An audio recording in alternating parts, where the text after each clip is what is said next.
experience on that, and he will be sharing more in that aspect. The ones I want to highlight is Ethiopia and Rwanda. The Ethiopian diaspora built a dam with a US $56 million that was mobilized through the embassy in Washington, DC. And recently, through their trust fund, they have raised $7 million United States dollar to respond to the pandemic back home. And in Rwanda, the diaspora built 500 homes for the poor. You can see how diasporas in various countries do to develop their country. Your Excellency, ladies and gentlemen, it will be wanting of me if I left out the recent fundraiser by Malawians living in the United States, who donated items worth over $25,000 to find PPEs for health workers in Malawi hospitals. They are currently doing a second fundraiser as I speak. And of course, the citizen drive led by Onjes and Kenan that funded items and activities worth 144 million Malawi Kwacha plus. This is something we must be proud of. We must be grateful to our diaspora outside. I give these examples, not that the diaspora should replicate, but to provide inspiration for action and belief that Malawians living in Canada too can do something for Malawi. As I said in one of our preparatory meetings for this conference, quoting John F. Kennedy, and I quote, "Ask not what your country can do for you, rather ask what you can do for your country," end of quote. The network that will be formed should enhance cooperation among all Malawians living in Canada and initiate and promote Malawi's socio-economic status as well as Malawi's image wherever they are. It should also ensure sharing of knowledge and data. Nowadays, without data, it's difficult to ascertain how many you are, who can do what, and where you are, which is vital in formulating actionable projects impacting lives of the ordinary people country. I totally understand and appreciate that this will be done on a voluntary basis, which makes it more worthwhile and draws more satisfaction from achieved outcomes. Your Excellency, the President, ladies and gentlemen, lastly, I call upon all Malawians in Canada to interact with my office, which is open to hear your concerns or how you can connect with your government. There are plans to open the High Commission in Canada, but until then, my mission remains ready to serve you all the time, every day, and 24 hours a day. I thank you for your attention. God bless you all. God bless Malawi. God bless our leader. Thank you. Thank you, Your Excellency. Now I'd like to call upon Ms. Beth, Canada Office of Global Affairs, to speak to us. Colleagues from the MFA, the many fellow Canadians on the line here at 7 a.m. on a Saturday morning. I'm humbled and honored to be here with you today. J'ai vu aussi plusieurs participants de Montréal, alors je vous souhaite aussi une chaleureuse bienvenue à cette conférence. On behalf of the Government of Canada, let me congratulate you. This is a fantastic initiative, timely, important. So I wanted to speak very quickly today about the state of our bilateral relationship and the opportunities that exist for us to seize together. You know, as Canadians, we're very privileged to have citizens with ties to all parts of the world, Canadians with families abroad, history, heritage, and these bring a lot of richness and diversity to Canadian life.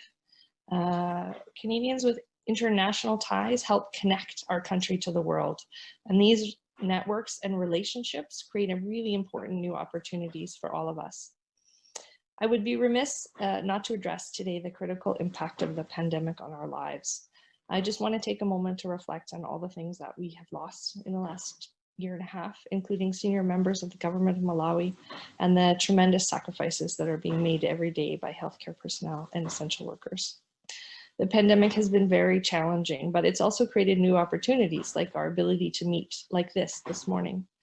Canada and Malawi have a long partnership. You're probably aware that our militaries have been working together for almost 50 years.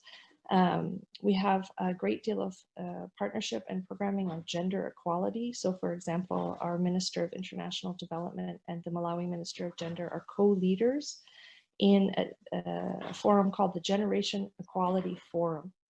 We also cooperate quite closely in the United Nations on the Least Developed Countries Initiative, and soon we'll be establishing an honorary consul in Lilongwe, which we hope will really further enhance cooperation and support closer ties and support Canadians who are active in Malawi. Relations between Canada and Malawi are coordinated by our High Commission in Maputo, Mozambique. So as we turn toward the next kind of stage of the pandemic, we're looking at the common challenge of building back. So incorporating climate action to create and sustain prosperous and more resilient societies. This is a commitment of the Canadian government and for many others. So January 1st this year was an important development in Africa. The Africa Continental Free Trade Agreement came into force. And I just want to highlight that for Canadians, NAFTA had a transformative impact on our economy. It bolstered trade dramatically between Canada, the United States, and Mexico, and it also made our companies more competitive and more international, more global. I want to recognize that The Economist magazine designated Malawi the country of the year for 2020. And I think that's a very important signal of the confidence of the international community in Malawi. So I want to turn quickly to what Global Affairs Canada can do for Canadians, and including obviously Malawian Canadians who are interested in doing business abroad, so in Malawi or elsewhere. The Global Affairs Canada has a service called the Trade Commissioner Service, which is free for any Canadian business person who is looking to explore opportunities abroad. So the Trade Commissioner Service has offices all across Canada and in 160 countries around the world. And this service helps Canadians get ready for international markets, find qualified contacts in the markets they're interested in exploring, and building and growing their business.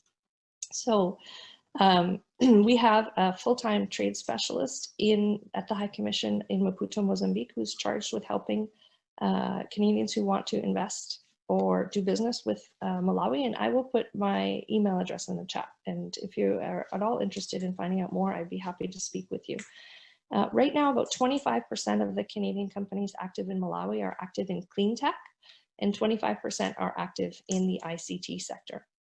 And in light of these focuses, the Global Affairs Canada is planning a virtual trade mission for Canadians to Malawi, so it's virtual, in the fall of this year, focused on the renewable energy sector. So if you are interested in that sector, if you have business in that sector, please reach out to us. We'd love to work with you. Our High Commission in Maputo and me and my colleague James Allen on the line, we are here to provide both trade facilitation services and consular support to Canadians active in Malawi.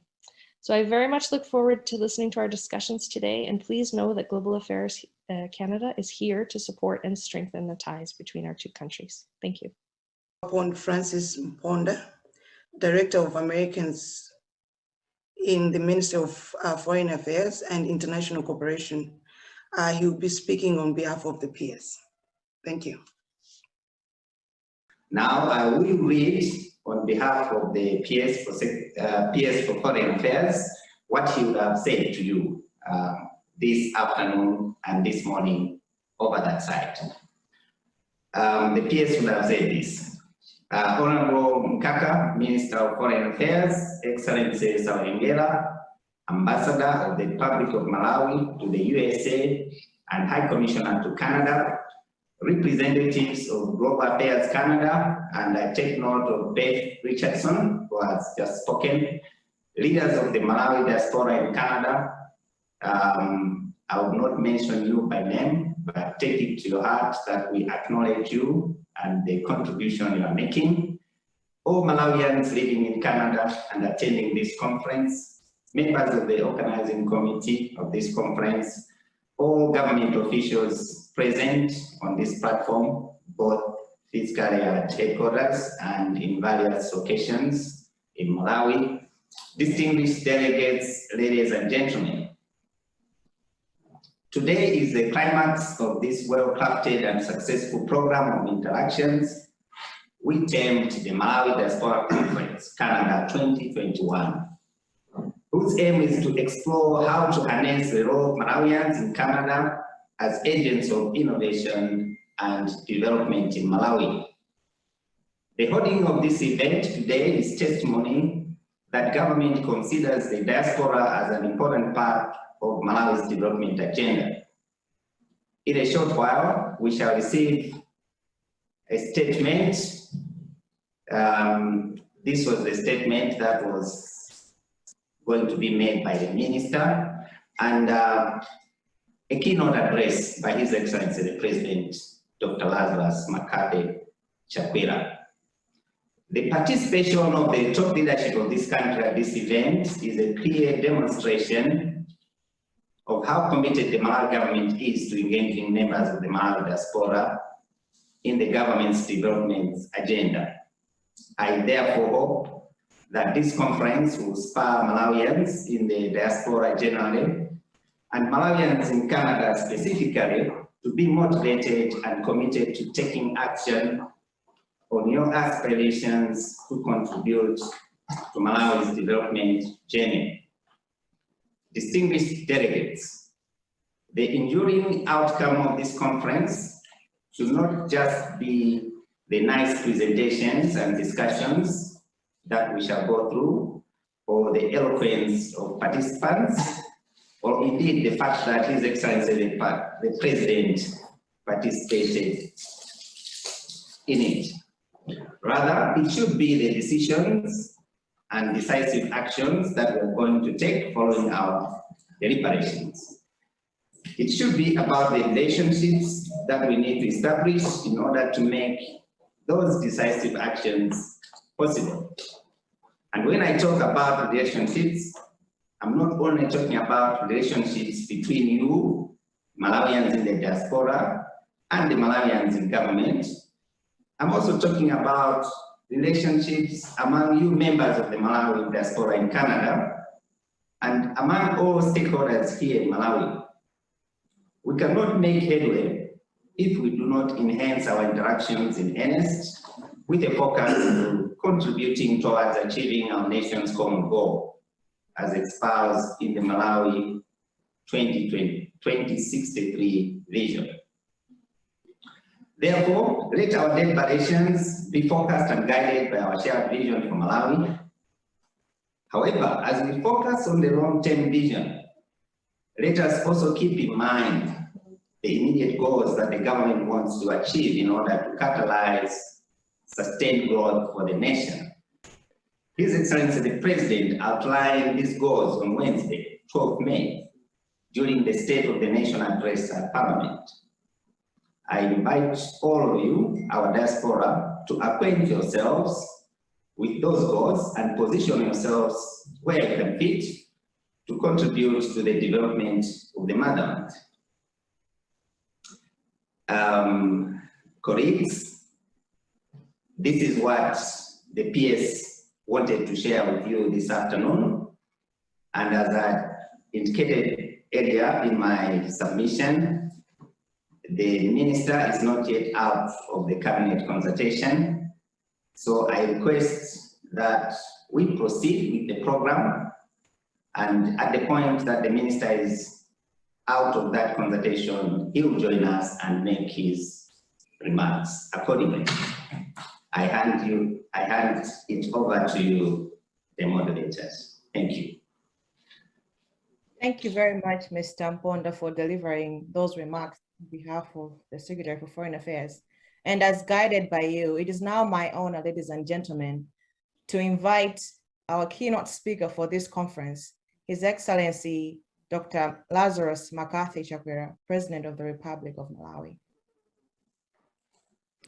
Honorable Eisenhower Mkaka, MP, Minister of Foreign Affairs, all cabinet ministers and deputy ministers, Dr. Lucky Squesi, Secretary for Foreign Affairs, Your Excellency Mr. Edward Sarengera, Ambassador of the Republic of Malawi to the USA and High Commissioner to Canada, my fellow Malawians living in Canada, government officials, representative from the Canadian Office of Global Affairs, Dr. Martin Russell, Advisor on Diaspora Affairs at the Network Institute, Ms. Amaz Negash, Founder and CEO of the African Diaspora Network, members of the organizing committee of this conference, ladies and gentlemen, muli bwanji nonse.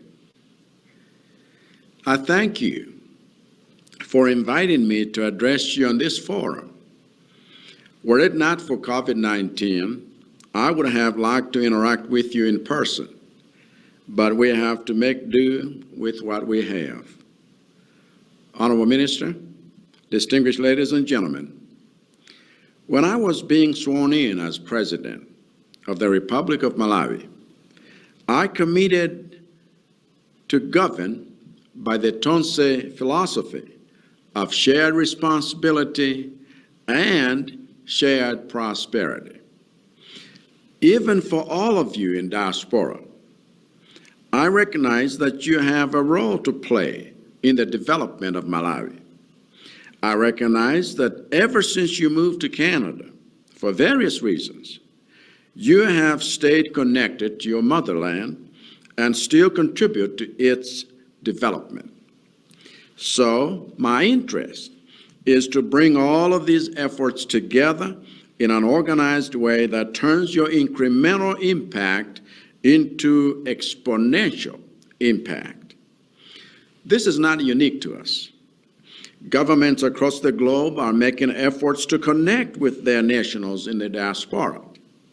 However, we want to be deliberate in our approach. This is why the Malawi Diaspora Engagement Policy is an important blueprint to guide government's engagement with the diaspora. An important first step for us is to know the size and profile of our diaspora so that effective ways of engaging with you can be devised. This is crucial in creating synergies to propel our country into our desired future, a future we can proudly pass on to our children and our grandchildren. Your organization and zeal to engage your government gives me hope that we will actualize the Tonse philosophy. Under the Diaspora Engagement Policy, my administration, with sponsorship from the International Organization for Migration, IOM, is piloting the Diaspora Mapping and Profiling Project for Malawians in the Republic of South Africa, the United Kingdom, and the United States of America. I trust in course of time, a mapping for Canada will be done soon. From this exercise, some clear themes have emerged and that will guide government's engagement with the diaspora going forward. Let me highlight just two. First is implementing the dual citizenship. As you are aware, we passed the Dual Citizenship Act, which provides a framework for Malawians in the diaspora to acquire a second nationality while retaining their Malawian citizenship. The Minister of Homeland Security is working on regulations to finalize the process. In short, this will be done. The second theme is land acquisition. Government is working on a bill to rationalize land ownership in order to unleash national development. We recognize that land management is a key catalyst for development. Among other measures, we will ensure that land is accessible to individuals and groups that want to use it for productive purposes. Related to this, the government is also at an advanced stage in formulating a mortgage bill. This will facilitate our diaspora's access to real property in Malawi without having to depend on friends and relatives who most often swindle their hard-earned savings. Our national long-term vision, the Malawi 2063, which my administration is driving through the National Planning Commission, requires broad-based engagement. This vision is founded on the 17 Sustainable Development Goals as set forth by the United Nations. It is also aligned with the African Union's Agenda 2063. In this respect, I want to invite you to adopt Malawi 2063 as a compass guide so that your participation in Malawi's development is enhanced. To improve our capacity to deliver these things, the public sector reforms, which the Vice President, Dr. Saulos Klaus Chilima, is championing, are a key catalyst that will bear long-term fruit. Fellow Malawians, Canada is an important development partner for Malawi and has contributed significantly to our education, health, agriculture, transportation, and other sectors, as well as hosting many Malawians carrying out various activities.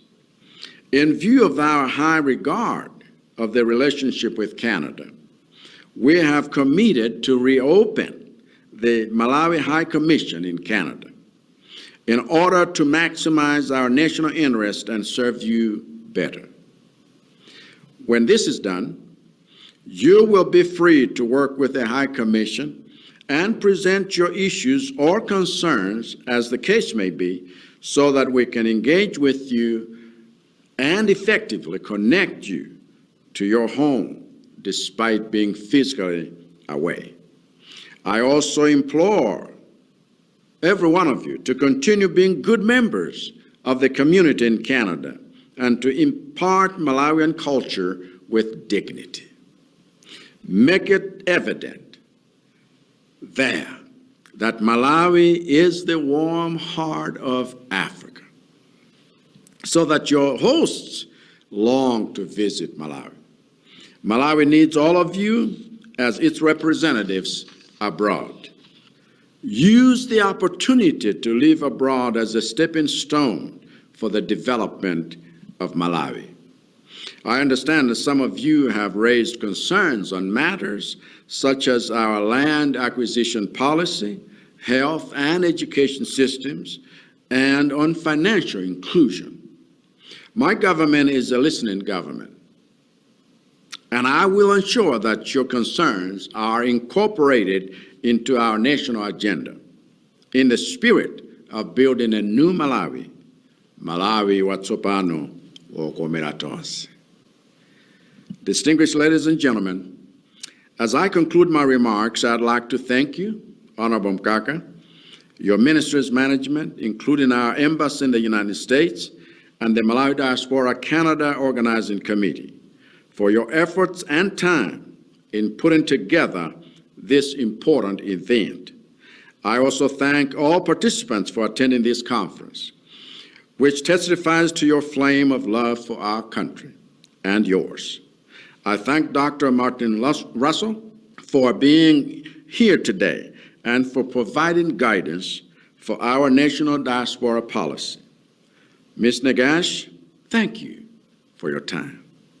And hopefully you will share with our diaspora best practices for diaspora networks. As the conference commences, I wish you successful deliberations. Ladies and gentlemen, it is now my singular honor to declare this pioneering diaspora conference for Malawians living in Canada officially opened. I thank you for your attention, and may God bless us all. For addressing us. We are now going to take a short break, healthy break. But before we go for a break, we'll hear the word from our sponsor. Thank you.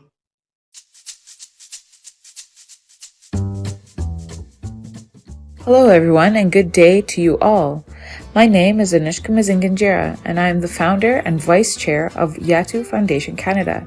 We are proud and excited to be a sponsor for the Malawi Canada Diaspora Virtual Conference today. We appreciate being a part of this event. Yatu Foundation Canada is a registered nonprofit organization which was founded in August of 2019. Our organization was founded to develop and support community health and health-related projects with partner organizations and share and promote evidence-based practices, research, and community knowledge. Currently, Yatu Foundation Canada is working with Yatu Hospice Malawi as they build their country's first hospice residence in the Lilongwe and further develop community hospice activities, including fostering and nurturing connections between Yatu Hospice Malawi and Canadian hospices. Yatu Foundation Canada is also developing relationships with Canadian post-secondary education institutions to establish learning opportunities for students in healthcare programs to provide student placements on-site with our partner organizations. Additionally, we have the Yanko Bursary Program, currently providing support to students in need at St. Lawrence College in Kingston, Ontario, Canada. We also have mentorship programs that we hope to provide for staff and volunteers of the hospice in Malawi. If you're interested in learning more about our organization or to learn how to be involved or perhaps even a future board member, please contact our board chair by emailing boardchair@yatufoundationcanada.org. Currently, our website is under construction. We wish you an enjoyable day and we look forward to hearing from you. Thank you. Zikomo. So on our program next, I am going to invite Dr. Martin Russell, who is the advisor of the Networking Institute, and he will make a presentation on mobilizing the diaspora into action, lessons learned from other diaspora networks. Thank you. Good morning, good afternoon. Can people hear me okay? You can just nod so I know that I'm heard. First of all, I want to say a very warm thank you to the organizers and your excellencies for hosting this event. And I'm going to speak for maybe 10 to 15 minutes. I have a very strong Irish accent. So if anybody does not understand anything, just put a comment in the box and I can slow down. But I want to talk about what's happening today. And I think there's something quite special actually happening today in terms of this conference. Because when you think about it, the world has kind of been shook to its core over the last 12 to 14 months. And despite all the horrific news that we have, there's been one or two shining lights that have begun to emerge. And one of them for me is the role of diaspora communities around the world that have begun to look at how do we actively engage back home and how do we contribute to the well-being of our fellow people back home. So I want to commend everybody that has done some work and been engaged. I want to set a challenge to everybody on the call this morning. Think of this as the beginning of the journey in many ways, or the re-energizing of the journey. So I was asked to speak about other countries and lessons learned. So I'm going to begin with two quick ideas and two quick stories. And the first one is about my own country. So I come from a tiny, tiny island called Ireland. And if you look at a map, we're a tiny island off an island off the edge of Europe. And we realized quite quickly that we don't really have much power in the world, if you will. We're not going to invade anybody or win any military conflicts or anything like that. But what we realized was we actually have an empire in our nation of people abroad. And what we found was that this community was our global friends and our global family. So we began to think about how do we engage with them. And I'll come back to that in a moment. But in the idea of learning from other countries, there's something I think that's really important to think about. In many ways, diaspora engagement is one of the few sectors in the world that's actually non-competitive. So what do I mean by that? Somebody that wants to help Malawi does not want to help Mauritius. So this is actually one of the sectors where there should be so much more sharing going on, because I'm a founding member of a group called CASE, CASE, and it stands for copy and steal everything. So if you look at other countries and what they're doing, we can take it and adapt it for Malawi. So I want to not just share some examples and tips from other countries, but maybe take a look at where has this energy and interest come from? Where has it begun? And about 10 years ago, there was The Economist magazine. On the front page of The Economist had the title, The Magic of Diasporas. And that was quite a transformative moment for the sector. And the subtitle of the headline was, How Migrant Business Networks Are Transforming the World. So the world began to really understand that this, particularly for smaller countries as well, this was a way in which they can be much more competitive on the global scale. And there's been 2 or 3 academics that have really shaped some creative thinking on this. And one is a lady by the name of Professor Anne-Marie Slaughter at Princeton University. And she wrote a really important piece about we're now living in the networked age. And her key argument in that, in many ways, was the measure of your power now as a country, individual, organization, is a measure of the power of your connectedness. That's how you measure your power. And her argument was, for example, for smaller countries, diasporas are that key people-to-people power in the world. So when you think about Malawians in Canada, the UK, wherever they're based in South Africa, you're the eyes and ears of your country. You can give them information about what's happening, opportunities, whether that's diplomatically, for trade, for investment.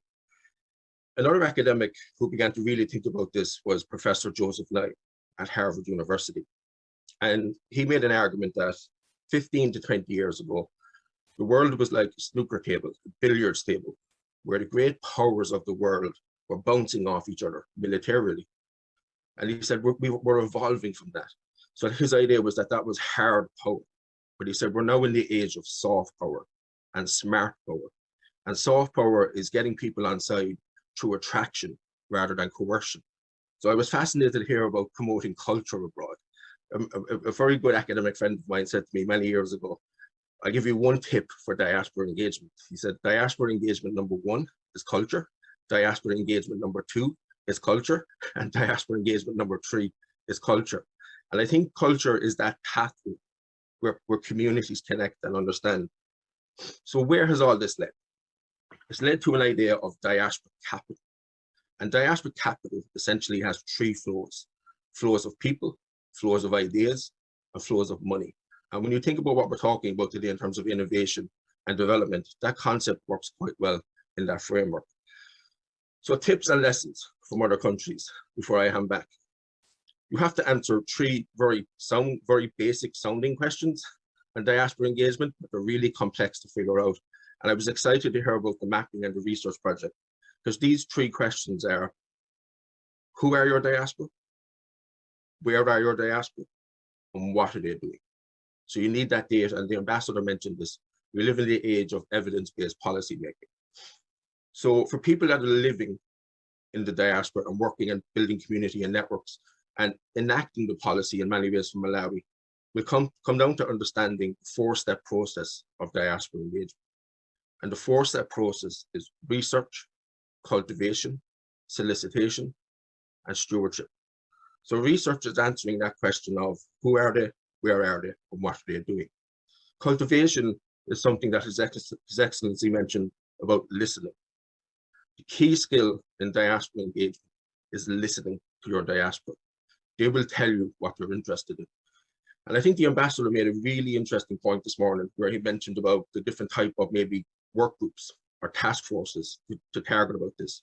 We have to understand that diaspora members will be interested in what you're interested in. So it's okay to engage self-interest. So if you're working in the medical sector, that's probably what you're most interested in. If you're working in education. So taking that targeted approach and segmented approach is a really key lesson. The 3rd phase is solicitation. There's an old saying in life, if you do not ask, you do not get. So it's about making the ask of your diaspora. And we say set asks and tasks. It's quite important that the diaspora feel the output is tangible, that they can see it, that they can feel it. But here's the key advice I would give to the government and also to the diaspora. Don't think of your diaspora engagement as a transaction. Think of it as relationship building. And the ambassador made a really great point. He quoted JFK. And I'm going to flip that a little bit. And the question as a government we have to think about is, ask not what your diaspora can do for you, but what you can do for your diaspora.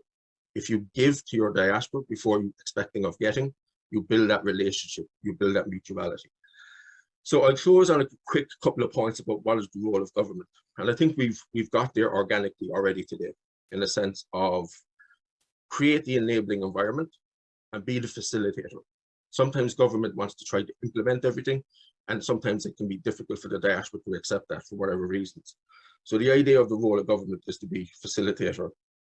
I want to really close with a quote that opened the conference, that home is where our heart is.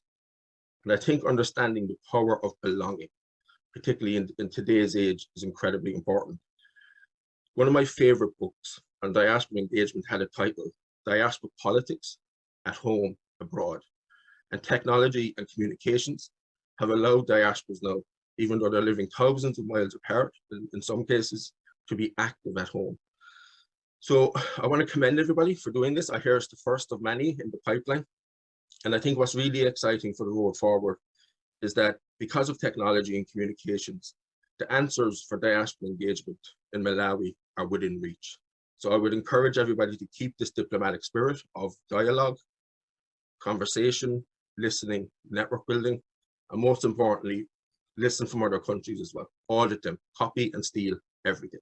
So I'll finish on that note because I'm conscious of time and I want to keep to the time allocated. So on that note, I'll hand back and I know I'll be back later today for any questions. We now invite Dr. Wilson T. Banda, who is the governor of the Reserve Bank of Malawi, and he'll make a presentation on financial regulation in Malawi, catalyzing diaspora participation in the financial sector. Thank you. Okay, thanks very much. Thanks very much for that introduction. Your Excellency, President Chakwera, President of the Republic of Malawi, Your Excellency, Ambassador Sawerengera, Honorable Mkaka, Minister of Foreign Affairs, colleagues, ladies and gentlemen.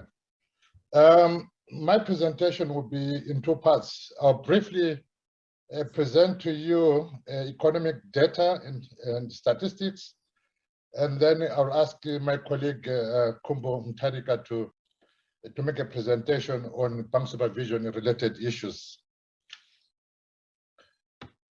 The Malawi economy continues to deal with a difficult situation that arises from the COVID-19 pandemic. The pandemic has weighed very heavily on the economy. Nonetheless, the ongoing vaccination program, coupled with the above average agricultural production in 2021 season, as well as the recovery of the global economy, provide optimism for a turnaround in the economy. As such, real domestic growth is projected to strengthen to 3.8% in 2021. And this is coming from a weak growth of 0.9% in 2020. That's virtual stagnation in 2020, 0.9%.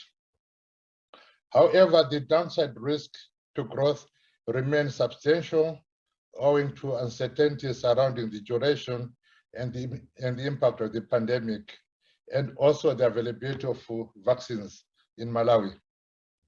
During the recovery phase, the authorities will prioritize support measures to further improve competitiveness, enhance diversification, and accelerate export-led growth. Gross official reserves obviously declined in 2021, and for the official sector in particular, for the central bank, they came down to 1.8 months of import cover from 2.75 of import cover that was registered in December. Private sector holdings of foreign currency also came down to 1.8 months again of import cover in December to about slightly below 1.8 months of import cover. In total, the country currently sits on 4.6 months of import cover. That is the latest data that we have. The exchange rate, as you know, is determined by the market. From June last year, we adopted a flexible exchange rate regime, and this has allowed the exchange rate to respond to market fundamentals that are now helping us to cushion shocks and preserve competitiveness. The kwacha is marginally depreciated by 3.2% this year, and cumulatively 7.3% since June 2020.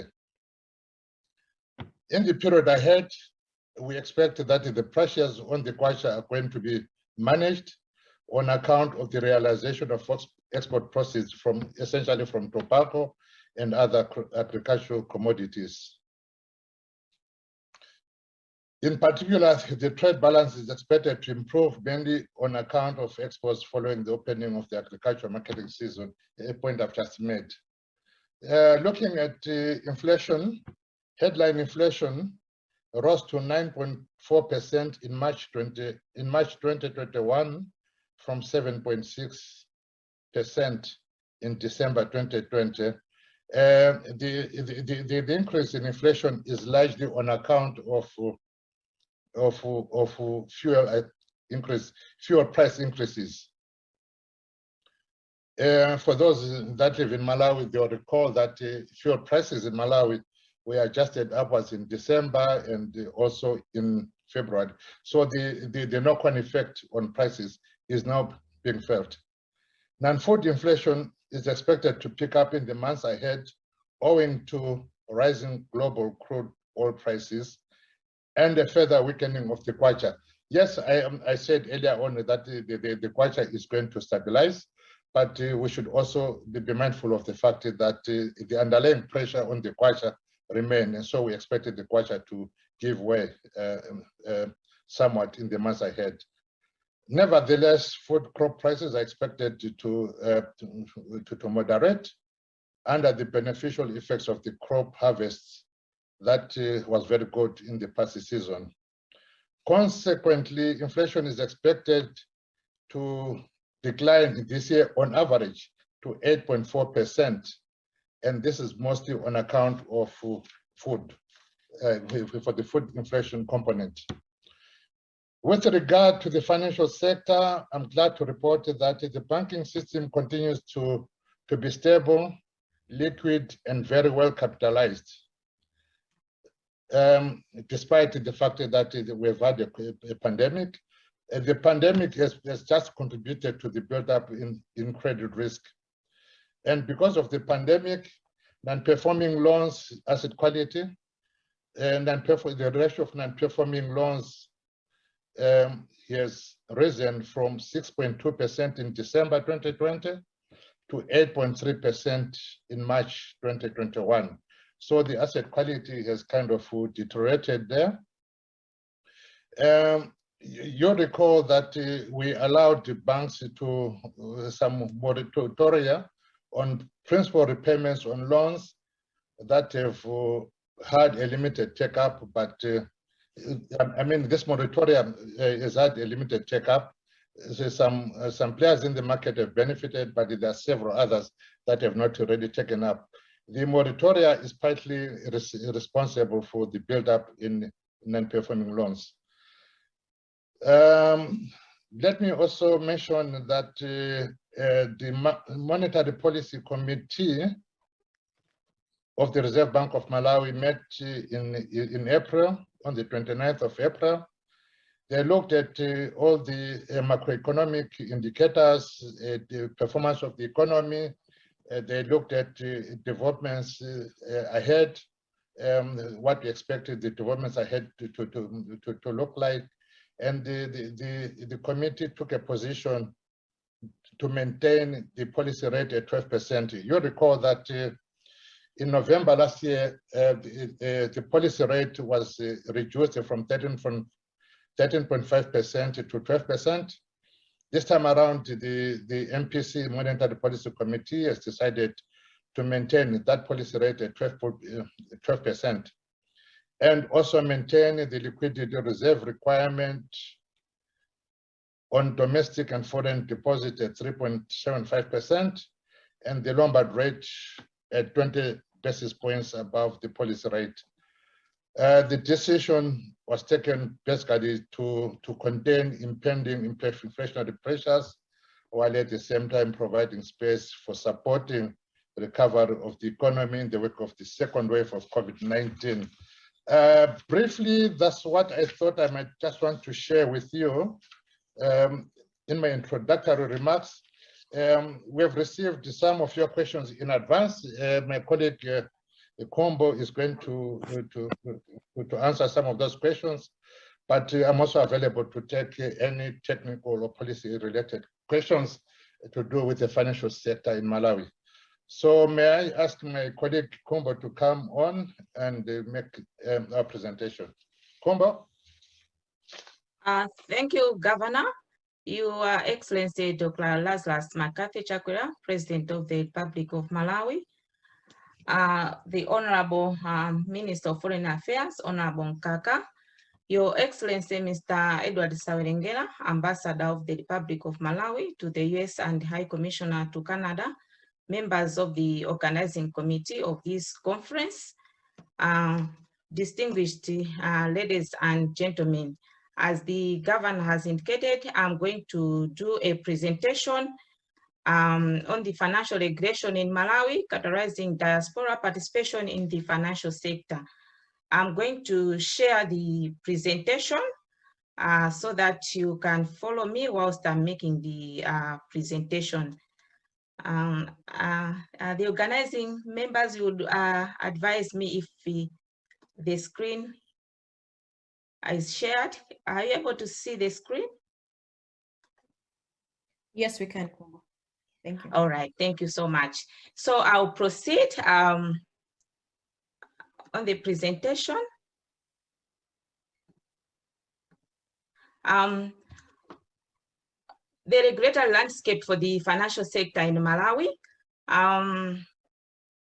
The governor is the chief executive, but as he's handling the issues to do with the financial institutions, he does that in his capacity as the registrar of financial institutions, and is mandated to do that under the Financial Services Act that was enacted in 2010.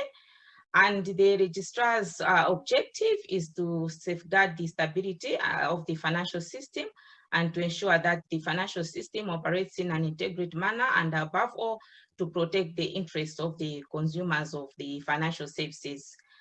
In addition to the Financial Services Act, as the Registrar of Financial Institutions, is also supported by the various Financial Services Act that includes the Banking Act, that governs the banks, the Pension Act that governs the pension entities, Insurance Act for the insurance entities, Securities Act for the market capital players, the Microfinance Act for the microfinance institutions, financial cooperatives for the SACCOs, and the Credit Reference Bureau. So in addition to this, in his capacity as the governor, we also have the Reserve Bank of Malawi Act, the Exchange Control Act, the Payment Systems Act, and the Financial Crimes Act that deals issues to do with the anti-money laundering and the combating of terrorism, financing of terrorism. Next, I was just showing you the structure of the financial system that we have. So we have the registrar of the financial institutions, and the sector is divided into two parts. We have the banking sector as well as the non-banking sector. And in the non-banking, that's where we have the capital markets players, the pension and insurance entities, as well as the microfinance institutions.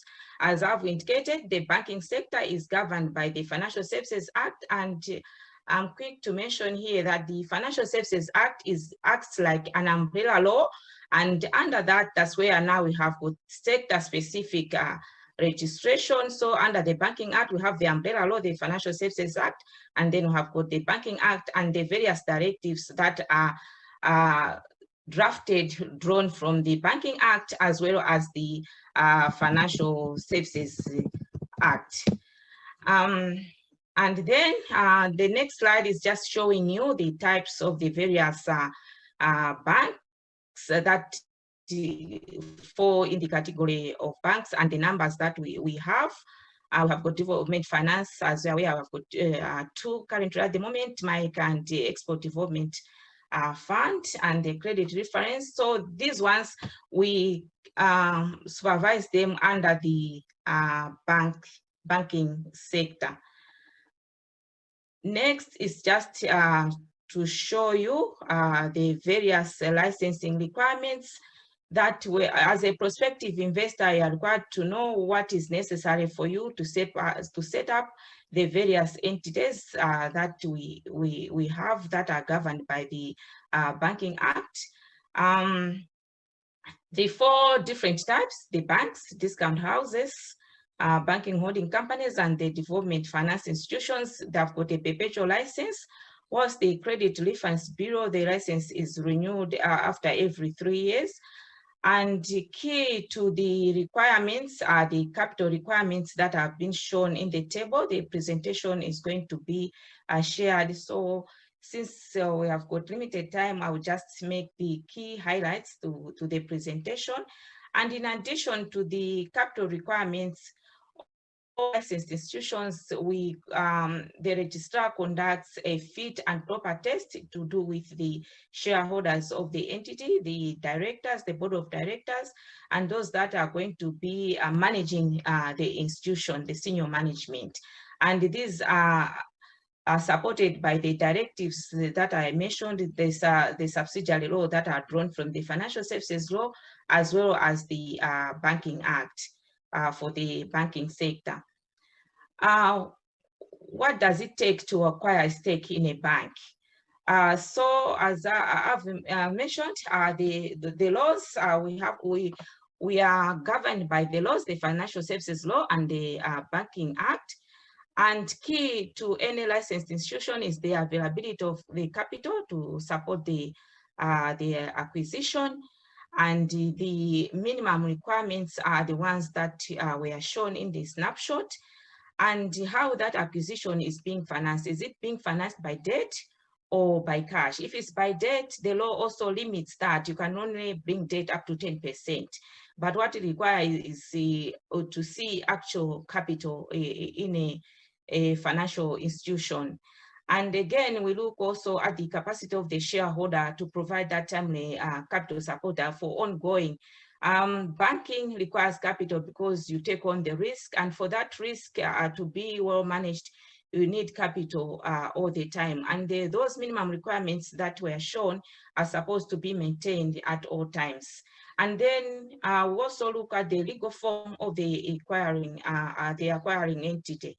What is it? Is it a limited company? Is it a trust? When it is a trust, also there are limitations because of the issues to do with transparency. If it's a trust, then you can only invest with 10%, but the rest has to be a legal entity that is in a transparent form.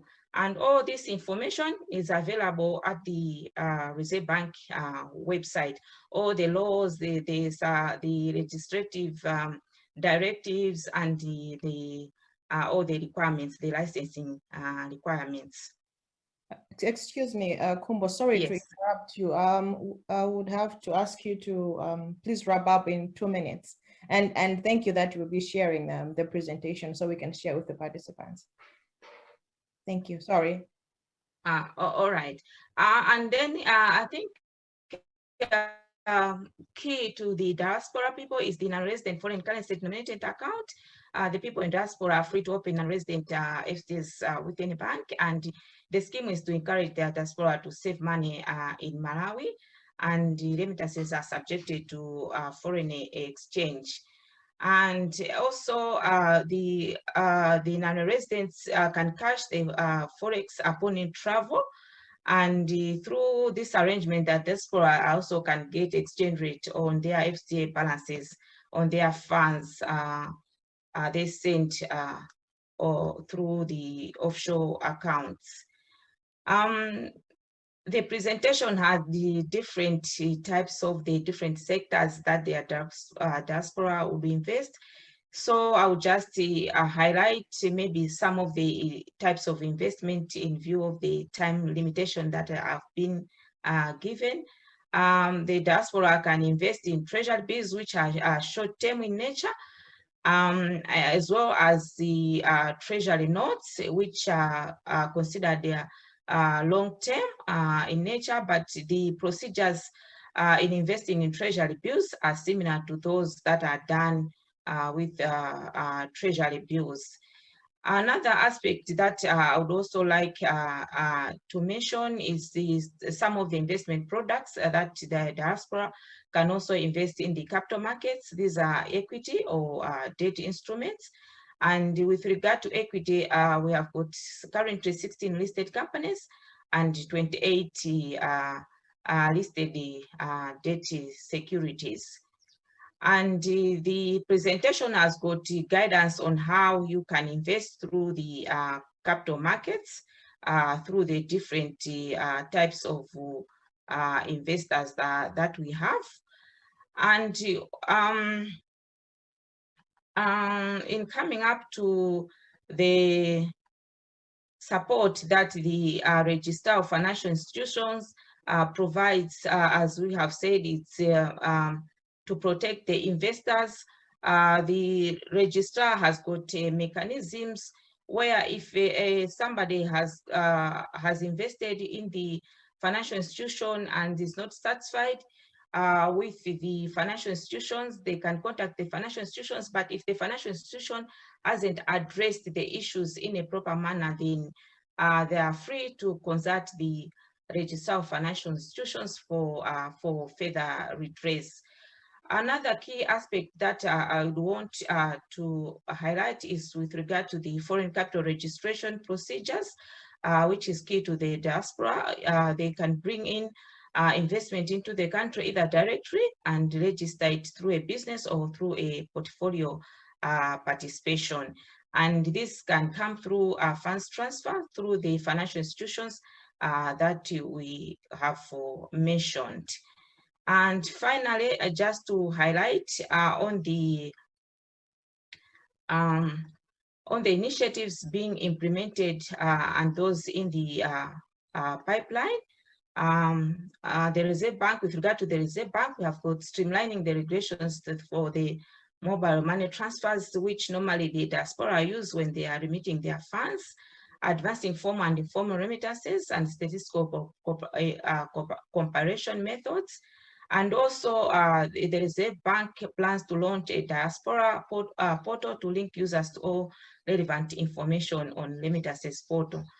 And coming to the Export Development Fund, which is one of the development financial institutions that we have at the moment, it plans to engage the diaspora for capable of dealing in commodity trade and other products.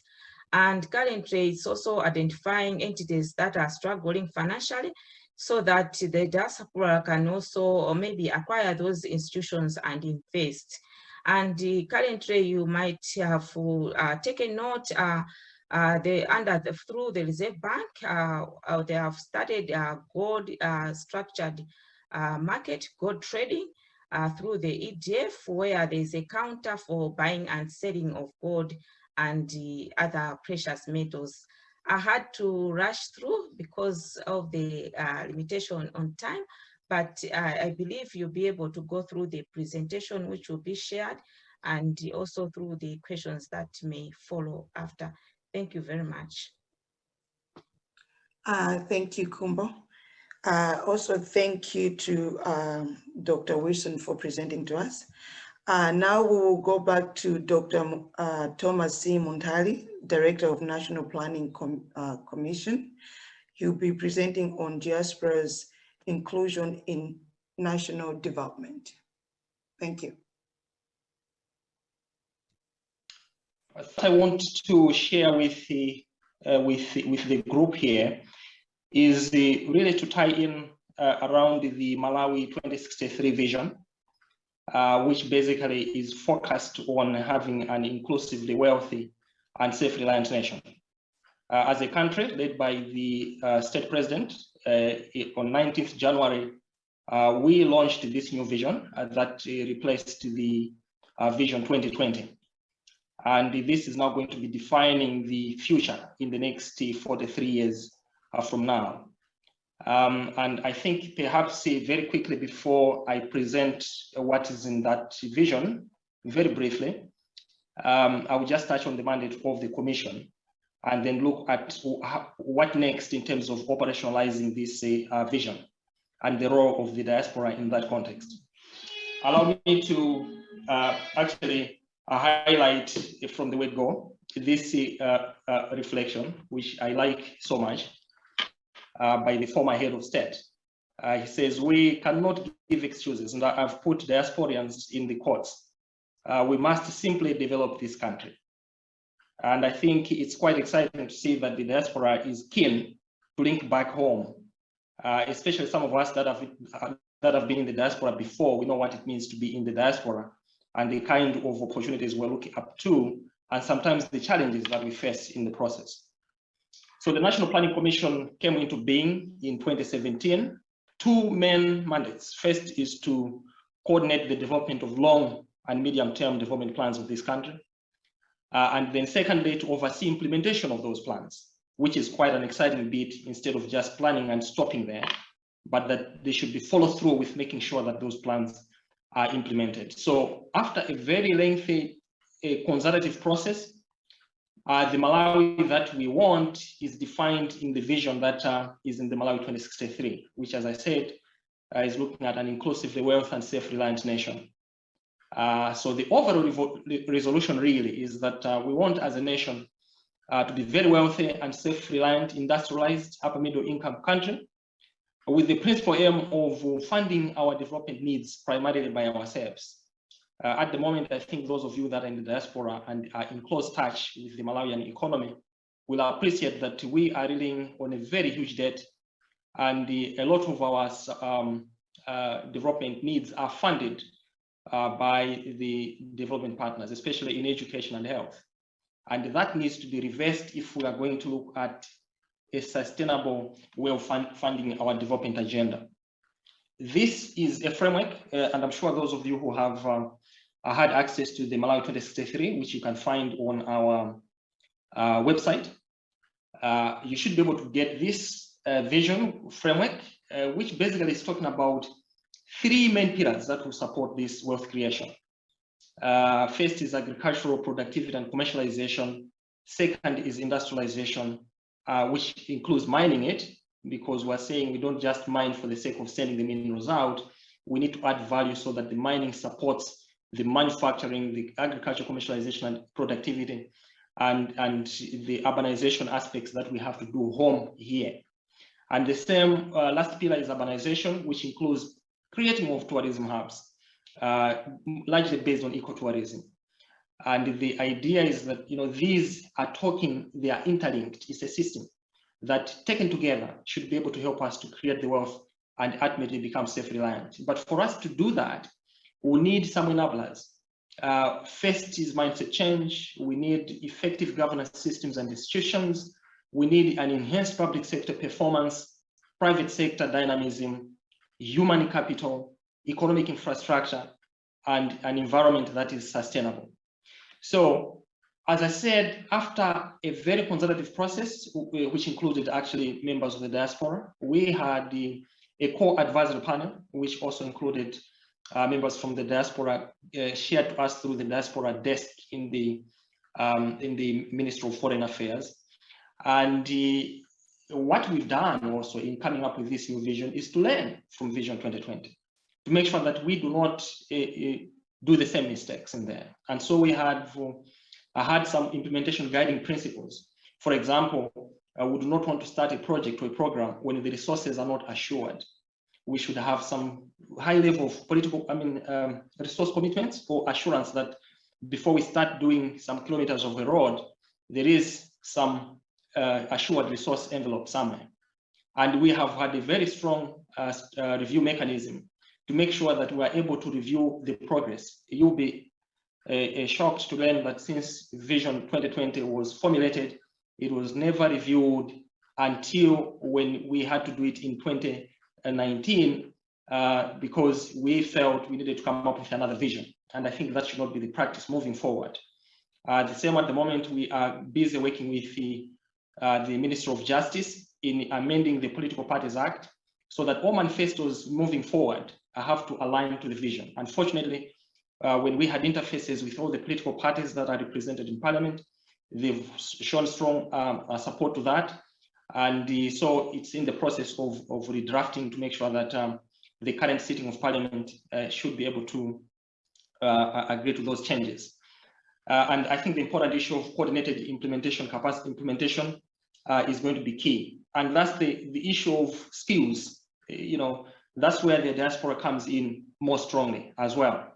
Now, if you've read the Malawi 2063, the development philosophy underpinning it is that while we have this inclusive democratic development state philosophy, really there are three key elements there that we need to have: a very strong visionary development-oriented leadership as a country, and then a competent bureaucracy, the civil service, and then there should be a strong alliance of the public and private sector. And this is where also the diaspora comes in, because if the idea is to have an active role that is going to be played by the state in going into strategic sectors that have remained dormant, like mining, like tourism, and so on, where investments have not been as strong. But we cannot leave the state alone there. We need to have it come up in a strong alliance with the private sector. In this case, we're trying to bring something back in the lines of the Malawi Development Corporation. But that means even though the state will have that strong role to play, including, as the previous speaker just talked about, the gold structured market establishment by the central bank, we want to have the same happening in all the other sectors to make sure that there is a utilization of the huge resources that the country has, so that ultimately we can create the wealth and stand on our own in terms of self-reliance. So the role of the diaspora, my last point, is that, as you pretty much appreciate, this is a collective responsibility for going to deliver on the Malawi 2063.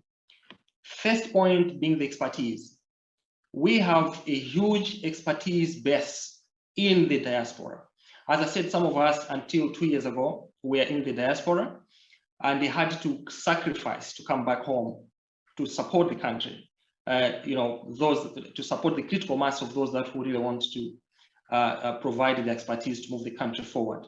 But we recognize that that may not be the case for each one of us to come. We can tap on your expertise while you sit wherever you are.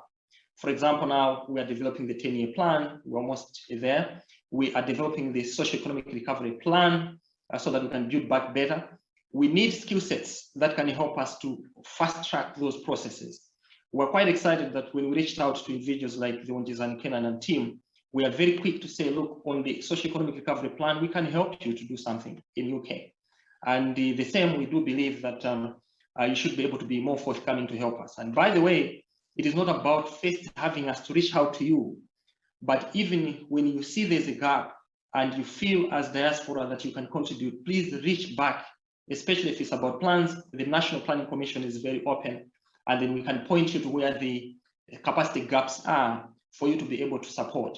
Investments, including the idea of coming up with diaspora bonds. You know very well from the other countries that are also supporting their own countries in moving forward infrastructure. And we're talking here that of infrastructure that can easily, you know, happen in the context of PPPs, where you can get a return from whatever is happening. The dam in Ethiopia and other places are good examples of what monies the diaspora can support in terms of the country. Remittances, yes, please, we need that. And I'm sure the central bank must already have mentioned about their efforts to facilitate that the resources that are coming from the diaspora are really easy, smooth flowing, and that you can easily access them when you need them most. Facilitating partnerships for us as a country. As we sit now, we need a lot of facilitation in terms of establishment of partnerships. So sometimes we have ideas in each of the pillars, agricultural commercialization, whether it's urbanization, whether it's turning waste into energy or something like that. Those kind of partnerships to link us up will help accelerate this agenda. And finally, the identification of potential markets. Actually, with the Ministry of Foreign Affairs, who are already working it's quite exciting that they're already looking at making sure that the embassies have KPIs that are linked to identification of markets and facilitating of trade. And we do believe that the diaspora can come in very strongly in helping us in that regard. So the Canadian diaspora would be very handy in that particular element. My last point is to just highlight, as I mentioned before, that we now are working on a 10-year implementation plan. And one of the things is also to touch on the 3 key priorities that the president has just mentioned in his State of the Nation address, where he would want us to really be more focused amidst all the other priorities. So the first few years of the 10-year plan would really have to focus on the issue of wealth creation, jobs, and food security. And if we're looking at those aspects, we've got to begin to provide that conducive environment for the wealth to be created, for the jobs to be made, and for the food security to be more sustainable. So we welcome ideas while we are trying to put together these strategies.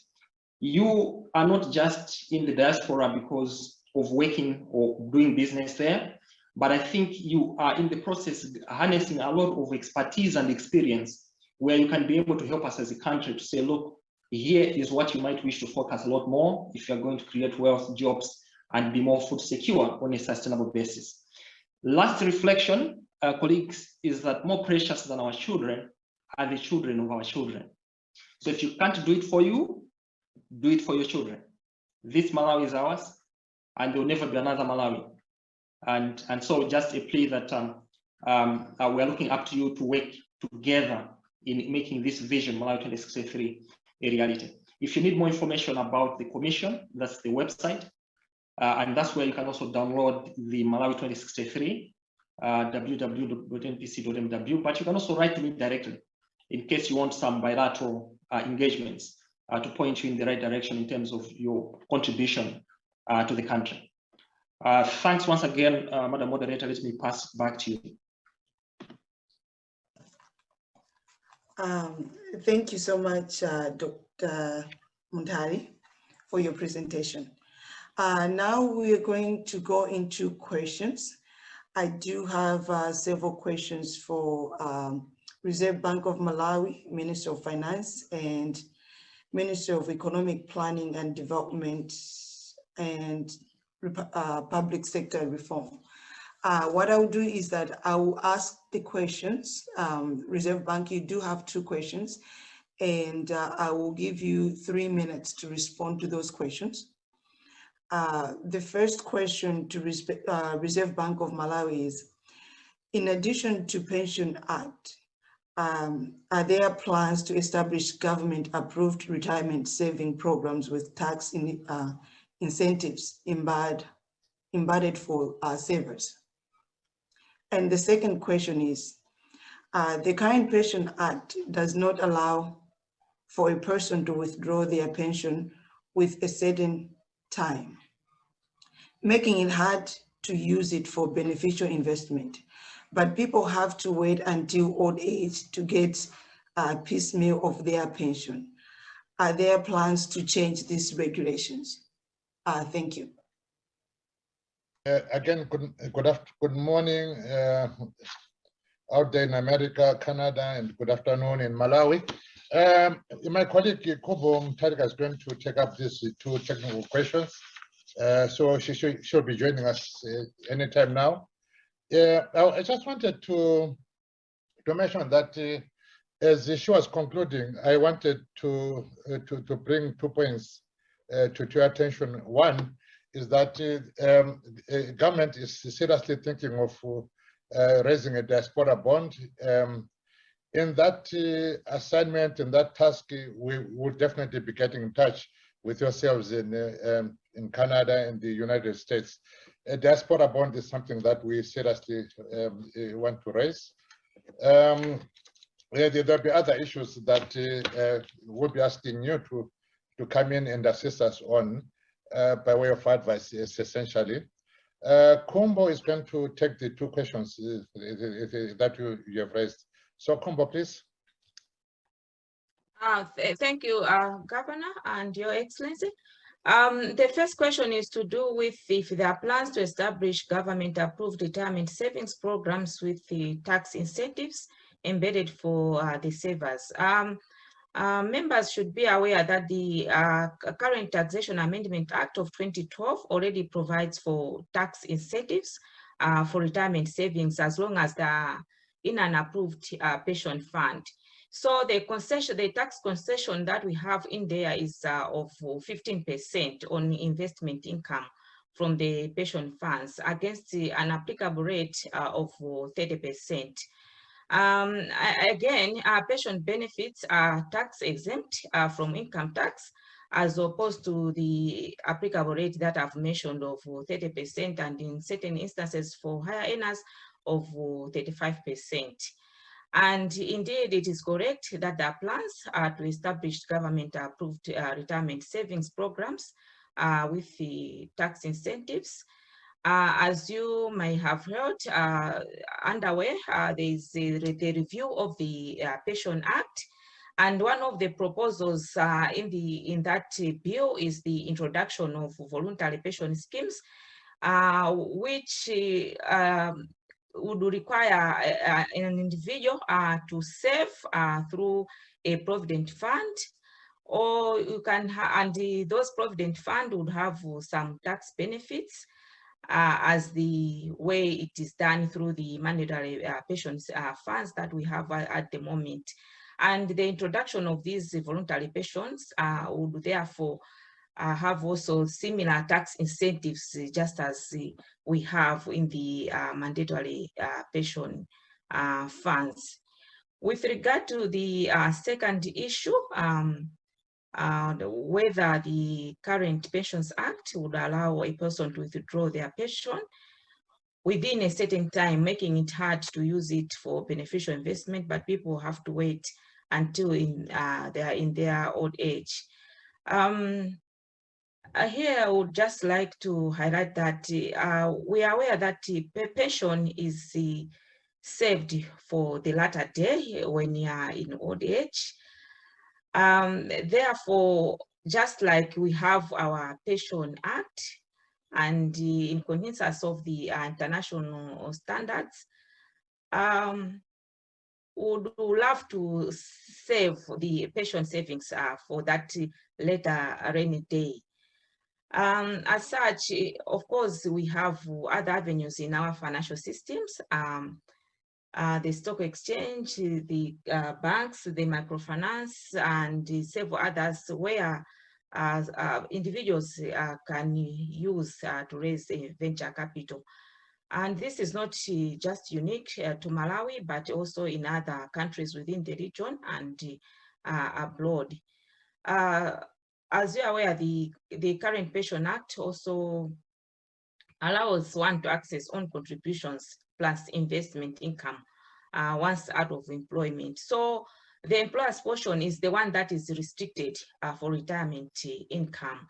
However, the personal savings, an individual, currently the bill under review is proposing that one can withdraw up to 50% of one's savings, and then the employer's contribution is the one that is retained to be accessed monthly through an annuity that is bought.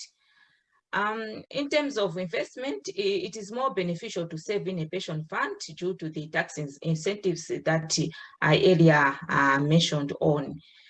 And further, I just want to mention that the proposed bill also would allow an individual to save in a voluntary personal pension fund. And the proposal is to allow contributions to be made at any time in an amount, and one can withdraw up to 40% if they have saved for at least 5 years. And if after saving for 10 years, one wishes to save, to withdraw the whole amount, that is allowed also.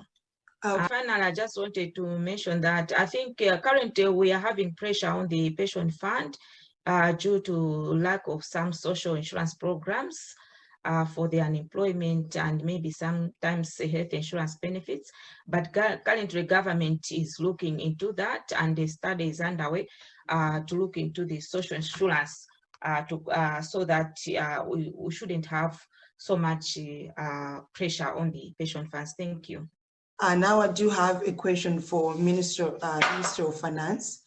I'm gonna ask you to keep time when answering these questions. So you also do have 3 minutes.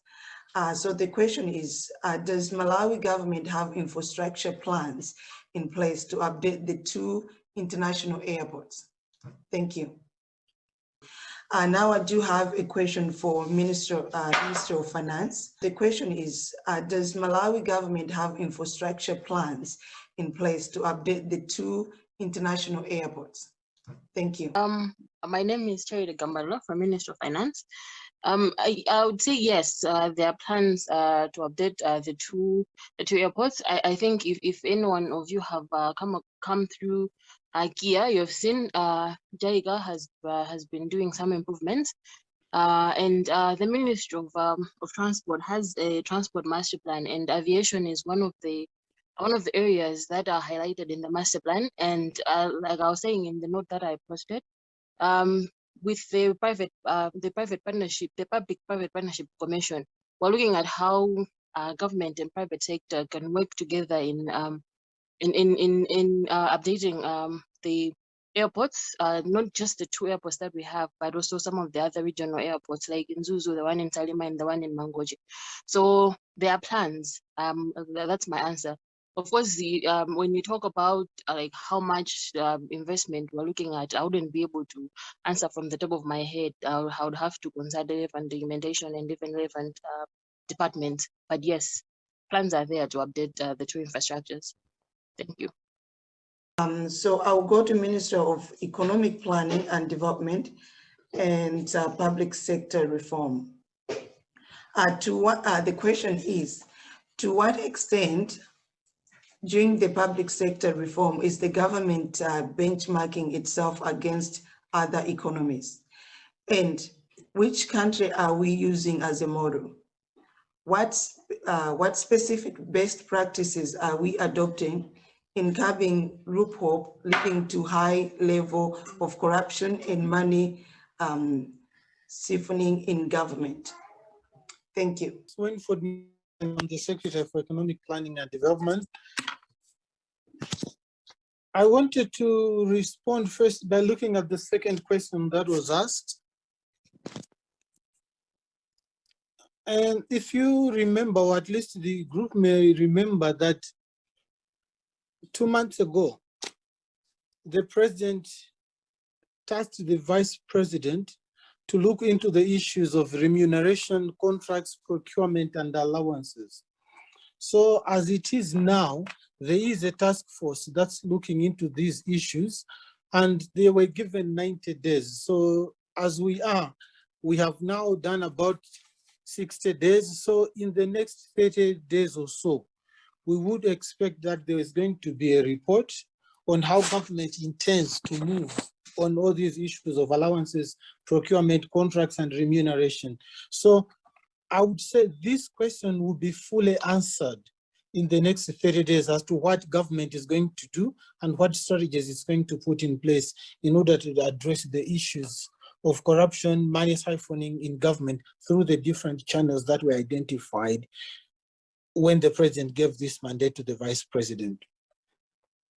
In terms of the extent to which the public sector reforms are benchmarking government action, I would say we have not benchmarked ourselves against any country. However, when we are looking at the public sector reforms, each ministry, department, or agency is supposed to look at itself and make a commitment to change certain things given the efficiency in public service delivery that we are looking at. And therefore, when a ministry, department, or agency comes before the vice president or the Minister of Economic Planning and Public Sector Reforms, they will enumerate the proposals for policy changes and reforms, and then they are given feedback in terms of the areas that we also think the public desires change, and we think that the different ministers, departments, or agencies should look into and make changes in order to improve public service delivery. But I think in terms of reforms, that's where we are. But more broadly speaking, in terms of the economy, we have not benchmarked ourselves against any economy either. But the Malawi 2063 vision says we desire to be a middle income country by 2063, but we desire to be a lower middle income country by 2030. So that's the target that we are hoping to achieve, not necessarily benchmarked against a country, but pretty much against the whole group of countries that are middle income countries. Thank you very much, moderator. Thank you very much, Ms. Gambatula, Mr. Masanjala, and Reserve Bank for responding to these questions. Next, we are going to have a presentation on widening the economic base, access to credit, and support to small businesses. And now I'm going to invite our presenters, and these are Dr. James Kajampakeni, Ms. Lusekelo Mamondwe, and Ms. Cecilia Mkondiwa. Over to you. Thank you. Just want to thank the embassy for working with the Canadian diaspora to organize this conference. And second, I would like also to thank Foreign Affairs for making it happen. And of course, His Excellency for accepting our invitation to come and address us. When I was asked to speak on the economy, I was confronted by a personal challenge. A challenge whether to talk about Malawi's economy as prescribed and epitomized by pessimistic world watchdogs, particularly the Bretton Woods institutions, or to talk about the Malawian economy through my Malawian economic experience and optimistic lens, which I have worn since my days as a graduate student in the 80s. What I will say, however, is that I am one of those economists and policy analysts in the diaspora who see the glass as half full. I am also cautiously optimistic that one of these days, our Malawian economists will get it right as they continue to try and find the right economic metrics for our nation. As a Malawian who has been exposed to Western economies and have had opportunities to advise and transform economies in Latin America and the Caribbean countries, I have always juxtaposed the challenges faced by those nations to those faced by my home country. Often, what I have discovered is that the solutions can easily be transposed. And I am sure most of you would agree with me that the debate on African economies, particularly that of Malawi, so we are told that our nation is devoid of economic base. What is the theory of economic base to a nation like ours? The concept of economic base is not new to those of you who know what it argues for. The concept is very important in the theory and practice of economic development. Economists define the economic base as the engine that drives the economy of a country or a community. It is the sector, or the term economic base refers to sectors providing exports from the local area to the rest of the world. The more the economic base grows, the more the economy prospers.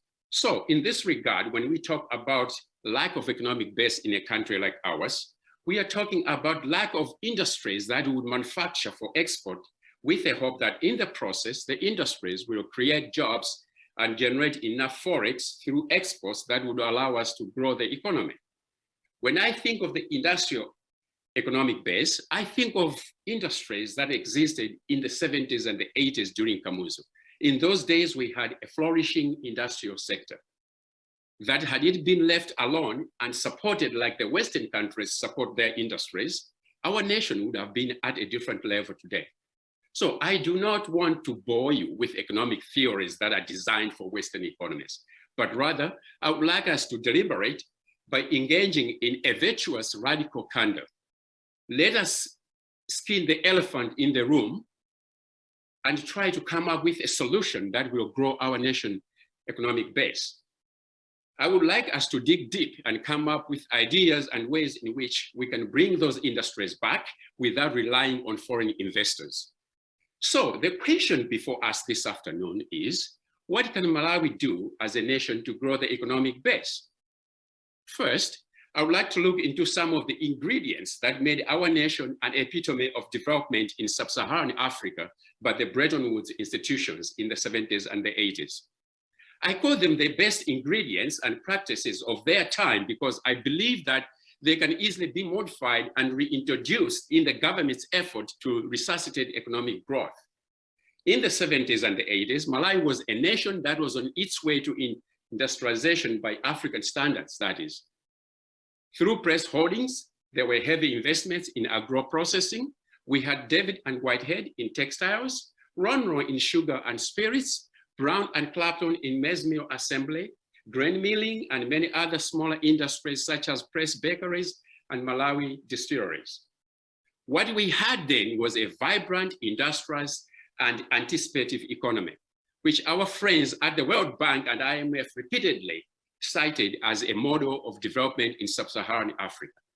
It was an economy whose policies focused on agriculture sector through several parastatals, ADMAC for controlling agricultural pricing for inputs and agro products, Press Corporation for the control of many corporations from textile to sugar, including investments in some industries that helped Malawian economy to thrive. Graduates from our universities were pretty well guaranteed a job after graduation in those days. So after all the glory in the 70s and the 80s, what went wrong in the Malawian economy?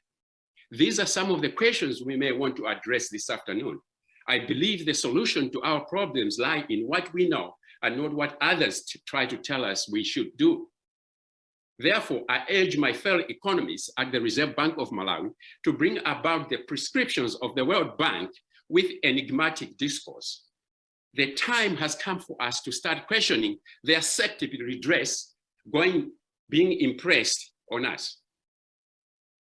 Let's start developing homegrown remedies to our ailing economy and not be afraid to borrow from some of the best practices in sub-Saharan Africa, including our economic history. Our nation is very rich in natural resources. We have more natural resources than many developed countries. And it was just 2 weeks ago, our president outlined our country's mining policy, which in his words, and I quote, mining could be a game changer. I agree. Mining can become a major economic base to transform our nation's economy. However, let us be cautious as we develop an economic base through mining. Let's learn from best practices as well as afflictions that can be brought by precious stones. And we all know too well the stories of the Congo. We need to develop a new paradigm, a set of new lenses through which we would like to see our nations transformed. The time has come for Malawi to rely on what we have instead of counting on foreign investment. Foreign investment should be viewed as a supplement and not as a catalyst for our development agenda. Let us develop our tourism sector by building the capacity to generate much needed forex. Let us support local communication, transportation, and service sectors to create sustainable jobs through small and medium enterprises. The only way we can have homegrown industries is to get ourselves out of the shackles of IMF and the World Bank. There is no other way. Magufuli did it, so can we. Thank you. I'm really happy that Dr. Mpakeni set a great background to what I'm going to talk about in a few minutes. And it's not only him. There's been talk by the Reserve Bank about the many products that are there for the diaspora.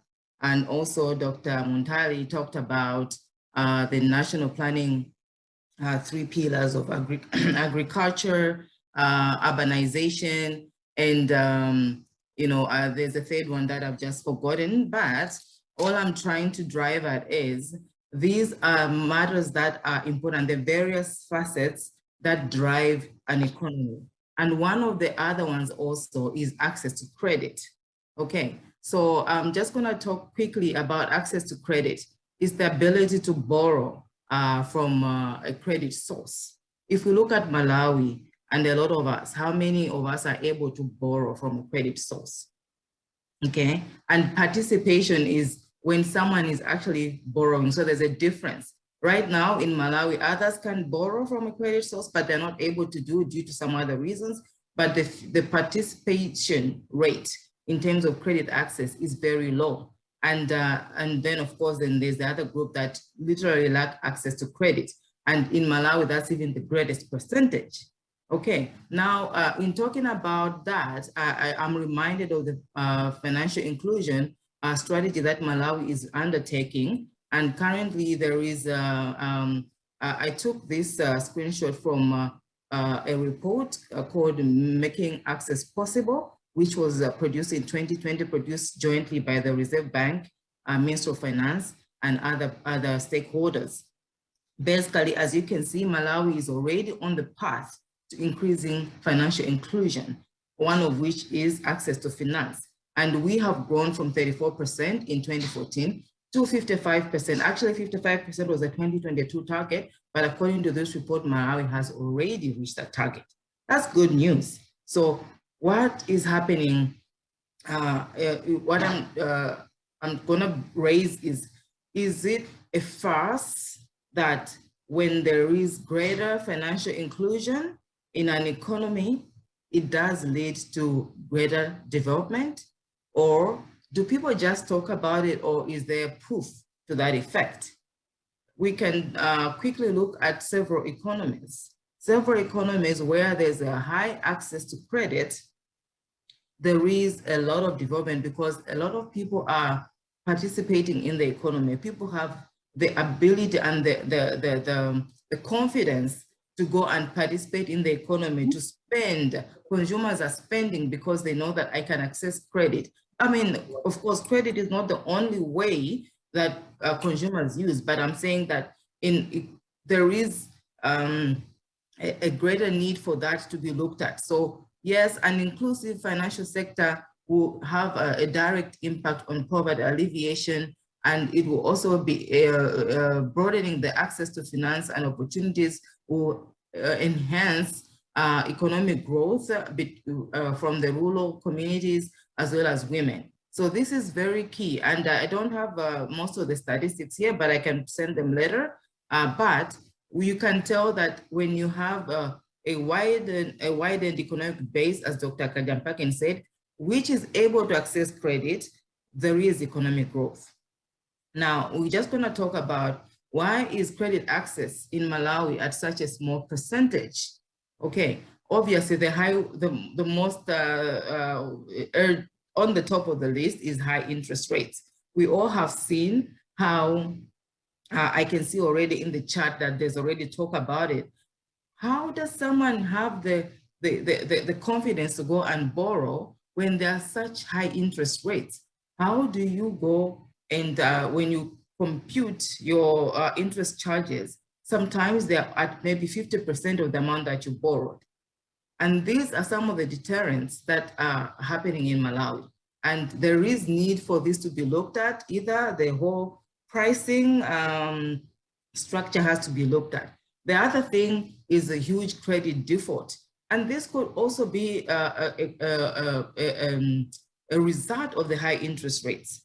People would go and borrow with a good business plan, but somewhere along the way, the high interest rates become sustainable. They erode whatever margins they had, and then they start defaulting. And then banks also start becoming wary of lending to many people based on certain histories, certain trends that they have experienced.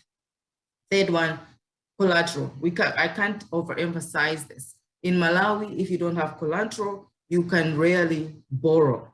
In other economies, based on, of course, information that would be stored in a credit bureau, someone can actually borrow without collateral. But in Malawi, any little thing, any little amount you have to borrow, you have to provide collateral. And sometimes not many people have that.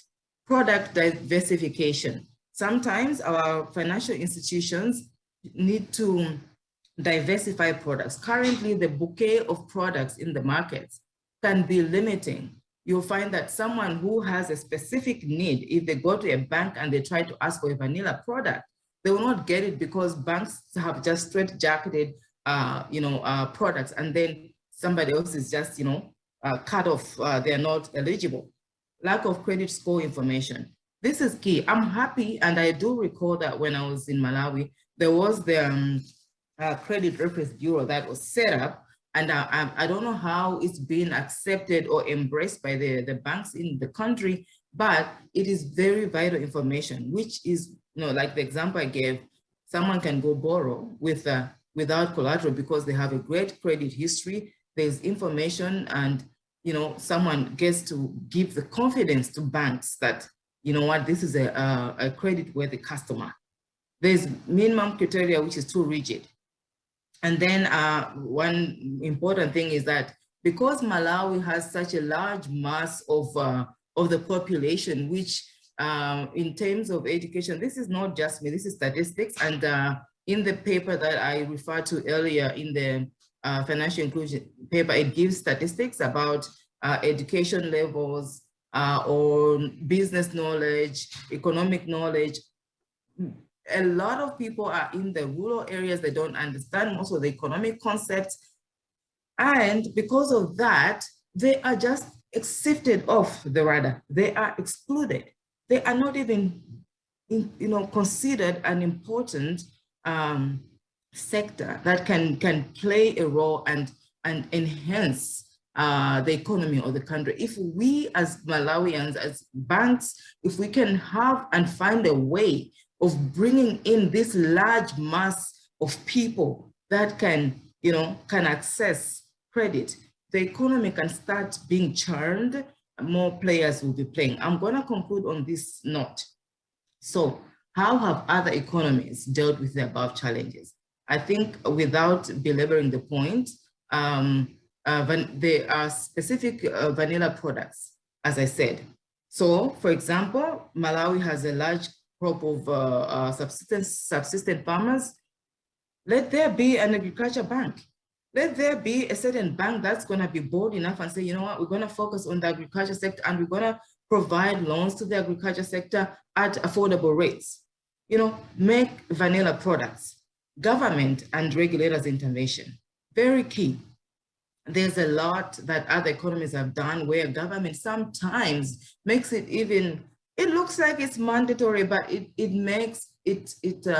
forces in courts, because governments do not force people, but it forces players to be more involved in growing the economy. Credit default insurance is another area, very key. Right now, in economies like here in Canada, almost every loan product that you get, there's going to be a component of insurance. If you're going to get a mortgage, there's going to be a component of insurance. If you're going to get a credit line, there's going to be a component of insurance. This is an extra hedge that banks can actually explore in Malawi and say, you know what, we do know that there is high credit default. Let's start looking at how we can ring fence this by making sure we bring in credit default insurance. Okay, so my colleague Cecilia Mondiwangosi will be coming in shortly, and she's going to be talking about some specific products that can be channeled towards specific sectors like small businesses. And she's going to be talking about things like client education. Banks need to learn to invest from somebody in somebody from when they are right at the bottom, grow them through training, mentor them, and then eventually give them access to loans. Because you would have invested, you are almost 100% assured that this person has learned best practices. And therefore, the rate of default even goes down because you have taken them through the process. Then let's not even talk about lending rates. This has to be looked at. I don't know what, but structurally it has to be looked at. So let me finalize. Yes, I'm going to ask you to finalize. Thank you. I've actually completed. So my colleague Cecilia can come in. I'm going to stop sharing. Thank you. So I'm going to talk about support for small businesses.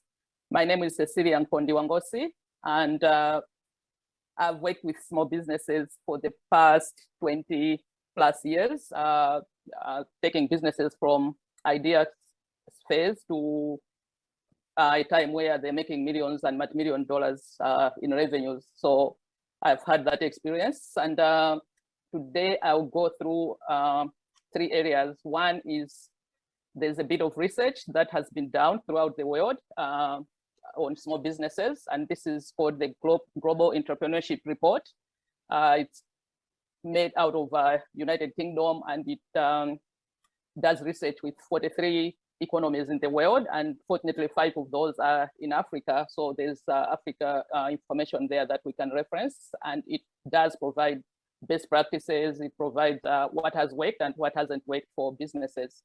So that's in the Global Entrepreneurship Monitor.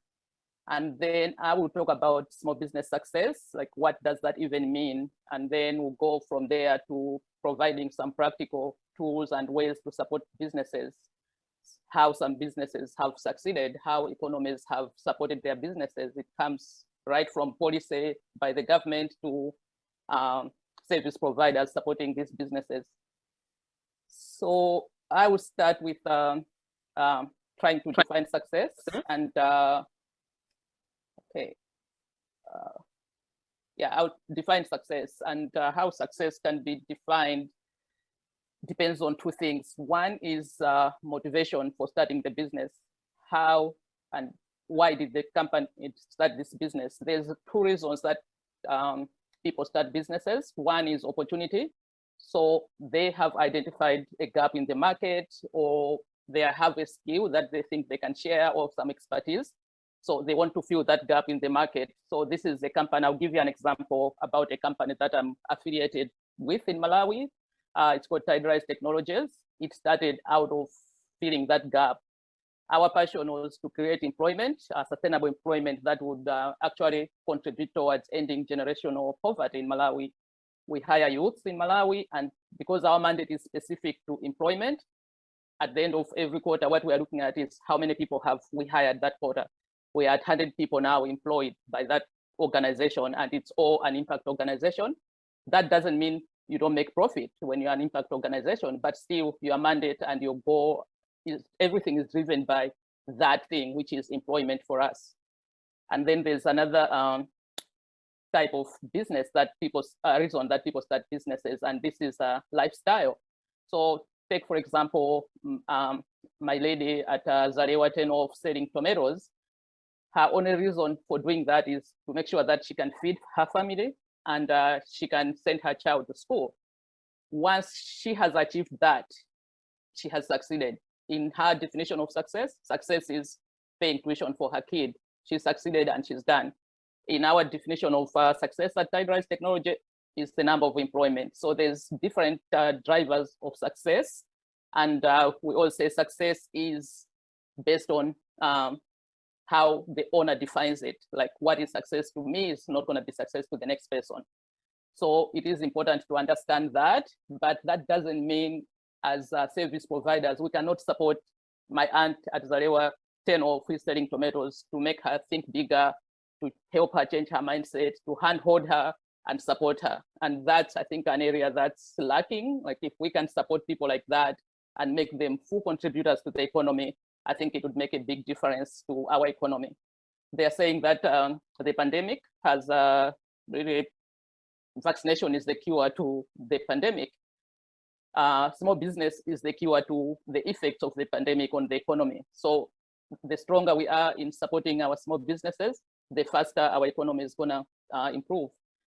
So what can we do to make sure that our small businesses are supported and can scale up? There are 5 things that both the Global Entrepreneurship Monitor and my years working with small businesses have experienced that. And the first one is what Kelo had talked about, that's access to finance. There's different ways that we can provide this. I'll give an example of how some governments have done it. Some banks have put money together, for example, here in Canada, and created a small fund where the youth can access. They have no collateral. They have no credit history. They know that they're just coming out of universities, but they have strong knowledge and drive and motivations to start businesses. If we can support those sectors using non-traditional loans, because most of the times we're just looking at the traditional bank loans, but there's a lot of things we can do with non-traditional loans, and those are sector specific. the loans for women. When I worked in Malawi, there was NABIWI back then when I was working at SEDOM. So we had those specific loans. I'm sure they are still there, but if we can really encourage those kinds of loans, that would be great. The second thing is advisory services. Everybody needs advice. I think we've all been held and supported on our journeys. Somebody has helped us cross at one point or another in our lives. So if we can provide those services, that's another item that can help people succeed. And the third one is the access to business training. As you know, most people start a business because they have expertise in that area. I might be an engineer, I might be a technician, I'll start a business that I know I can perform on. But it doesn't mean that I know how to do marketing. It doesn't mean that I know how to do my books. I don't understand anything on financial management. So if we can provide the business training to fill those gaps, to make sure that even if I have an accountant, I still know how to read those financial statements, that's something that helps contribute to business success. The fourth thing is mentors, and I think I'm going to emphasize more on that, because mentors are people that have done something similar already. They've succeeded in it. They've made mistakes. They will help you avoid those mistakes, so you can skip the first 2 years of your business into third year and into scaling up so fast, because you have a mentor, somebody who is guiding you, and you have somebody you can bounce ideas off. And then the final one is access to champions. And I think that's an area that I feel lacks in Malawi, is to have somebody who truly believes in what you're doing and can champion you, whether you're there or not. They will treat your business as their own. They will connect you to markets. They will connect you to buyers. They will connect you to training. Like, they'll have their ears on the ground regarding your business. If they hear anything, they will jump and say, oh, I know this person, talk to this person. And it's really important. It's helped a lot of business owners grow and scale. So in the interest of time, I'll go to my last slide. I'll share my slides later, but what that is, what can we do to support these businesses? What are the practical ways that us as diaspora can do to support these businesses? The first one is international market access. We know Malawi is a small country. We can't achieve mass purchase by just selling in Malawi. We have to access international markets. And I was very happy to hear Dr. Thomas Montali talk about the trade commissioners, because that was going to be an emphasis on my presentation, and recommendation is to really maximize the trade commissioners at our embassies, because I've seen how much work the trade commissioners here in Canada do for businesses. They can provide a lot of information, market intel, connections, and if they can really work to support our businesses in Malawi, I think we can do a lot to export. But the trade commissioners cannot be everywhere. I would encourage them as well to reach out to the diaspora, like in Canada, for example, and say, hey, there's a trade show happening in your area. Can you go and represent these businesses? I have represented several businesses in different trade shows on different. Sorry to cut you. I'm going to have to ask you to wrap up in 2 minutes. Okay, thank you. So if we can do that for each other, even the people participating at trade shows, they can also represent each other's businesses and make sure that instead of hearing from one person, they're hearing from the whole group. The second one is We Connect International. In the United States, corporations are mandated to buy 5% of all their procurement from minority businesses. Kenya has a We Connect International sector, and South Africa has a chapter as well. If Malawi can look into that and then mobilize themselves, the buyers, to form buyers consortiums and send products to the States, like export in bulk, I think that would also help. The other one is championing some entrepreneurs. Us diasporas can pick one business at a time and champion that business where we are, and try to connect them to foreign markets as well. And then there's mentoring. I've talked about that. If we can each pick one person or one business to support and provide mentoring services or business advisory, that would be great. So I will leave you with this one thing. We've all heard that they're saying about give a person fish, they'll eat it for one day. Teach them to fish, they'll have fish for life. But what if you've taught them to fish, but there are no ponds for them to fish from? Just think about that. That's what is happening. We're training people in Malawi, they're young, vibrant, but there's no ponds, there's no employment, they can't fish, there's no money for them to start their business. So just think about that and think about helping one person cross, just like somebody gave back to you. Let's all try and have that mentality of giving back. Thank you. Thank you very much to the three of you for such great presentations.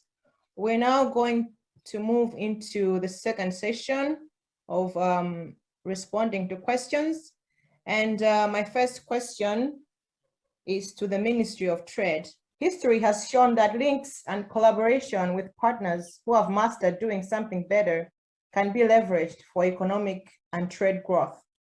Has there ever been the option of visiting Saskatchewan to establish strong links with the breadbasket of the world? And the second question, there was a time when Malawi was giving a lot of focus on African Growth Opportunity Act, AGOA, which provides eligible sub-Saharan African countries with duty-free access to the US market for over 1,800 products, in addition to the more than 5,000 products that are eligible for duty-free access. What happened to this program? And in looking to the future, how can Malawi leverage more on this or such similar programs? Over to you, thank you. Good presentation. Perhaps before I do respond to these two questions, first, I loved what Mrs. Ngosi indicated in terms of the issue relating to the small and medium enterprises moving forward. But one thing is the mindset change in terms of the culture of repaying back loans when it comes to funds. Yes, you get a loan, but you don't pay back. Even some of the diaspora here might have gone through the University of Malawi, but they have not paid their loans. So that culture and that mindset, I think, might be changed to an extent that perhaps we should be saying, when we borrow, we should pay back money. Having said that, indeed, AGOA, historically, yes, but it has not changed. It's a window that provides market access for developing countries and LDC, in particular, us in Africa. It really propels growth, it creates jobs. And the sector that Malawi perhaps benefited most was in textile and garments. You may recall that we had close to 21 companies, particularly when rules of origin were relaxed, where you could get fabric from third country, make a garment here and export to the US. And following the diminishing of the multi-fiber agreement, whereby now anybody, including the Chinese, can export directly to the US, most of those companies closed down, and we're remaining with only one company called Chirimba Garments that is exporting. If you look at in terms of the volume that were exported, the major challenge that we faced, particularly, is the productive capacities. Our companies here, perhaps they don't meet in terms of volumes that are needed in the US. US is a huge market. And we were trying to consolidate even the containers that perhaps 4 or 5 aggregate and export the US. They could not meet, in particular when orders are to ship every month a container load 40 foot. We had some challenges. We saw in the macadamia nuts, there's huge demand of mac in the US, but we cannot supply a weekly or monthly 40-foot container. Also, the inherent design of that AGOA, the rules of origin, are very stringent in itself, because it is the grantor, the preference granting country that gives the rules of origin. Thirdly, there's no inherent financial facility that can cushion in terms of production, in terms of dealing with issues. We deal with quality and standards. You know, these are very critical issues when we deal with international markets. That's why I saw somewhere put some bonongwe there, that can we aggregate and meet the standards that are required. That has been also the main challenge. But we came up with what we call the AGOA response strategy, where we identified about 4 or 5 commodities, which perhaps now in terms of volume and in terms of quality we could be exporting to the US. The textile garments still remain on the line, but we thought of macadamia nuts, the major ones. Now over 27 companies are now producing mac, and where there are tea plantations, they're uprooting, they're trying to grow mac. Mac is becoming one.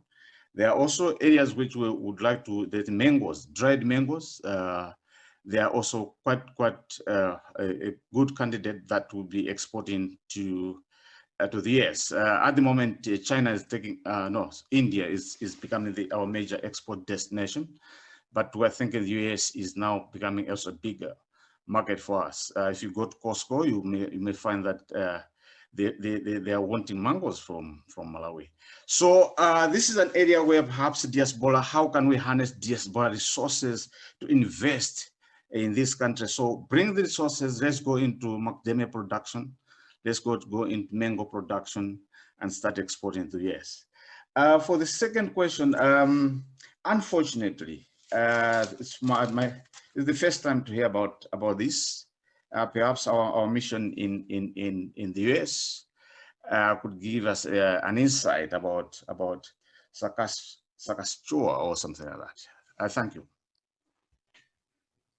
Thank you very much, Mr. Muntali. We will definitely follow up on that and collaborate more after the conference about Saskatchewan. And the next question is for the Ministry of Industry. And it says, in pre-democracy days, Malawi had various industrial developments, such as producing cars, bus bodies, food products, and steel, among others. We saw most of these being closed in the early years of democracy, and there has been no further growth. Can you appraise us of what is in the pipeline regarding the opening of new industries in Malawi as a way of diversifying our economy, as well as reducing the high import bill, especially in a country that has seasonal sources of foreign currency? Indeed, the issue of industry shrinking is common knowledge. The issue of competitiveness that has been talked about is one issue. There have also been issues to do with logistics, transport, particularly transport logistics, that had put Malawi's industry at a disadvantage. And now that coupled together with more liberalization and getting inputs, imports from China, from South Africa particularly, certain industries could not stand competition. And so growth of industry has been a problem. Actually, what we would say is industry shrunk.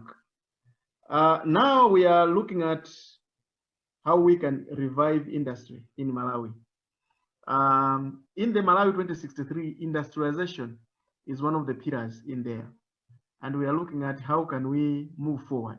Right now, one of the issues on the table is what we call special economic zones. So we have identified land in Area 55. Area 55 is after Kanengo, as you go towards the airport. Area 55, Matindi, behind Nokma in Blantyre and Chigumula.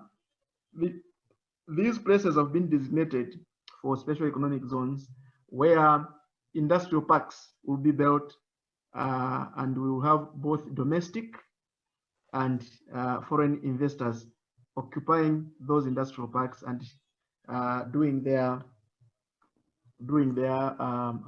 work, producing those goods we think Malawi can do better. But again, we are also looking at designating specific areas where we already have industries or where companies will be established and making sure that the incentives that they need for them to grow are given right there where they are. And so there's a bill in the Ministry of Justice, the Special Economic Zones Bill, which once tabled in Parliament and assented to by His Excellency the President, will now enable Malawi to take it through. We already have done the feasibility studies on that.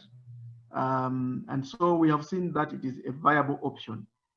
But the other industrialization that we are looking at is the bottom-up approach, meaning that you are growing small and medium enterprises into becoming larger enterprises. and therefore occupying that space of big companies. So we looked at that and said it's not possible to industrialize through foreign investors alone. We also have to grow our own companies that can occupy that space. So in terms of that, we have what we call rural industrialization strategy that will be coming in very shortly. But we are also looking at how can people work together to become bigger companies. So we are promoting joint ventures. We are promoting public-private partnerships. We are promoting cooperatives in the country. And we think these can also grow to become big companies that can enhance industrialization in the country. Maybe in short, I should say so. Thank you very much, Mr. Mkombezi. And the last question in this section goes to the Malawi Investment and Trade Center. Red tape has often been a major bottleneck in bringing investors in Malawi, such that Malawi is often ranked poorly on the ease of doing business index. Is the Malawi government willing to support the diaspora in cutting the red tape on investment matters? Over to you. Thank you.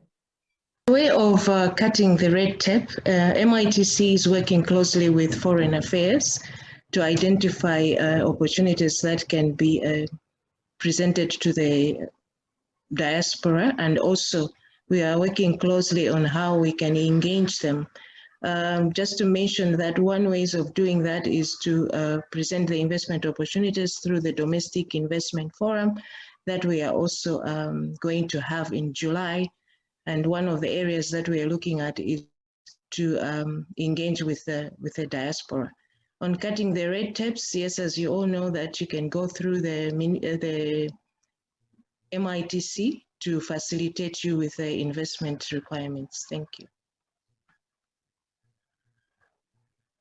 Thank you very much, Ms. Kafagamoyo. I know we've had a long do that. Let's hear a word from another sponsor.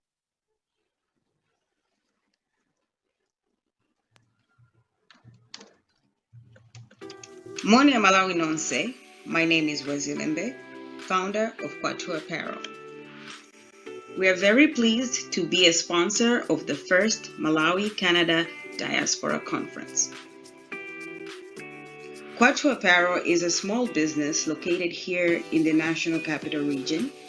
We design and sell custom t-shirts and hoodies that promote our national pride. We also provide custom commercial printing for small businesses, events such as bridal parties, family reunions, birthdays, charity events, and promotions. We are officially launching a week from now. Save the date, May 22nd, 2021.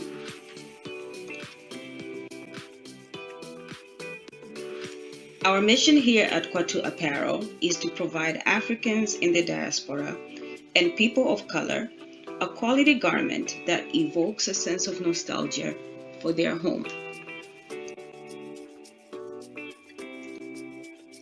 Our goal is to promote our national pride through the expression of our clothes.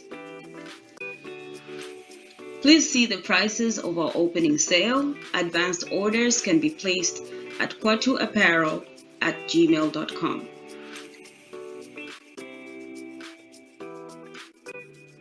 You can also follow us on Facebook, Instagram.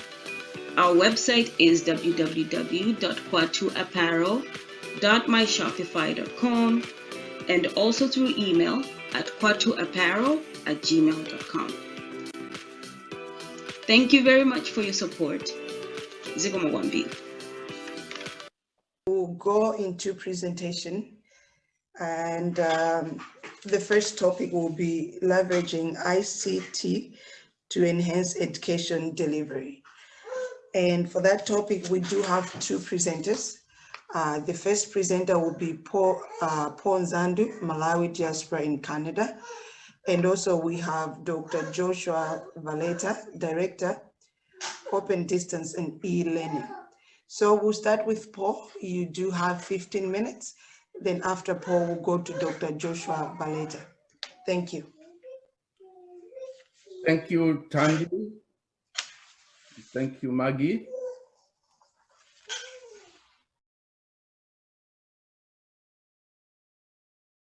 So I'll be talking about leveraging ICT in education delivery.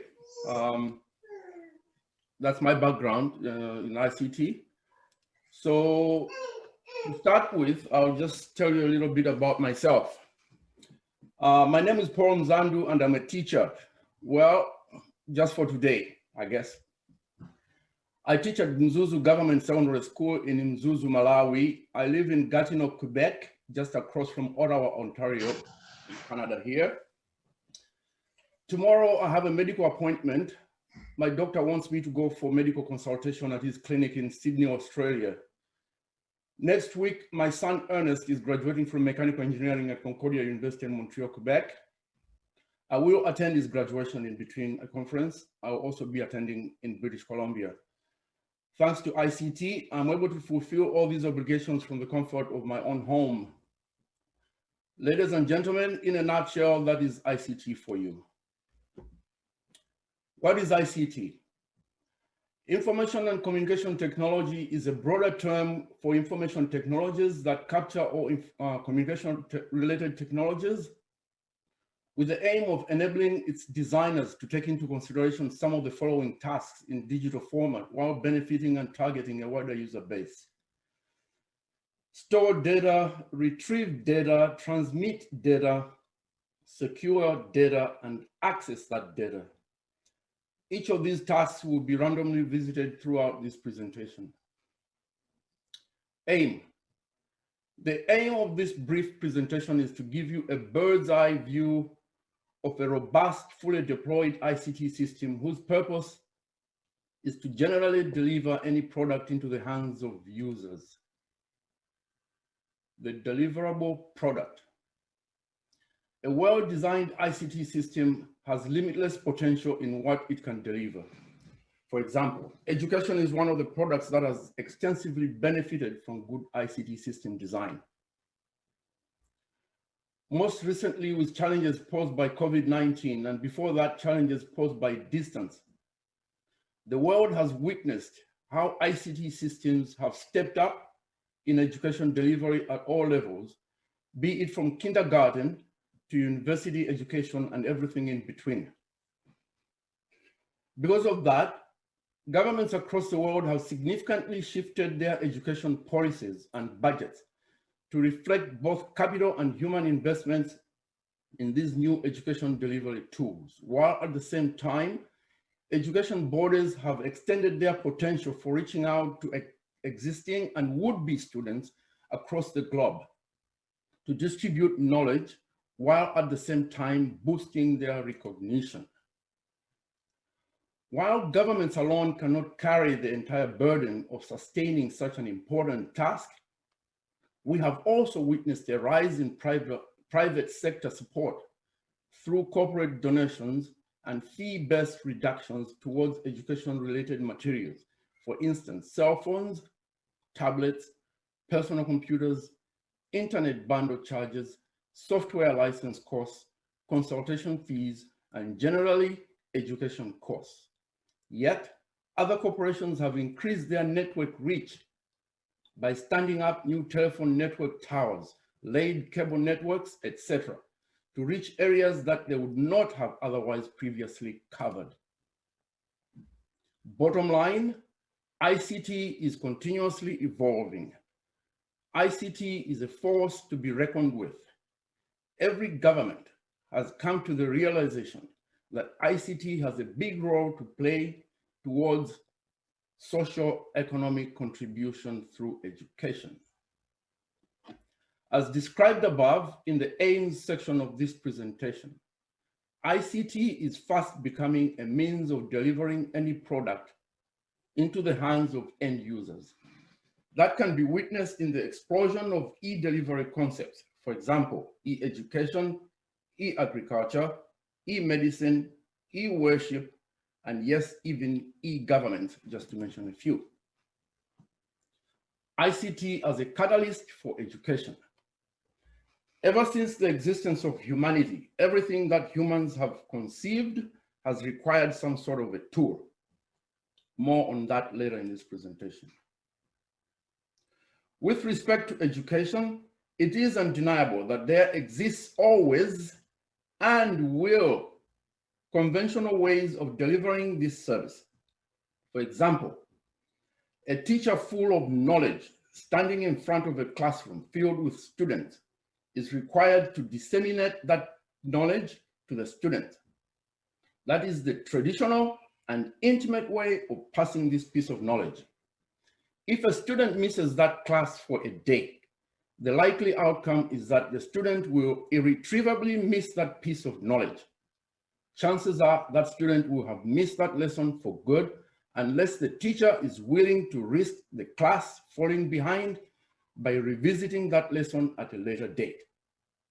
When that happens, ladies and gentlemen, just think of the potentials of ICT. Imagine that student bedridden from an illness, listening in to that teacher's lesson of the day. Further still, imagine that teacher having the potential to record that lesson and storing it into a central database, well documented by date and timestamp, and then imagine that student choosing a convenient time to access and listen to that lesson. A good ICT system does not end there. It has a good interface through which it has to transmit that data, whether in real time and interactively between the teacher and students, or as retrieved data over a good network system. As previously mentioned, reliable network infrastructures are at the heart of any ICT system. They are the vehicles within which the data has to travel from point A to point B. In order to deliver a quality education system, it is imperative upon any government alongside other entities sharing a common goal to ensure significant investment is made in facilitating enhanced networks. As the size of data grows exponentially, so too should dollar investments in network infrastructure. Third, fourth, and now fifth generation network infrastructure are a must if we are to have a mark in world standard e-education systems. Now, let's go back to our student. Again, imagine it is now exam time. Our student is still not feeling well, but is good enough to take that exam. A well-designed system has security considerations built into it. Our database has been secured so that we can store up to a certain sensitivity level of exams. Final and national exams are perhaps a topic for another ICT presentation. We will consider midterm exams for this ICT system. While designing our system, the designers were diligent enough to consider building a robust VPN, virtual private network infrastructure. Its purpose is to transmit the data securely to our target student. Simply put, and to answer the question, what is VPN? Imagine the journey that data makes from point A to point B. We have the network, which is one aspect of our well-crafted ICT data transmission step. Now, add to that, build a virtual tunnel with strong impenetrable walls around it, filter software, and firewall blockers. Now let the data travel through that. Suddenly, our students' privacy is now protected, and so is our data, traveling from the teacher to that student. ICT delivery must be a collaborative effort between governments and private corporations. Private corporations have the expertise which they can offer to the governments under tight agreements. Governments can also outsource delivery tasks to numerous approved third-party partners from the corporate world. The final element this presentation will look at falls in the last category, namely data access. For that, we head back to our student. At this point, the government has extensively invested in the proof of concept, design, development, testing, and deployment of our ICT. All government ICT strategies should be aimed at bridging the digital divide. Simply put, this is the gap that exists among the masses, demographics, as well as between urban and rural areas. A well-planned and designed system should seek to eliminate this gap in absolute terms. It is pointless to design a system that cannot be accessed by most. ICT has no boundaries. Therefore, its designers should leverage that fact when designing a solution. Our student will need to have a good, accessible, though not necessarily dedicated network. They should also have access to a working tablet or computer system, among other tools for access. This is one area that needs bridging the divide. Governments should aim to level the playing field. One laptop per child. Less expensive laptops have been designed for use in school on a one-to-one basis, with features like lower power consumption, a low-cost operating system, and special reprogramming and mesh network functions.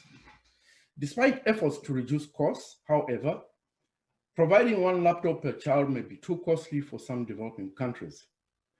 Published by UNESCO's International Institute for Educational Planning. Summary. Chalkboards, we used to call them blackboards, green boards, and books and libraries, etc., will always be the foundational tools for any level of education. It is not the intention of ICT to replace these tools. The role of ICT is to complement these tools. ICT is a tool that, as stated above, is available for humanity to embrace. ICT has answered questions imposed on educational systems with precision. Education delivery has benefited from ICT to a great length. Whether it is a school enrollment, class attendance, exam writing, advanced training opportunities, graduation ceremonies, parent-teacher meetings, anything education related, ICT continues to evolve as an alternative. Let us leverage its potential. Governments and educational bodies around the world have embraced ICT for years and continue to invest into it. No doubt, there is a positive correlation between ICT and quality of education. While the scope of this presentation is limited by time and research, it is imperative to know that ICT is not only limited to our student in this case. It encompasses other vital social and economic areas of life. It should therefore be addressed at a national level. The private sector has a big role to play. One such way is to reduce manufacturing costs, thereby reducing costs to consumers of electronic media.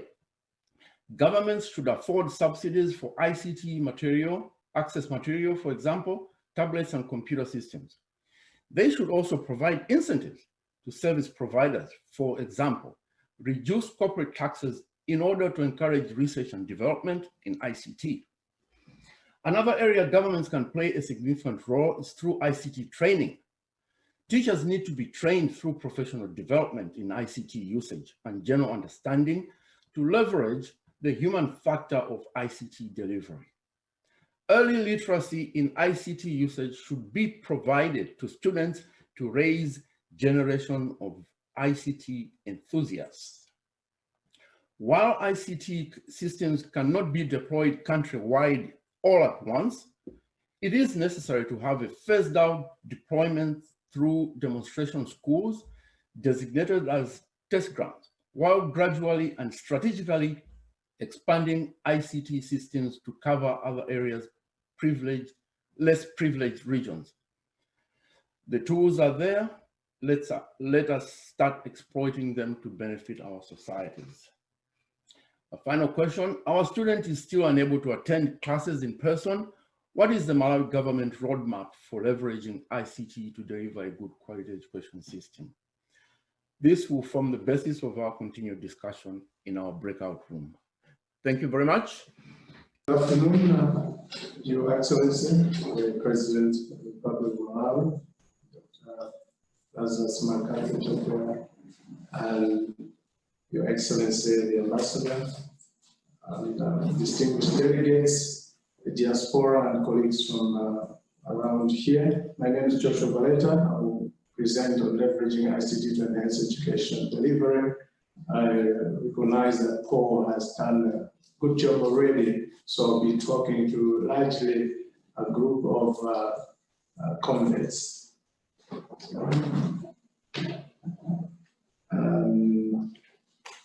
I'm trying to advance my slides here. What I wanted to do is to start with a,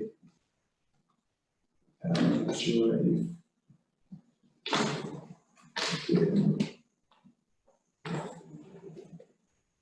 the tech here is going to facilitate.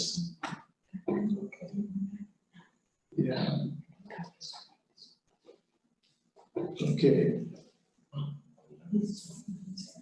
So basically, I wanted to indicate that I'm trying to advance the slides, but I'm not making progress. Maybe if you can share the copy that you have, that would be helpful.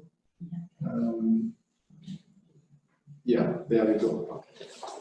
So I wanted you to take home with you this very simple message that you could be the EdTech champion in two ways. One is in investing in something that is a revolution when it comes to advancing education and making education more accessible. And secondly, investing in something that has a huge capacity to give you the returns that you need. And you can be part of this historic transformation that is already underway at the moment. And so in a summary, if I don't get to the end of the presentation in time, I want you to realize that as the Minister of Education, what we are doing for you is to create an enabling policy environment and promoting partnerships. Because we have a shared responsibility, you and us. And that is to make sure that education is accessible and education is of good quality, of high quality. And in response to the Malawi 2063 agenda that His Excellency referred to this afternoon, and also the Director General of NPC, there are four things that we would like to achieve. One is to digitize education. Two is to enable access to education technology. And three is to make sure that schools and communities are connected to the internet as well as power grid. And then four is to train and produce a critical mass that can sustain the education revolution that we have to undertake. Knowing very well that at the moment, if we are to do anything sizable and get ourselves to a place where we design 2030 and 2063, we need to leapfrog. This is why we are calling for more than just a transformation, but revolution in education. What's there in there? What's in there for the diaspora? Well, one, would like to invite you to walk to the open door of e-learning. And two is to invite you to invest in education technology, schools, infrastructure, and equipment. And you'll appreciate this a little further, in addition to what Paul has already said, as I touch on these aspects later on. Three is to mobilize education technology as well as scholarship support. And the fourth thing that you might want to consider is to participate in the formulation of the strategy and the partnerships that are going to take us there. That's 2030 and 2063. So you have a huge opportunity at the moment to participate in the process of developing a strategy, because the open distance and e-learning directorate is just new. So as we go through, pay attention to the terminology that's in front of you. I'll highlight EdTech is education technology. ICT we know already from Paul's presentation, and ODER is open distance and e-learning, which is an alternative education delivery mode. Well, I don't have to say a lot about our desired future, an inclusively wealthy and self-reliant Malawi. When we think about this, we look at education as an enabler, and this has been highlighted in the vision itself. That's why it is number 4, human capital development. So we see ourselves in responding to our National Education Sector Investment Plan, which is a guide that we have.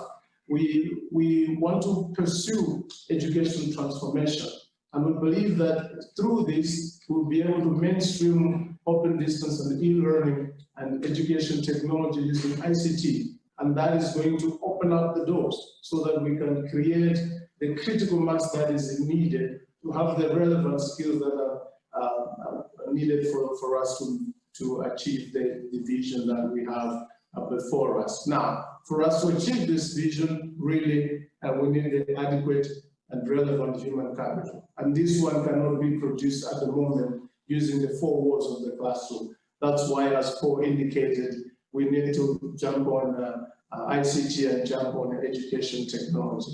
It's a huge opportunity we're talking about. Remember, when we are in the field of education, we are talking about huge numbers. 6 million of those that are supposed to be in primary, secondary, and as well as higher education, tertiary. And there are also those that are out of school. So huge population we're talking about here. And even in general, when it comes to information sharing, we need a public, the whole population that knows what is going on, and then the mindset change interventions that are there, we need to reach out to every one of them. Now, I just want to give a synopsis of what ODEL can do, open distance and e-learning or education technology.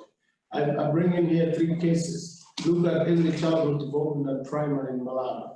There's been an initiative where 1 tablet was given to a household, in some cases a student, and over a very short period of time, we have seen that there's learning gains of 4 months in literacy and learning gains of 3 months in numeracy. That's a lot. And then there's even continued learning at secondary as well as primary in the COVID-19 pandemic. So our ability and capacity to respond to emergencies or adapt to them rather is huge. Look at the tertiary education sector impact. Zuni alone, Zuzu University has almost doubled its intake because of ODEL initiatives. So, and even the Polytechnic, they have just graduated a group of students with engineering certificate and in electrical installation. And we have testimonies even from those hosting the students in internships that these kind of students actually look like they were thoroughly, brave, and they had studied very well. And so we see that huge potential which is there. Now, what if we provided more edtech opportunities to the students at different levels? What if we produced even the edtech itself locally? What if every student and every teacher had access? And what if you did diaspora? And that's together we invested in this great transformation. Wouldn't we really move towards the vision that we have? Surely we would. And in line with our vision for the vibrant and competitive education sector, we have concepts that drive us, and one of them, very key concept, is of not leaving anyone behind. And as you know, this reflects on the SDGs, even as His Excellency alluded to earlier today. And in order for us to move in this direction, our National Education Sector Plan focuses on two aspects. That's 1, to increase access, and 2, to improve outcomes. In other words, access and quality of education. And at the moment, the situation really deserves our attention. If you look at the industry and economic expansion potential, it's huge, but growth is still low. And there's limited human capacity and specialization in areas that can really lift us up. Look at literacy level, 62%. You may not do much, even if you have embarked on mindset change. You need high levels of literacy. And the 4 walls of our classrooms, for us to expand them, we need a lot of time and a lot of investment, which we do not have, unfortunately, at the moment. Enrollment rate at secondary school, think about it. Out of the whole population of kids that are supposed to be in secondary school, only 16% are in there. Think about higher education access, less than 1%, and we are amongst the lowest in the SADC region, amongst the lowest the whole world. Definitely, we need to do something here. There's limited access to and utilization of education technology, and this is why we really need that all partners to work together. So all these factors are pointing to the need for expanded growth of access to relevant education in Malawi, and there's an urgent need for us to leapfrog. And education technology, as my colleague has ably demonstrated or illustrated, allows entry into the economy by those who would otherwise not, because education technology enhances ODEL to ensure open, flexible, and inclusive education. And it also helps you to exponentially increase enrollment and access. It minimizes learning and financial losses. EdTech enhances technology as well. And it affords the teacher diversity. So he or she is able to experiment with things and see what is the most appropriate way of giving instruction and supporting students. In the long run, also, education technology and ODL in general is less costly, and therefore it increases overall efficiency of education systems. It creates internship jobs and industry expansion, and it gives you quick wins. And that's where you want to invest your resources, because you are sure of getting quick results. So in a nutshell there, looking at what we have talked about so far, we see ICT as a space where you can innovate and a space where you can identify and embark on enablers.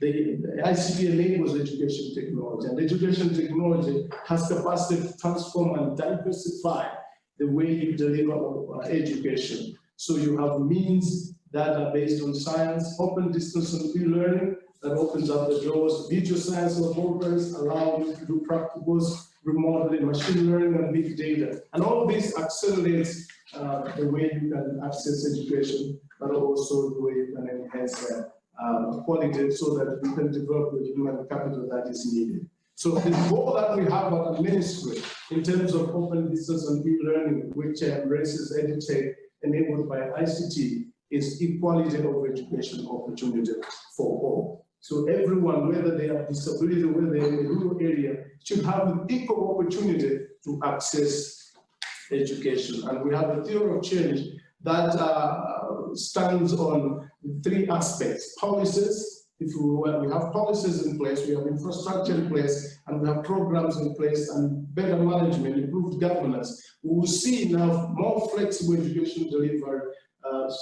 systems, and choices are available everywhere. Learners, teachers, and schools are able to innovate and integrate EdTech. End of the day, we will be comfortable that we can achieve the Malawi 2063 vision. It's a more equitably educated and productive nation, and increase the education efficiency, which is what you want to attain end of the day. So we have strategic objectives that lead us in that direction, but I will, since I've touched on some of these already, I will move quickly to talk about the ODL ecosystem. We cannot do this alone, and no single person can do this alone. So we believe that in partnership with different development partners and the industry partners, as well as the diaspora, that's you over there, internet service providers, promoters and advocates, educators and learners, and the content developers, support services and technology providers, as well as the government, which is where we sit, we will be able to move forward. But there's a huge advantage that diaspora has in that you stay in places where you have seen this work. You have maybe tested it yourself, and that's why our eye is on the sparrow. Our eye is really looking at you and is thinking you can have a way of touching the nation to move forward.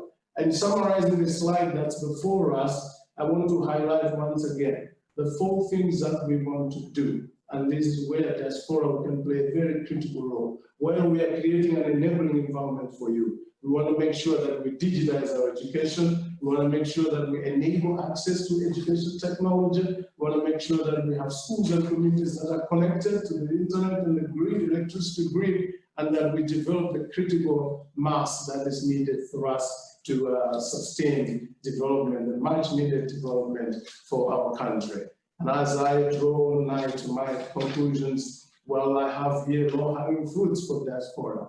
Here is a huge demand, and therefore space for you to invest in education technology in Malawi.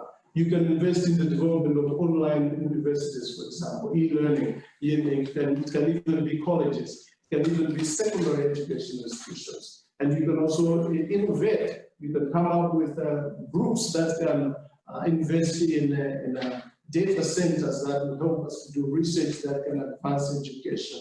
You can also help us with enabling strategic linkages with expert institutions, but also mobilize support in form of donations in kind, but also in cash for Malawi, and support the ODL scholarship.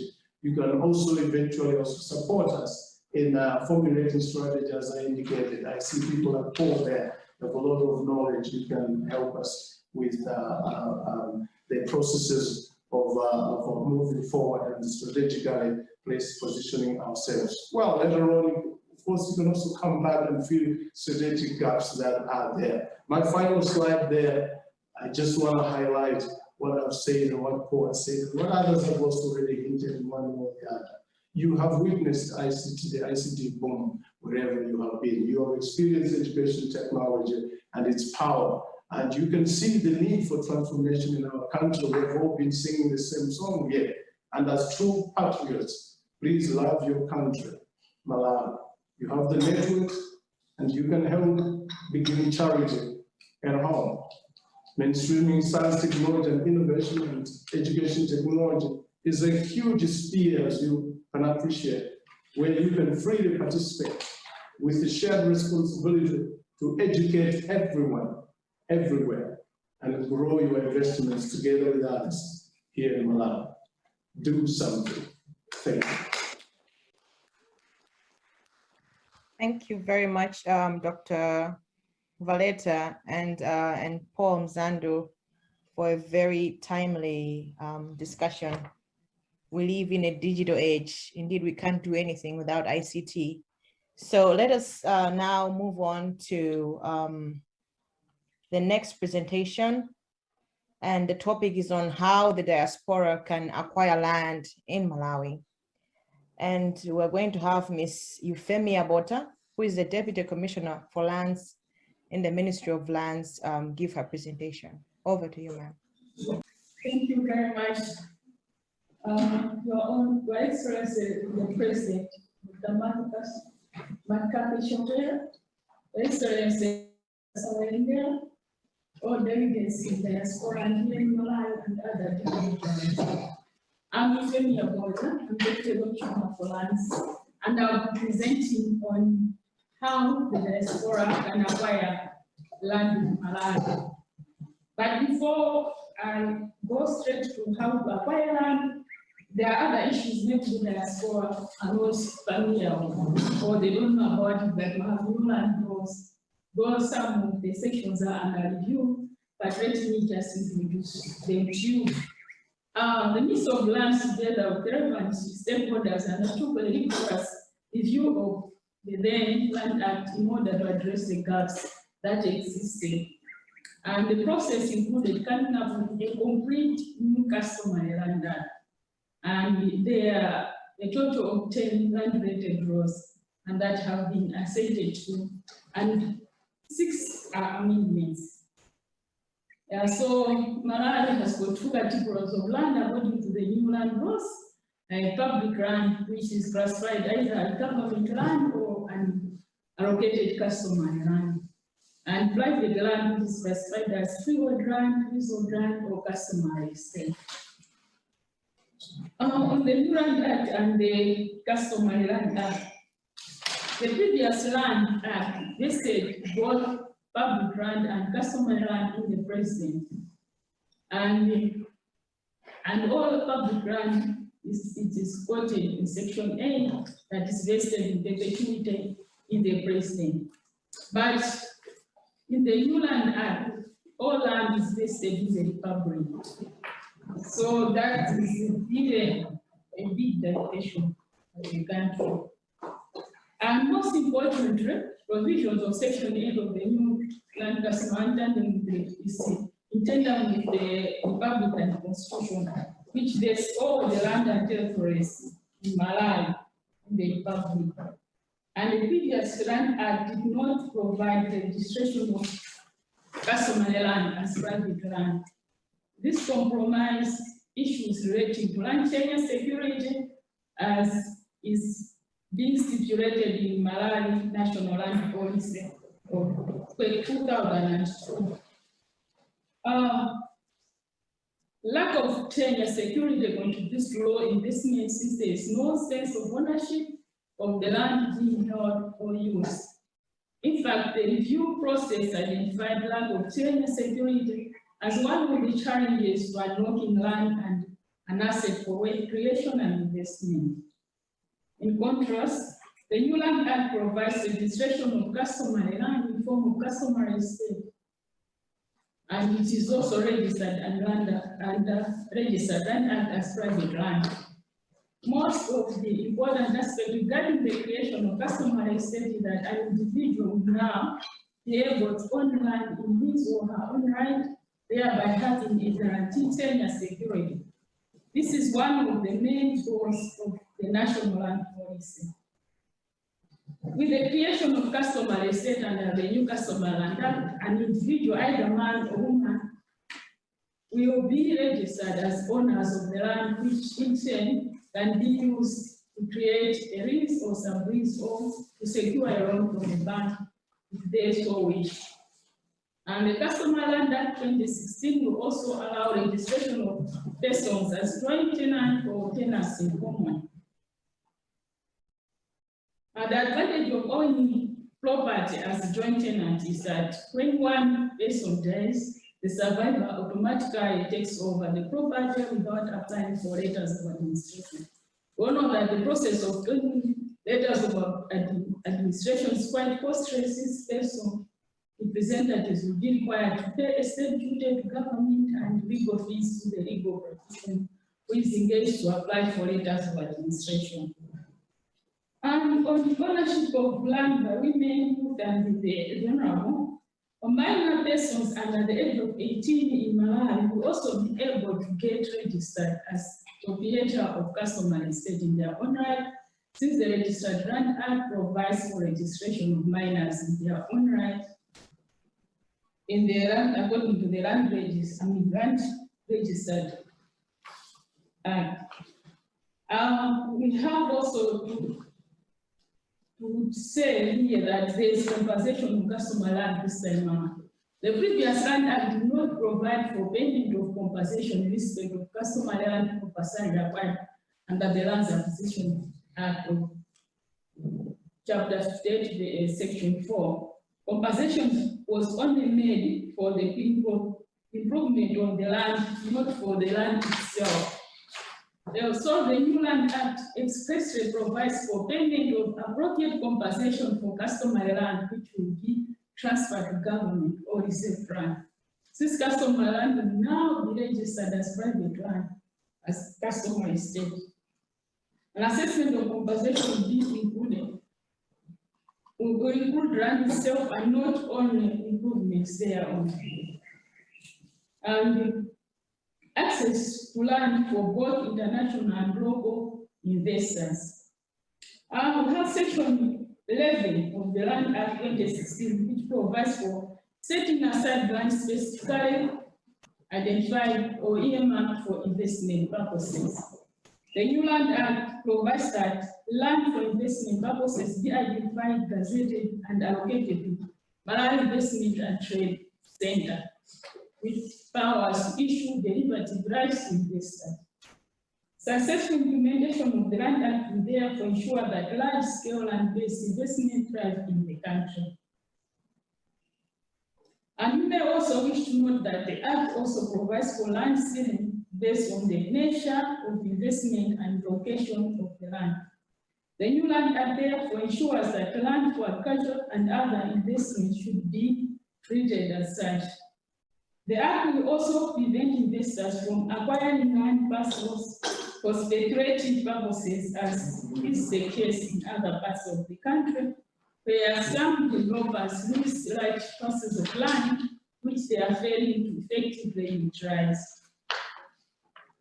And there is also the provision to transfer customary land for public interest that includes investment of national interest. In this regard, the above customary land share be transferred subject to, among others, condition payment of appropriate compensation and assessed by registered value. Most importantly, there is also a provision that the minister shall direct payment of compensation by a person to whom or organization to which the land has been transferred to and is granted under lease. And currently, it is OPC responsibility to pay compensation. However, assessments for compensation is done by use of lands.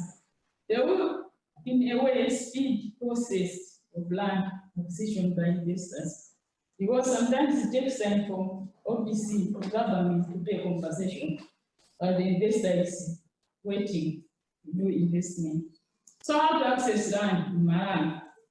We have land for investment and land for residential purposes. And how can the diaspora acquire land in Malawi? There's need for the people in diaspora to either register customary land if they have any claim to land in their villages. And the diaspora can access from Malawi Investment Center for investment purposes, or land can be identified and earmarked for development by diaspora from list of lands which has a mandate to allocate plots created out of public land. And they can also access land from Malawi Housing Corporation, local councils who allocate plots out of public land in their authorities. And they can also acquire land from companies or individuals who still own freehold land. So far, the ministry has identified and allocated land to MITC with Brantaya and operate Chakwera. And the diaspora can access land from MITC by sending their project concepts. Once successful, MITC will allocate land to the applicants and provide the liberty rights. For the process, one has to fill in standard forms in terms of residential posts. The diaspora have to make an application to filling in a standard application form, and plots will be offered to the applicants. And once offered with a plot, the applicants are supposed to pay development charges and other related fees. As regards to freehold land, investors can access land through subleasing or outright purchase. The investors can acquire various pieces of land as individuals or partnership. In terms of partnership, investors can get guidance from the Private-Public Partnership Commission on how such arrangements can be made. And the diaspora can also acquire land by partnering with the Department of Housing on private-public partnership arrangement in construction of low-cost or affordable housing units. Department of Housing will be allocated land for housing projects, or the successful partner will have to be allocated land by the ministry directly in order to participate in the project. On development, because land is there to be developed and is a means of production. So the prospective developer is supposed to submit development plans after payment of development charges to respective institution. Thereafter, the developer submits development plans to the planning committee and is supposed to pay fees which are calculated based on the nature of proposed development to relevant town planning authorities. Once plans have been approved, the developer applies for lease to ensure senior security. And the development period for project is within the period of 2 years from the date of allocation. In conclusion, the diaspora can access land from Malawi Investment Trade Center for investment purposes. Land for residential purposes can be acquired from use of lands, Malawi Housing Corporation, and local authorities, or through subleasing or outright purchases from owners of freehold land. That's the end. Thank you very much. Thank you very much for the presentation. I'm sure there'll be follow-up questions because we are really interested in acquiring the land at home. Now we will go into questions, responding to questions. I'll start with the Ministry of Foreign Affairs.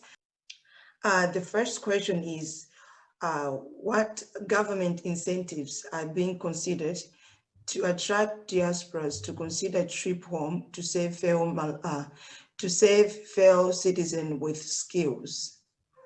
The second question will be, the population of Malawi here in Canada is growing, and it is glaringly shown the need for representatives here in Canada.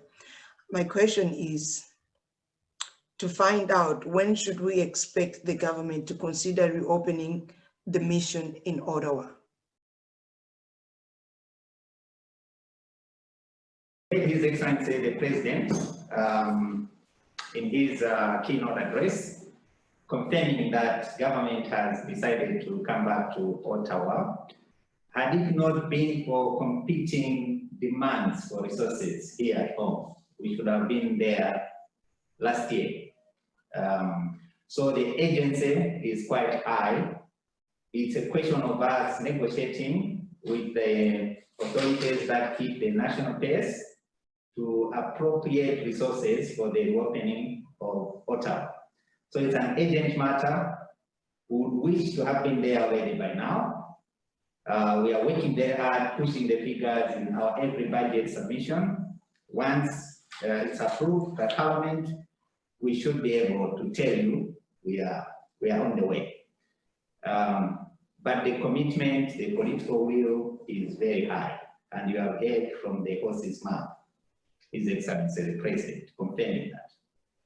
I also just want to touch on the issue of return of diaspora to Malawi. You know, one reason why government came up with the diaspora policy is to create avenues for the diaspora to participate in national development without necessarily coming back home. You heard our colleagues from the education sector, Dr. Paul and the other gentleman from the diaspora, emphasizing the point that you don't necessarily need to come back home to make a contribution. We have platforms that can enable you to make a contribution without necessarily coming back home. And when you combine that with dual nationality, then wherever you are, feel comfortable to make a contribution without necessarily having the edge to come back home. But if that need comes, why not? We are open. We are willing to welcome you back home. Thank you. Thank you very much. That is an exciting news. We are looking forward to have the embassy here in Canada. That will ease some of our the challenges that we face. We'll now go to Malawi Revenue Authority. I would advise you to keep time. You do have 3 minutes to respond to the question. So the question is, Malawians in diaspora often want to bring into Malawi goods, either for personal use or for trade. However, high tax rate enrolled a little margins there and becomes a disincentive. Can you advise if there is any specific tax incentive for diasporas to export things to Malawi? Thank you.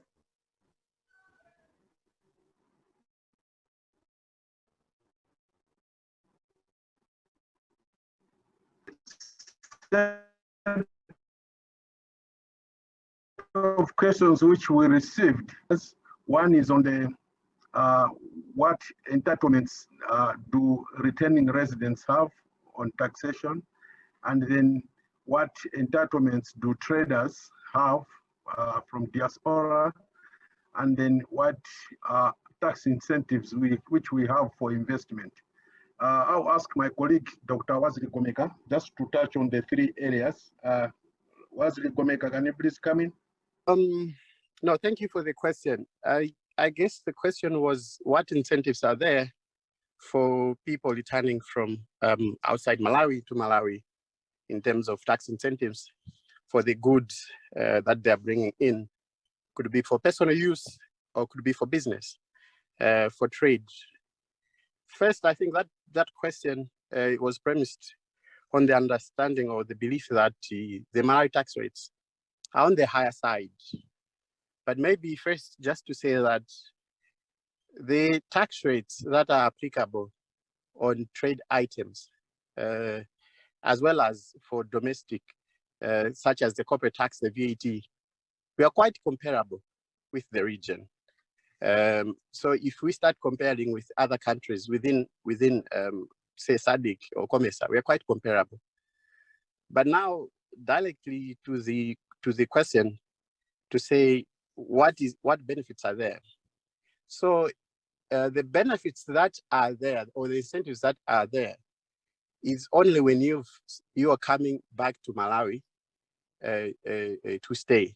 So if you have stayed outside Malawi for 6 months, your personal items, we have what is called a customs procedure code, which allows, Malawians coming back and have had their personal effects for 6 months. Those can be cleared duty-free. And then for motor vehicles, if it's a family, you are allowed up to 2 motor vehicles, but you must have owned that vehicle outside the country for 12 months. So all other personal effects, 6 months, but for motor vehicles only is 12 months. Now, other than that, if you're bringing in goods for trade or for business, now we don't have specific incentives for someone living in the diaspora. So it would have to be the applicable rates for all as everyone else importing goods for business. But I have to say that if you are investing in Malawi for a business, most machinery, if you bring in machinery, there's no duty, there's no excise, there's no VAT. So for most of the machineries that you bring in, you don't have tax on this. And also, if you start a business in Malawi, you are producing something. Raw materials, if you qualify, your value addition now is at 35%. You're adding value to a product. Then all the raw materials you would need if you are importing from outside Malawi, those as well would come in without any taxes. So these are some of the incentives that are there, but they are applicable not only someone coming from Malawi, but anyone who is investing in the country. The rates are the same. Only that if you are coming to Malawi, what would be applicable is your personal effects, but you have to be coming with these goods or your motor vehicles. 1, if you're not married, but 2, if it's coming in as a family. For now, that's what I would say. But also to say that I would share a link where you can download a list of incentives that are applicable for different businesses or when you're coming to Malawi, and I'll share the link in the comments. Okay. Thank you. Department of Immigration and Citizenship Service. I do have 2 questions for you. In previous years, there was a talk of establishing dual citizenship, and the relevant registration and approvals were granted. There has been a bit of a blackout since then. Hence, may you please provide us with an update on the status? In addition, can you give a highlight on what it means to be a dual citizen? What rights does one have? What restrictions exist? That's the first question. I think it has 3 parts to it to respond. And the second question is, what plans are there to make application for Malawi passport for diasporas easy without having to travel and incur expense and a very long wait time? People have waited up to 12 months after application. The last question is, how can diasporas process national ID while outside Malawi? So when you're responding to the second question, you can add that response as well. Thank you. My name is Gibson Chirongo. I want to tackle the first question. As to the status of dual citizenship, the law on dual citizenship in Malawi became operational on 19th February 2019. However, for smooth operation and administration of the dual citizenship, there is need for some regulations. Now, according to the the Citizenship Act, the mandate to make regulations is vested in the minister, and he currently is the Minister for Homeland Security. And as a department, as a law enforcing agency, we made proposals for issues to be included in the regulations. Right now, as I speak, they are with our ministry, and the ministry is working hand in hand with the Minister of Justice to have the regulations gazetted. On the rights and the issues to do with the rights of dual citizens in Malawi, I think a person who holds dual citizenship has the very same rights as someone who is holding a citizenship of Malawi only, except issues to do with the holding of certain offices in the public. For example, the office of the president and vice president. These people who holds the nationality of Malawi, I mean citizenship of Malawi, and some other country cannot hold the office of president or vice president, the office of the minister, the office of Speaker of the National Assembly, the Chief Justice, cannot become a member of parliament in Malawi, cannot hold the office of the Attorney General, cannot hold the office of the Chief Secretary to government, cannot be a member of the Defense Forces in Malawi, cannot hold the office of the Inspector General of Police, cannot hold any office in the National Intelligence Service, cannot become the Chief Commissioner or any commissioner of the Malawi Prison Service, the office of the Justice of Appeal and judges of the High Court, chairperson and the commissioners of the Electoral Commission, chief elections officer, cannot become a principal secretary, cannot become a law commissioner, cannot hold the office of the ombudsman, cannot become the chairperson of the Human Rights Commission, the office of the Auditor General, the Director of Financial Intelligence Authority, the Director of Public Prosecutions, Director General for Immigration or the Deputy, the Director General for Anti-Corruption Bureau, and the Director and Deputy Director for Public Procurement and Disposal of Assets Authority. So these are the only offices which a person who holds dual citizenship cannot hold. But as to the rights, obligations whatsoever, they are applicable equally as someone who is holding the nationality of Malawi only. And just to add on that one, a person who holds the citizenship of Malawi and any other nationality will be liable to the laws of Malawi whilst in the country. So where there is conflict of laws, as long as that person is Malawi, the laws of Malawi will be applicable. Thank you. As observed, I'm Anne Kaonga from the Department of Immigration. I'd like to take the questions to do with passports. I think the arrangement currently is that all people who are in diaspora, they are supposed to process their passports through the embassies. That is to say, they get the application forms online, they fill them, they get the fingerprints from the embassy. If they are not close to the embassy, from any police station or any fingerprint experts, and then they send us the application together with the physical passports to Malawi to process.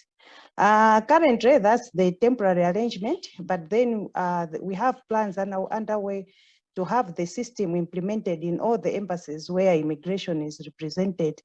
And we are also in the process of developing the online passport application has already been processed, has already been developed, but then we are working on which bank would provide us with the payment gateway so that all passport applicants are able to apply online. Of course, they will at some point have to get in touch with the embassies so that they can do the interviews before the application is sent back to Malawi for processing. So we hope that once the system has been fully implemented and installed in all the embassies, those problems that our friends in diaspora are facing, it will be resolved. On the issue of national IDs, I think I cannot tackle that one because it's the mandate of the National Registration Bureau. So it's not a question that Immigration Department can respond to. Thank you so much. We got a response from the National Registration Bureau on the issue of processing of national IDs for members of the Malawi diaspora. without returning to Malawi. I'll read quickly the response. It's just 2 paragraphs. As of now, it's not possible for the diaspora to process the IDs without coming back to Malawi physically. However, according to the National Registration Act 2010, it gives powers to the minister, and this is the minister responsible, to appoint a diplomatic or consular officer or a person to in any embassy, high commission or consulate, or any other government representative abroad, or a representative of another government, or any suitable person to be a district registrar with powers to carry out registrations under the Act. Therefore, in this regard, the NRB would wish to utilize the Malawi missions abroad to carry out the registration process for IDs once they have sourced financial resources to enable them to do that process. And they are planning to do this in the financial year 2022-2023. Now, let me mention, as Minister of Foreign Affairs, and in line with the diaspora policy, it is our responsibility to give services to Malawi diaspora wherever they are. So this issue is linked to the opening of the mission in Canada, but there are options other than opening the mission. For instance, you heard in the Act, they are talking about the responsible minister appointing a district registrar. So I'm already seeing an opportunity. Once we have representation on the ground, we should be able to do this together with NRB. And if Malawi appoints an honorary consul, for instance, in Canada, and the process is already in the pipeline, that should be able to be done at the earliest opportunity. So this is what I can share with you, colleagues, on this matter. And this response is coming from the National Registration Bureau. Thank you. For Ministry of Health, and I'd like, the first question is, are there plans to facilitate improvement of access to healthcare, not only through better medical facilities, but also establishing government-funded medical scheme? That's the first question. The second question is, any plans to facilitate retirement living where adults can access daily care for their health and safety, especially in the spate of adult violence in the villages where mob justice is carried out on elderly suspected of witchcraft? So that goes to Ministry of Health. If you thank you very much for those.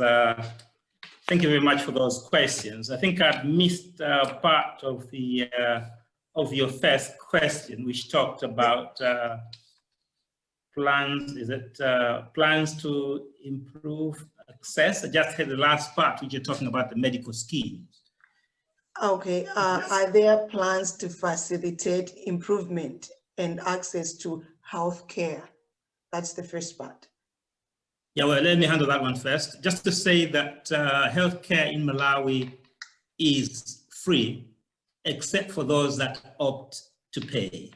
So that has remained like that. But what we're trying to do is to make sure that all our facilities have, all our government facilities have a section where you can pay. Previously, it just used to be the central hospitals, but now we planning that all the district hospitals should have that facility for those with money, those on medical aid that want to access that service, not at the expense of the free service.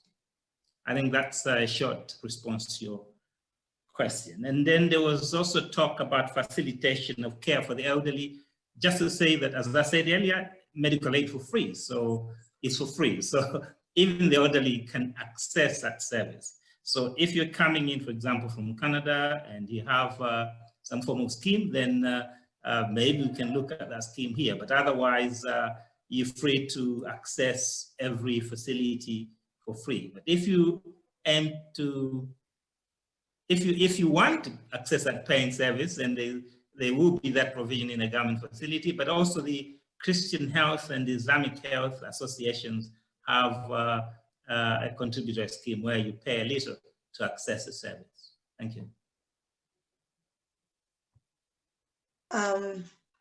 There was one question there that I don't think you have responded.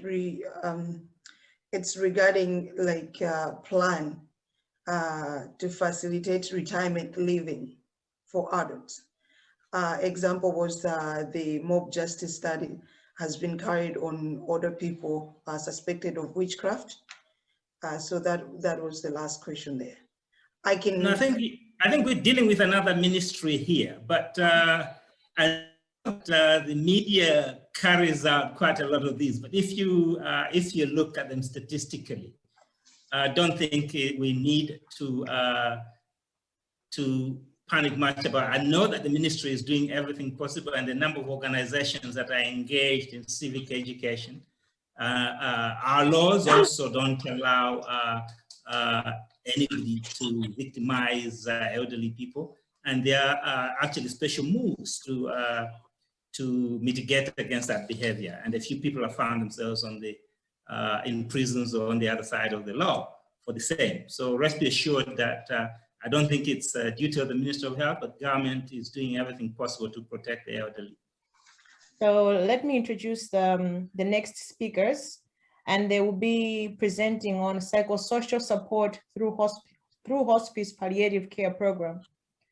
And we have 4 speakers, and these are Mr. Daliso Mzinganjira, Dr. Charles Mwansambo, who is the Secretary for Health, Mrs. Catherine Chiwaula, the Chief Nursing and Midwifery Officer, and Mr. Lamek Tambo, who is the Executive Director for Palliative Care Association of Malawi. And we have 30 minutes for this session. So Mr. Mzinganjira, you have the floor. Thank you. Thank you so much, madam. A few weeks ago, my family and I, we received a boy, a newborn. And just 2 days ago, my family and I buried our father. That's the sake of life. And it's the reality. And the other truth is that all of us that are right here, there's going to be a time when we will die, but the question is how. Both of the stages that I mentioned earlier on, that myself and my family have experienced, they're so painful, one, but also they can be beautiful. I have a privilege that I live in Canada, where there's an abundance of support. But I can assure you that as a caregiver, taking care of my father-in-law, we struggled. Even in our bereavement, it has been a challenge. That's in Canada. Think about that Malawian family that even right now, they don't know where they can find their next meal. They are living in a shelter that has no roof. They don't even know if their children will go to school tomorrow wearing decent clothes. But they're going through an end-of-life process. For their loved one, they're about to die. Your Excellency, Dr. McCarthy, Chakwera, the President of the Republic of Malawi, Your Excellency, the Ambassador of Malawi to the United States of America, and also responsible for Canada, Mr. Edward Sawengera, all protocols observed. It is an honor today, on behalf of Yatu Foundation, Malawi, to present to you the case of Yatu Foundation, Malawi, the psychosocial support through hospice palliative care. And I'm also honored this morning in Malawi, this afternoon, to do this presentation in front of the man that I highly respect, Dr. Mansambo, that I had a privilege to work with when I was in Malawi, and also the co-founder for Yato Foundation Malawi, Mr. Gift Numeri.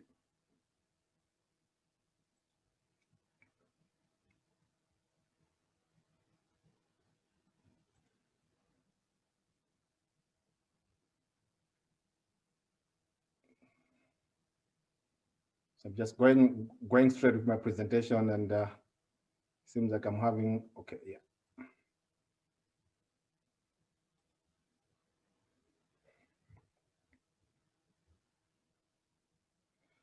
So it's quite interesting because when I was looking at the Constitution of Malawi, especially chapter 5, section 19, subsection 1, there is a provision there that guarantees the inviolability or the dignity of all persons, thereby providing all Malawians, including us that are in diaspora, the right to die with dignity, to have an access to the holistic support, and also to be granted the respect consistent with other phases of life. So today in this presentation, I'm going to share with you of an initiative that myself and my colleagues and a lot of people that are working with us, we are doing in Malawi to support that vulnerable population. And also, as we are sharing with you this initiative, mainly under Yato Foundation, we'll focus much on one specific initiative that is hospice program. And we're going to share with you a number of programs or a number of services that are under this program. And also we're going to share a little bit of some of the challenges, not many, not all, but some of the challenges. And also we share with you some of the successes that we've encountered so far. And we'll share with you regarding our funding. Maybe others wanted to say, where do you get this money to do these projects? And also we'll share with you some of the partnerships. But lastly, I just want to share with you as well, even as well to spark a conversation on how Yato Foundation Canada and Malawi government can work together in achieving this vision. So in terms of concept, we're all Malawians here. We speak Chichewa, most of us. And,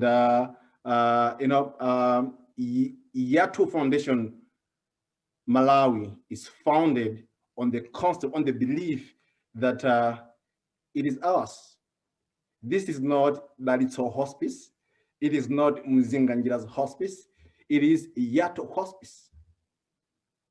And the reason why we call it Yato is to reassure the people that we are supporting, and also even our partners, that it belongs to all of us.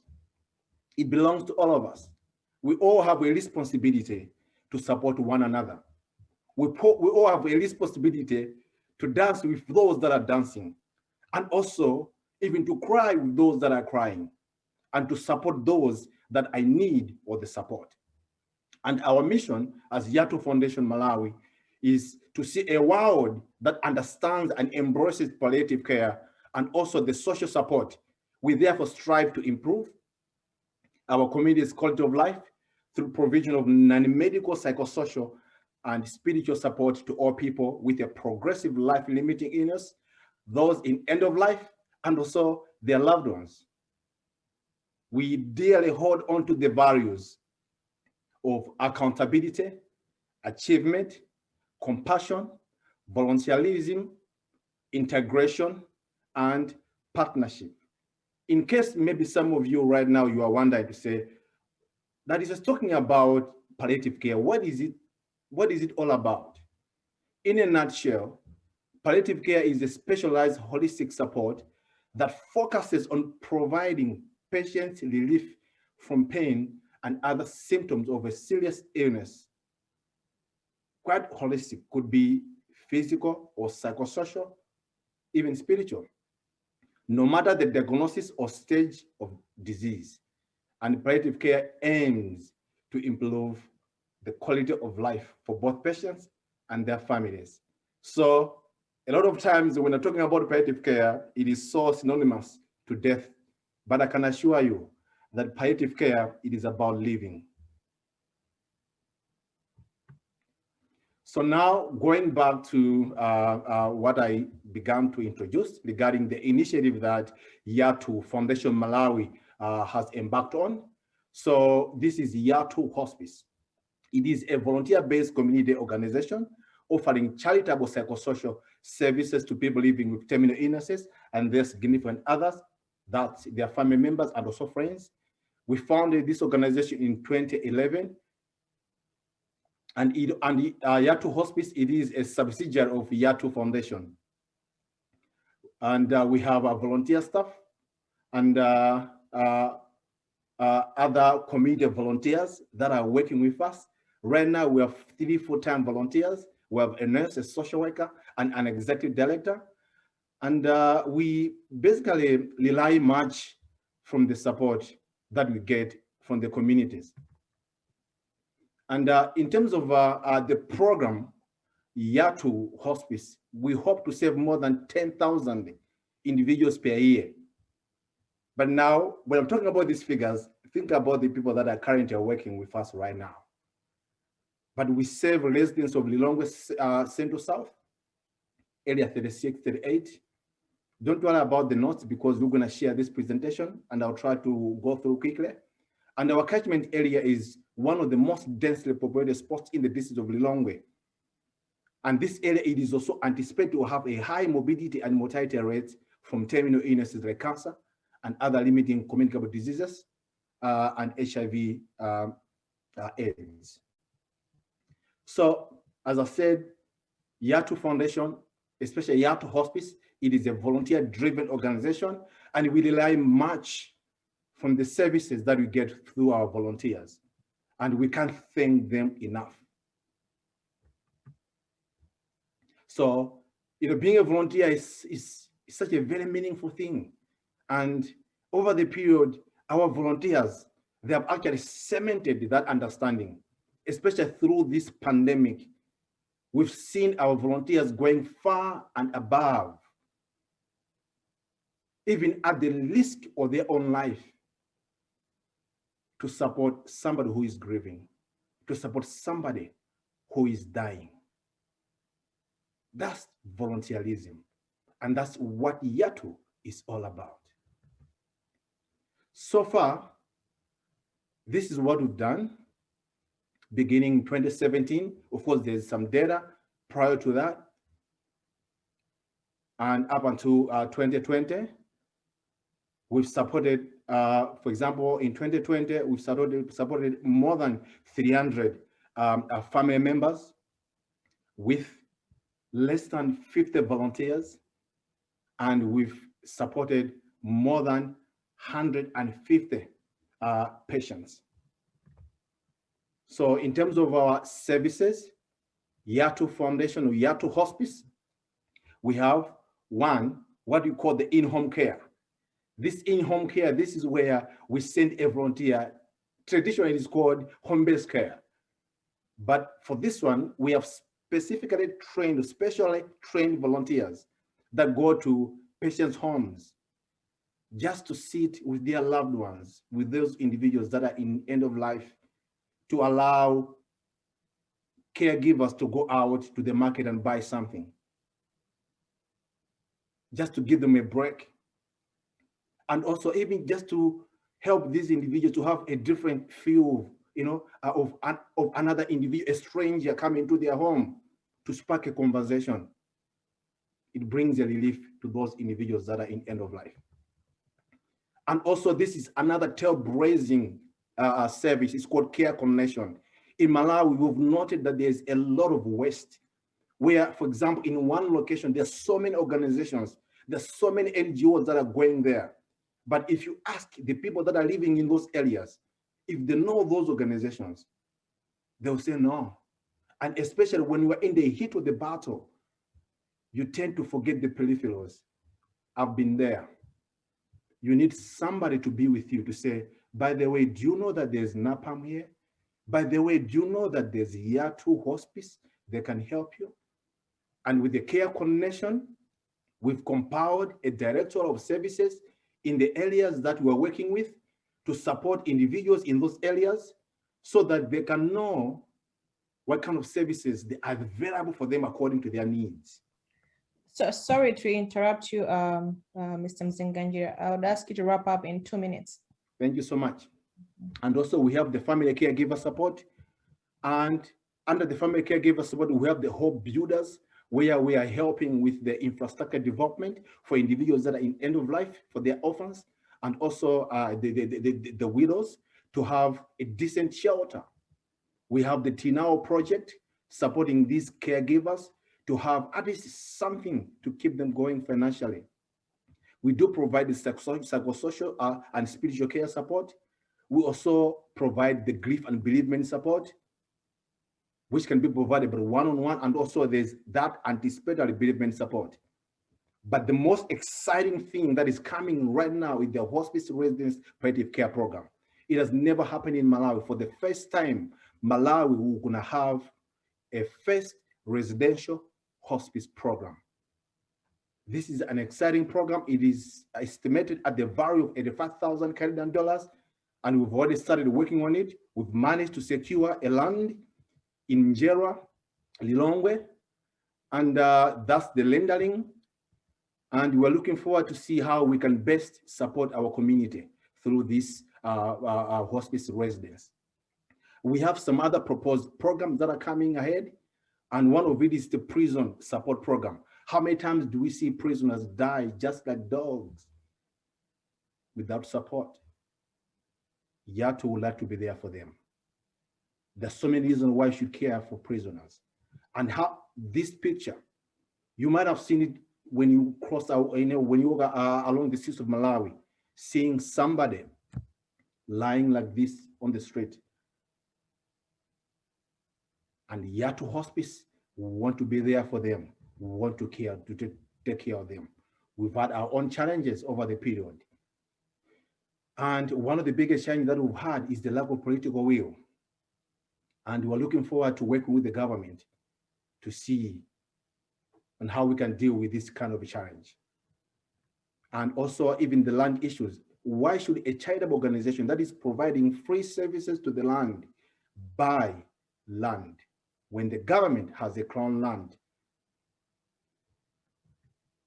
And in terms of the successes, we've had strong community involvement.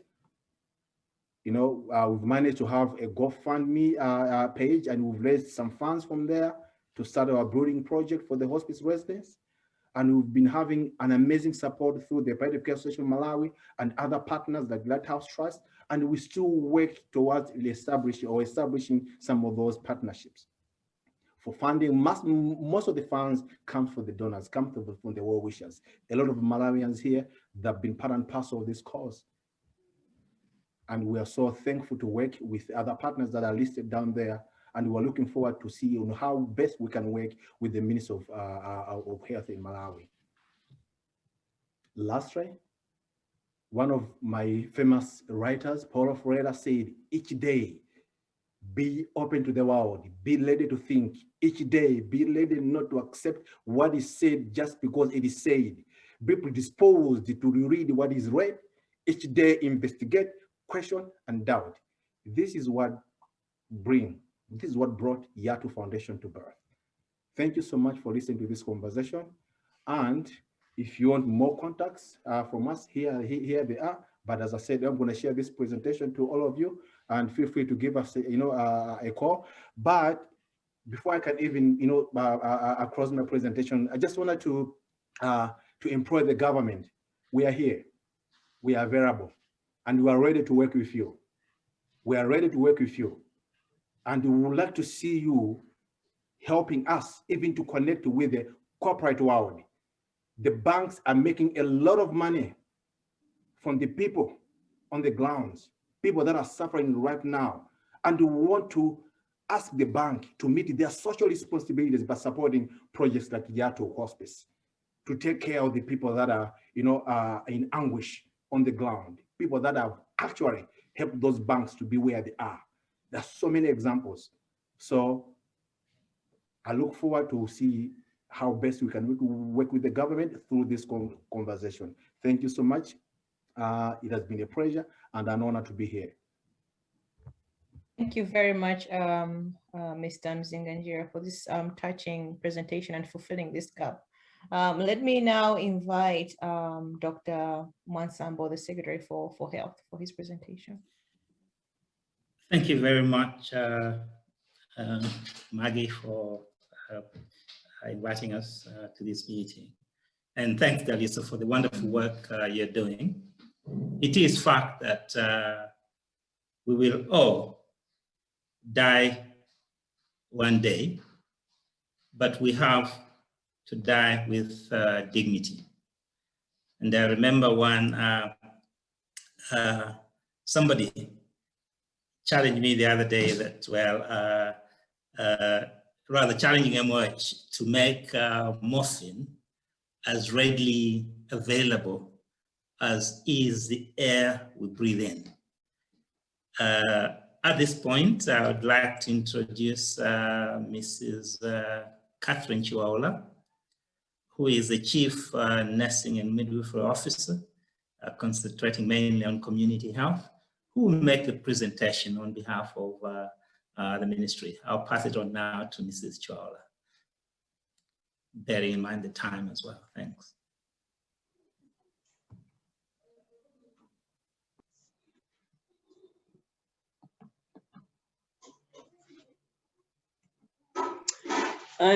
Good evening.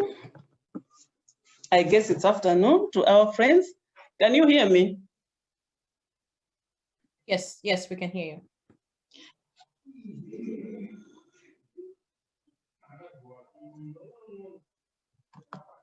Yeah, indeed. I'll just present on the psychosocial support through the hospice palliative care program. But basically, I will start with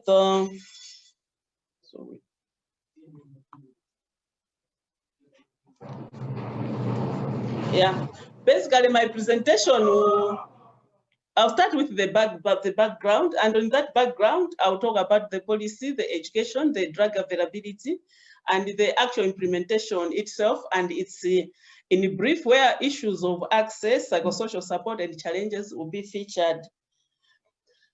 So what we should bear in mind is what Dalit was already said, that when we talk of palliative care, it's this is the care that relieves problems of the patient, the symptoms, the suffering, and improves quality of life. And for us as Malawi, our palliative care service provision is based on the WHO public health model. And with this model, it has about 4 components. So where we need to start with the situation analysis relating to these 4 areas, like the policy, the education, the drug availability, and the implementation. So it's after having the situation analysis and addressing the components in these 4 areas, that's when you can have a good outcome about palliative care provision. So it's our belief in palliative care, it's based on this. So I just want to give, to highlight on some of the things that has been done as regards to implementation of these 4 pillars of palliative care service provision. So in policy, I just want to give a feedback that Malawi has a palliative care policy and also palliative care guidelines. And they were developed in 2014, and now they are due for review. And indeed, we are going to review them next month, because we have also accessed the support from True Colors through the Palliative Care Association of Malawi. We are going to review this policy to make sure that it's responsive to the needs of our palliative care patients. And the other pillar is about palliative care education, where we would want to see that our palliative care providers, the palliative care leaders, or whoever is working in the palliative care field has the necessary knowledge and skills. So through that, we have several education initiatives. Like now, as of now, we have integrated palliative care into the curriculum, where students from the health institutions, whether nursing or medical institutions, they come out with palliative care knowledge so that straight away they can provide palliative care. And also we have one of the universities like College of Medicine, which is offering palliative care, Bachelor of Science in Palliative Care. And also we have a 1 month palliative care initiators course, so that whoever would want to initiate palliative care would undergo through that course and start implementing palliative care services. And also we have a 1 week an introductory course, where you can introduce those providers who have not had undergone a specialized palliative care training. They can be oriented through that training and straight away start providing. So as regards to how to provide palliative care knowledge, we have these educational initiatives. And on the third pillar, which is the palliative care drugs, as of now, we have essential palliative care drugs, including the morphine, which is for pain control. And they are available and they are free of charge. So we can say that about 80 to 90% of the times, the palliative care drugs are available in our palliative care clinics. So the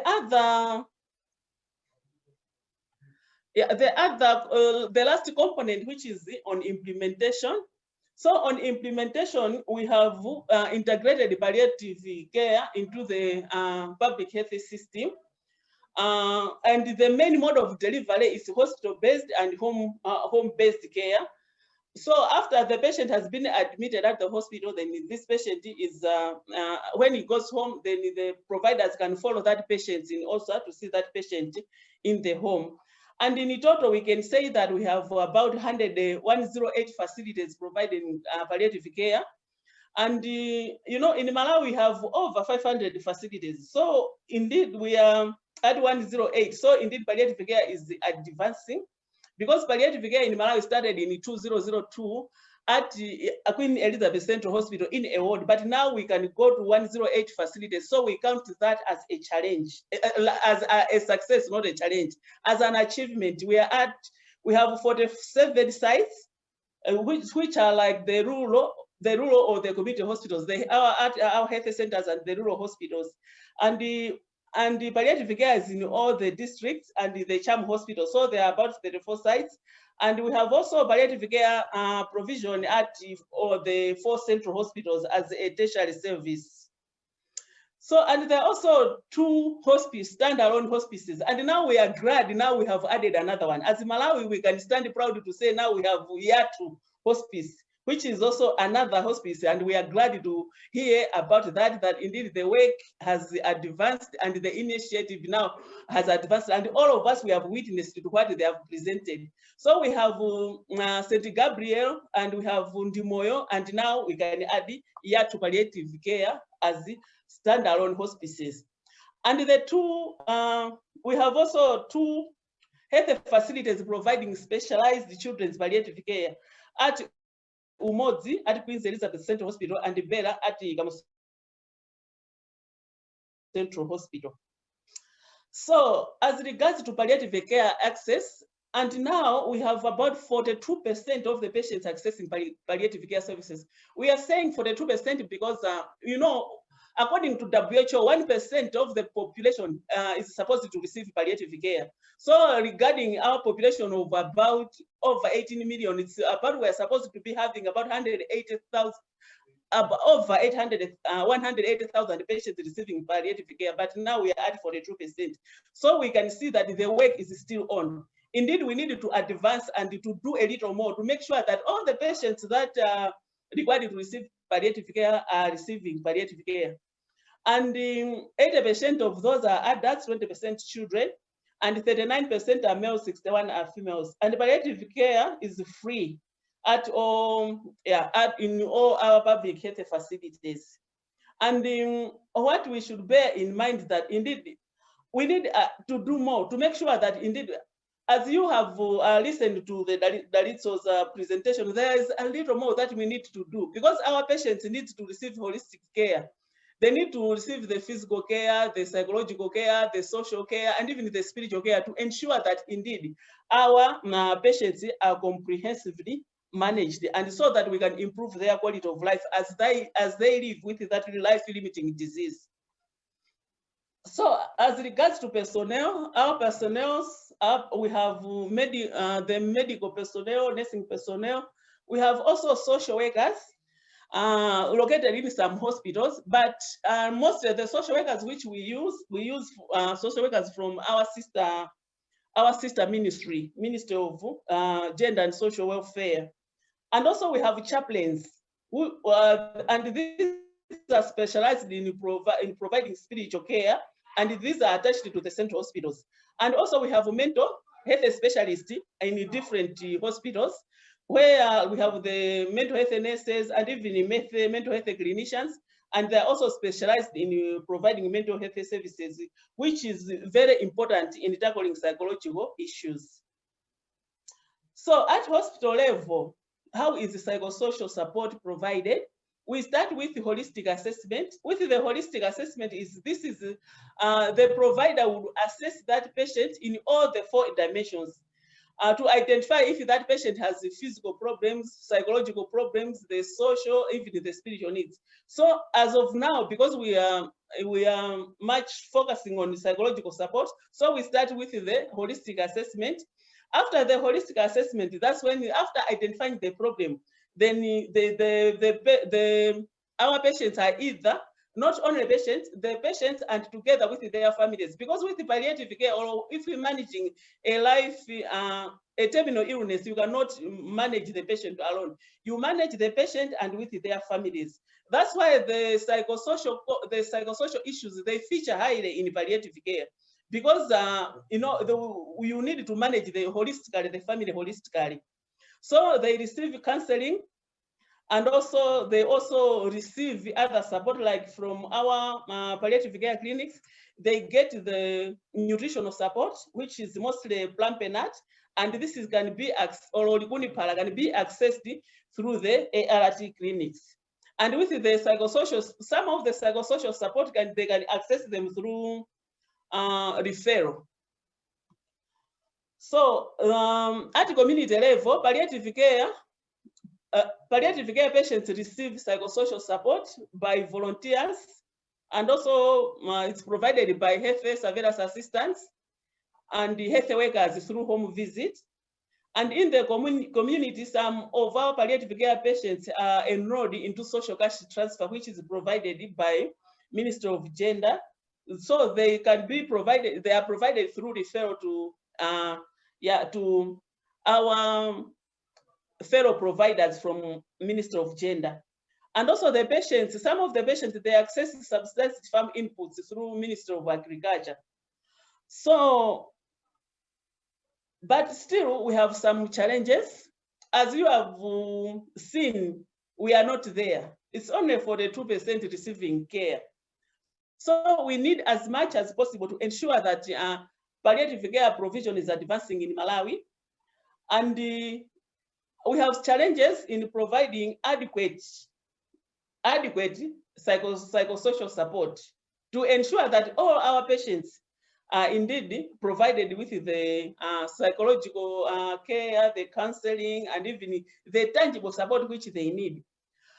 Like with the terminal illness, and if the person who is sick is a breadwinner, that is psychosocial issues feature highly, because that person is unproductive, and that person needs to take care of himself, needs to take care of the family, needs to take care of the children. So that's why social issues are featuring highly in palliative care. So sorry to cut you, ma'am. I would have to ask you to wrap up in 2 minutes. Yeah, I think this is my last slide. Oh, perfect. So indeed, we have inadequate number of technical and social workers, because it's not every hospital that have a social worker, but we are using social workers from our sister ministries. And also our clinics do not have funds for nutritional support. They access it through the nutritional clinic, but if it's not there, then we need more support even from the outside the hospitals to ensure that indeed our patients have nutritional support, or even support for the other needs which they have, the social needs which they have. So looking at the way or where we are as regards to provision of palliative care, we need also a lot of support from the diaspora. They can participate in psychosocial support. They can participate in training so that we can initiate as many clinics as we can, and to ensure that our patients indeed have the comprehensive care which they are receiving the comprehensive care which they need. So I think with that, yeah, that's the end of my presentation. I think I can also ask Lamek if he has something to add. Yeah. In fact, Madam Convener, with your kind permission, just a minute to Mr. Tambo, who is the chairperson of PARCAM. I know people are shocked by the 42%, but we have the highest cover on the continent, actually, of palliative care. Yeah. So, Mr. Tambo, just a minute, if you can. So much. Thank you for all the presenters, as well as the Malawi presentation. Yeah, it is true that in Malawi, we are well organized, and the government is providing support for palliative care provision in the country. In other countries, we have learned that palliative care is being paid for, but in Malawi, everything is free, as you have heard from Dr. Mwansambo. And our patients, there are so many that need palliative care, and it is difficult to provide everything for the patients. As you know, that Malawi is a resource-limited country, but we are trying our best to make sure that the needed patients are able to access palliative care, and we are also emphasizing on the use of volunteer. As you have heard, the Yatu hospice is also another model that can make patients who are unable to come to the hospital access palliative care right in their homes through the HSS, as well as the typical people in the village. So that's what I can add. Thank you so much. We are going into our breakout session, and we do have 2 rooms. The first session will be widening the economic base, access to credit, and support to small businesses. That will be moderated by Caroline Ben-Smith. Come back. Everyone, it's been a long day, but very fulfilling. And I know that we are running late because we also started late. So what I'll do in this final session is to give each of the speakers 7 minutes exactly, to take us through the final part of our program. And that is, where do we go from here? And to start with, I'm going to invite the moderators to make summaries of what they discussed in the breakout sessions. And I will invite Ms. Caroline Ben-Smith. You have 7 minutes, and I'll remind you when you have 2 minutes left. Over to you. Hi, everybody. We had a fruitful discussion. It's just that we didn't have enough time to cover everything that we wanted to discuss. But what we came up with in the end, the summary of it is more, where do we go from here? So we have an issue of organizing cooperatives, which can help with investing in Malawi. And the other item was about interest rates and how we can look at alternatives to the high interest rates that we have in the country by doing, of course, the starting with the cooperatives and people buying directly from the cooperatives and establishing cooperatives in Malawi. And then we also discussed the issue of corruption and how it's so hard sometimes to do anything in Malawi because of the civil service, and that the service, if you want to to get anything done, you have to pay somebody, and that sort of discourages people from investing or moving things if you want to ship things there. So there's those are the main three issues that we kind of sort of dealt with a little bit. The 30 minutes was not enough to actually dwell so much into it, but so we have the corporate development or getting together to form cooperatives, and this is the start. And there are already some that are already in the works right now. Some people will be joining, and probably new ones will be coming up, and some will be directly linked to specific industries, whether it's mining. Then we have the other cooperatives that will deal with services to take over on the to bring the alternative or the opposite of the high interest rates to cover that part. I think that's what I came up with. If anybody wants to add on to that, since I still have my 7 minutes, less than 7 minutes, but at least it's now. So.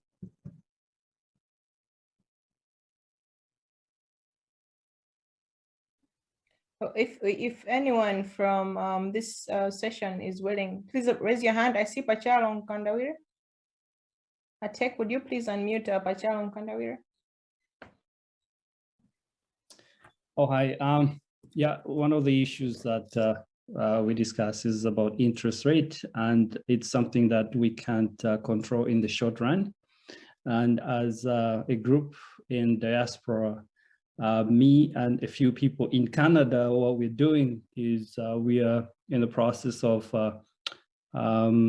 organizing a cooperative. Mainly what we'll do is we have an interim committee, Malawians on the ground in Canada and in the UK, that we've been having discussions since January. The issue that we have is just getting the trainers, the government trainers, to give us a day for training. It took us 4 months. So that's an area that would encourage the government to look into, try to smooth the whole process of setting these training schedules. Maybe they can set up an online portal where we'll go and see where the trainers are, because we've been calling and calling. They'll tell us, so we're in Kalonga, we're in the southern region. They couldn't give us the time. And that's an area where it needs to be addressed. And another area is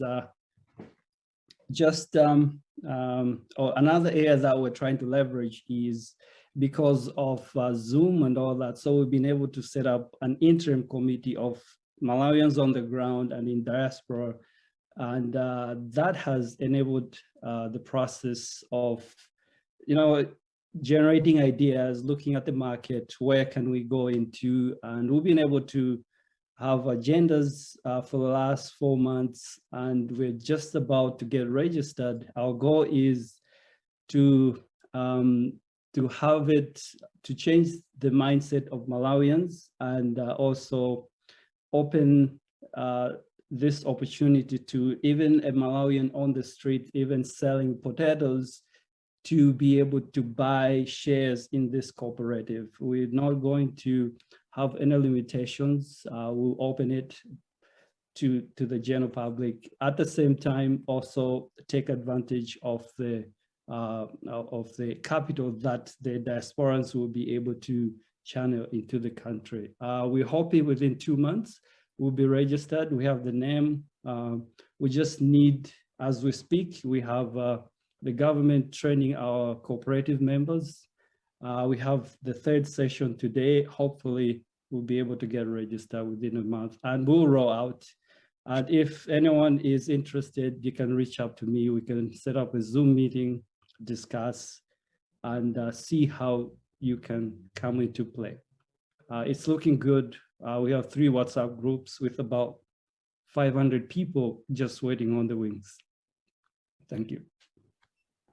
Thank you very much. I see Emily has her hand up. You only have 1 minute. Would you please unmute Emily? Yeah, sorry, I'm Emily Phillips, based in the UK, but I was just in the breakup rooms. I was talking about Housing Investment Development Cooperative, HIDCO. We are already set up. We already established. We have a housing cooperative, and we have offices already established in Lilongwe, and it's for Malawians in diaspora, that's in the UK, USA, Canada, Australia, South Africa, and many, many other places. We have people in Sudan and Dubai and all over the place. We also have other local people on the ground in Malawi already established. This is a housing investment where Malawians in diaspora, we discuss that. And I'm sorry, Emily, your 7 minutes for this session is over. So we just please wrap up. Yeah, so if anyone is interested to join housing the HIDCO, you can contact me or I'll send information, but you buy shares, so you are shareholders, and we help to develop Malawi as a unit. So if you want, some people are already interested, and I'm sending information to everyone. Thank you. Thank you very much, and thank you very much, Carol, for moderating this session. Let me now invite Mr. Ernest Simzandu to also make a summary of what they had discussed in their session, and I will also give you 7 minutes. Thank you so much. Yeah, so for us in our breakout room, we were speaking about ICTs as well as palliative care in the health system, sorry. So to give a brief summary on ICTs, the main thing that we looked into was in terms of sustainability for people investing in online education. So we had a very thorough discussion about that with the Ministry of Foreign Affairs. So that was quite good. In terms of specific points as well, we spoke about how it's a good time for the diaspora to participate in the conception of these programs, projects that can be broken down into steps, as in early childhood, primary, secondary, and it's a huge investment, but these programs are to be funded by the government, so they have pretty good plans in place for that, as well as creating room for investment partners to ensure that they have everything that's needed to properly invest in the education of our youth. Also, we are able to speak about diaspora networks. So basically having people within the diaspora who are very knowledgeable on certain subjects, being able to give back to people back home. I know that Dr. Russell actually even mentioned that he could provide examples of diaspora networks built for sector-specific purposes. Yeah, so that was a pretty fruitful discussion. And then moving on to psychosocial support through hospice palliative care. The biggest discussion topic that we had about that was more so that ITSO had brought it up about dealing with red tape concerning, around medical counsel in terms of starting medical initiatives. And that was very thoroughly kind of explained by the Ministry of Health as to the fact that, for example, planning to open a clinic, there are 3 different institutions that must convene in order to make sure that things are done in a proper way. In terms of, we spoke about land as well. So I know that, when creating these initiatives, such as Yatu, there's a need for land. So definitely the Ministry of Land has to kind of be consulted with that. It can't be given, it still has to be paid for, but there are discussions about, maybe subsidized rates or something like that. As well as the topic of social cash out was touched on as well. And finally, the fact that there's no compromise in terms of quality of care and service between the public and private sectors for for healthcare. So we spoke on all of those subjects, and I'll do like Caroline had said, and if anyone else has anything to bring up from our discussion, they can feel free to do so. That was my summary. Thank you very much, Ernest. So the team has about 3 minutes. So if anyone would like to say something, please raise your hand.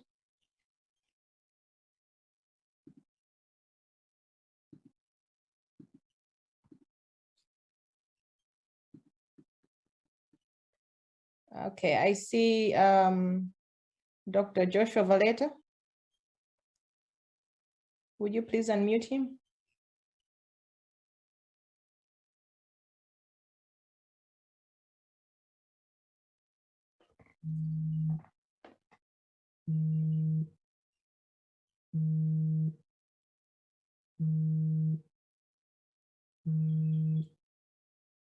Would you please unmute Foreign Affairs?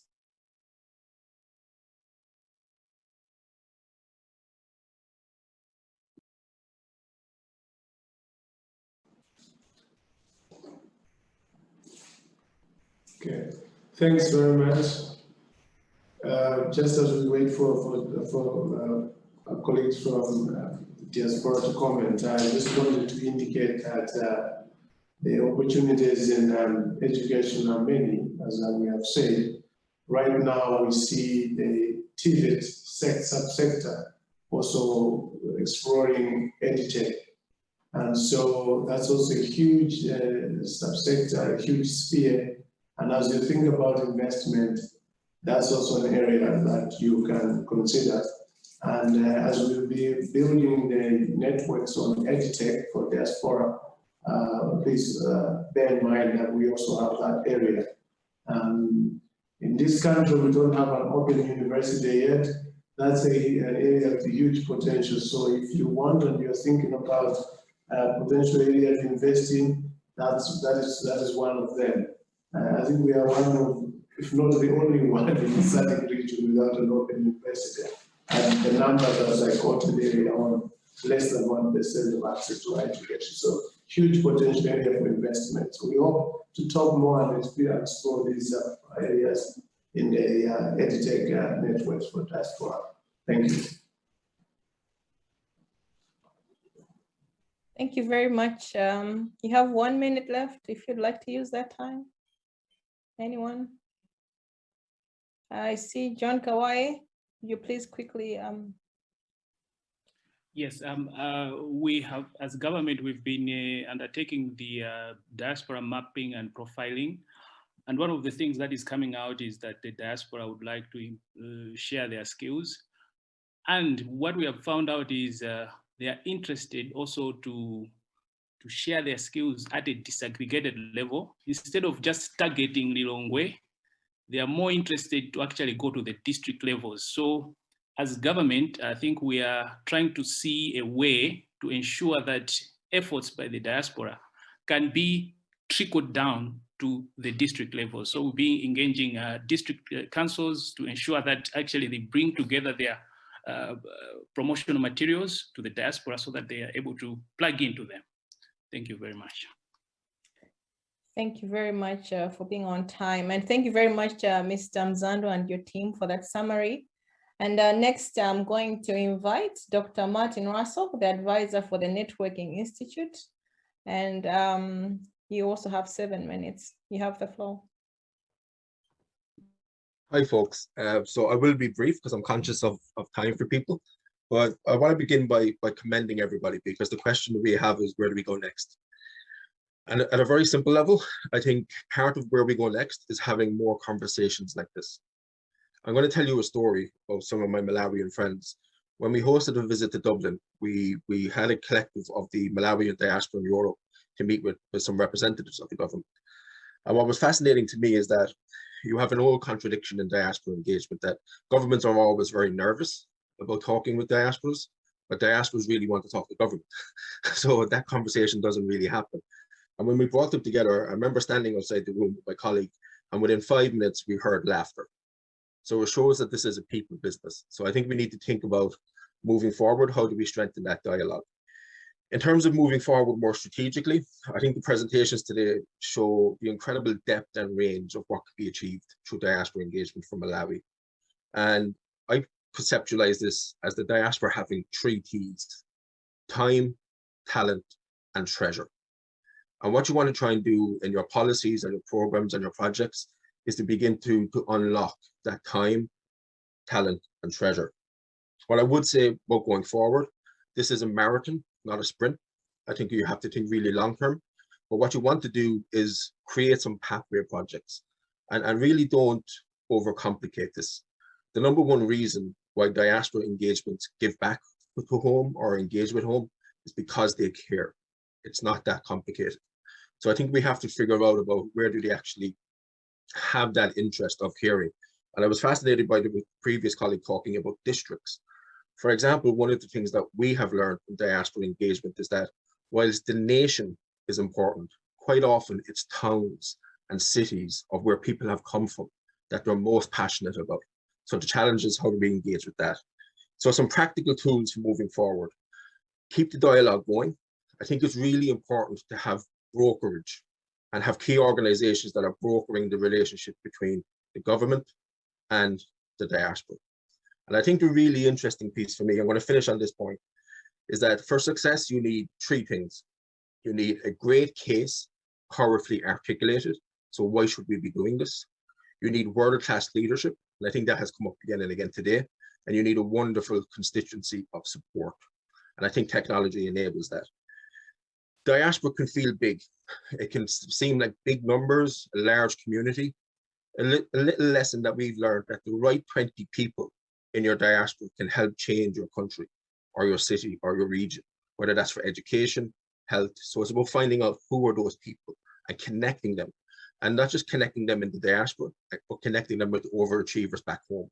So what I would say is that whilst we have great policies, great energy from the government, this is a challenge and opportunity to the diaspora. You have to mobilize, you have to connect, you need vibrant nonprofits.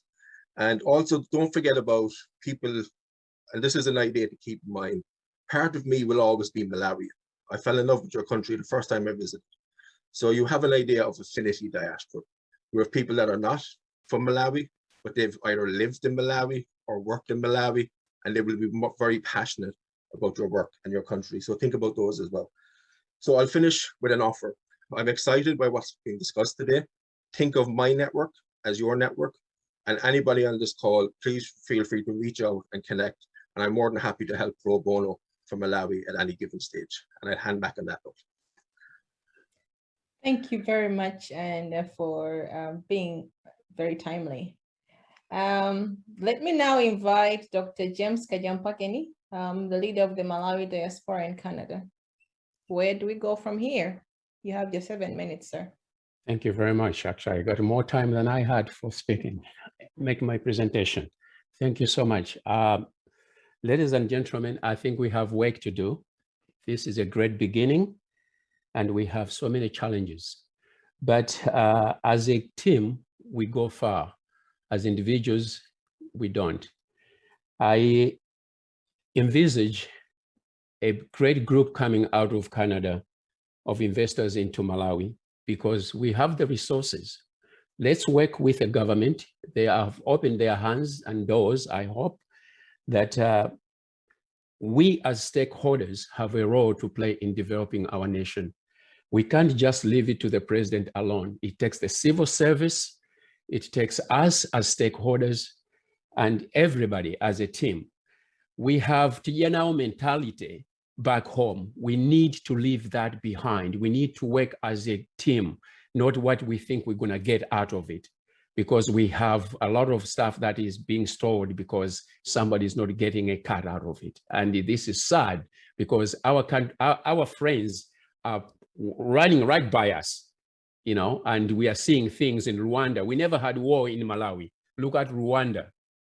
Okay, that should be an example. And let's learn from best practices. There are other countries that are doing greater things. Don't be afraid to ask.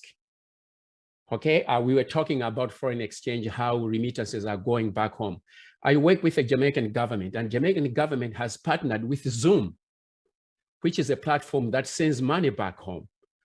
So if you want to send money, you go through Zoom, you get benefits, and the government knows what's coming in, as opposed to going to an organization like Western Union. We don't even know if that money is making it to Malawi. You know, they are printing their own money for all we know. Anyway, but I just want to thank everybody for attending this. This was a great meeting, and I think we should continue these conversations. Thank you. Thank you very much. And you've utilized your time very well. Next, let me invite Dr. Chikumbuso Kutenkule, Deputy Director in the Americas Directorate, Ministry of Foreign Affairs and International Cooperation. You have your 7 minutes, sir.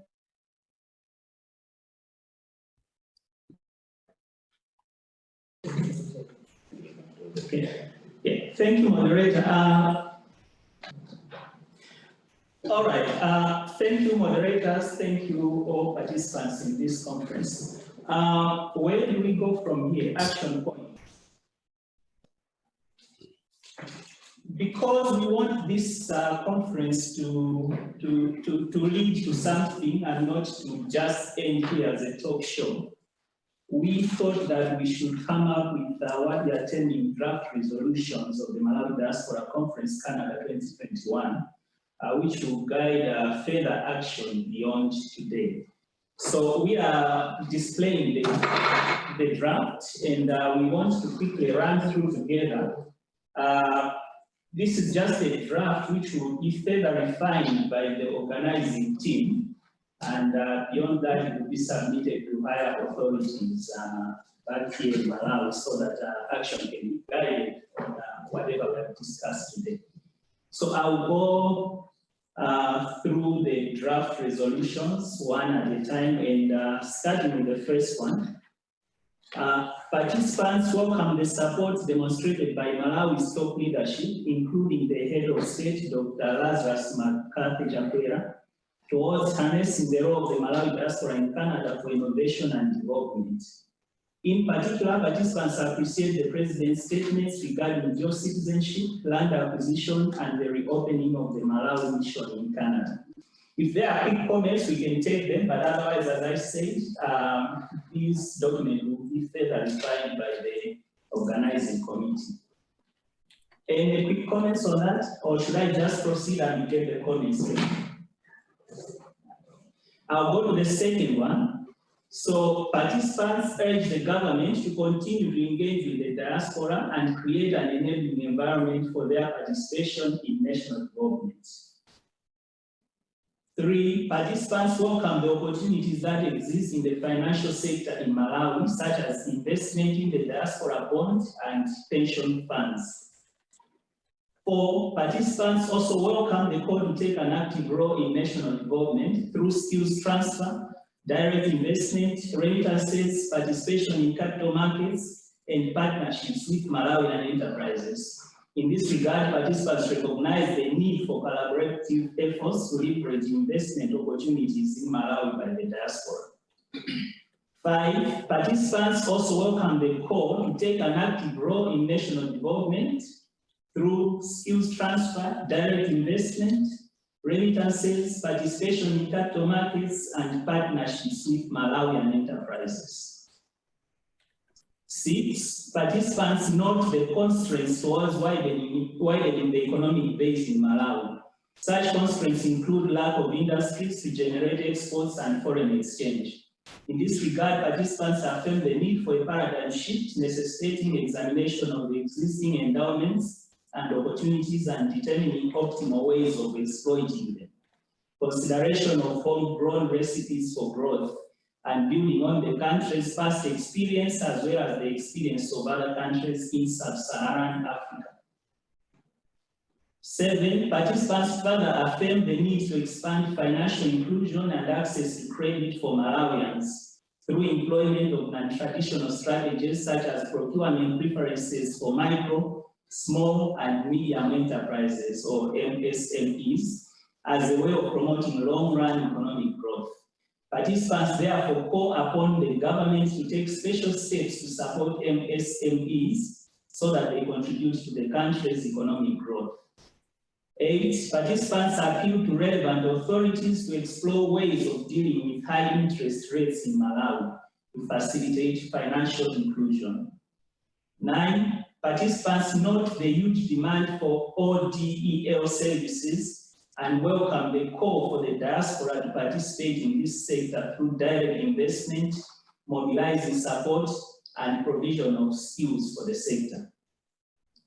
10, participants call upon stakeholders to support interventions that will sustain investments in information and communications technology for education delivery.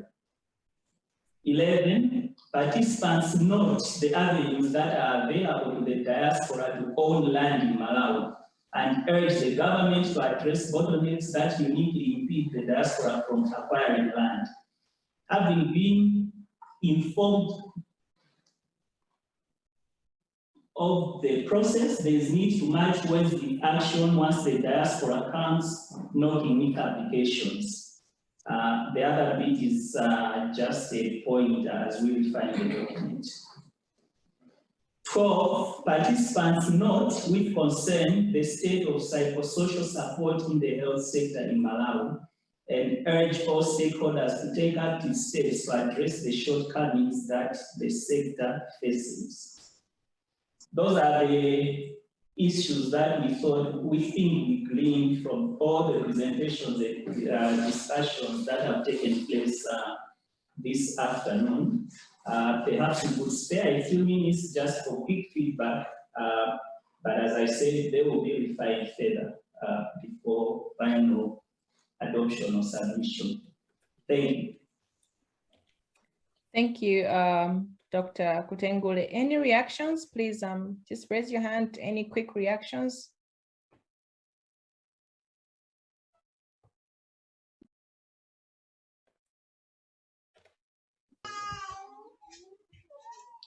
I see Dr. Valeta, Joshua Valeta. Would you please unmute him?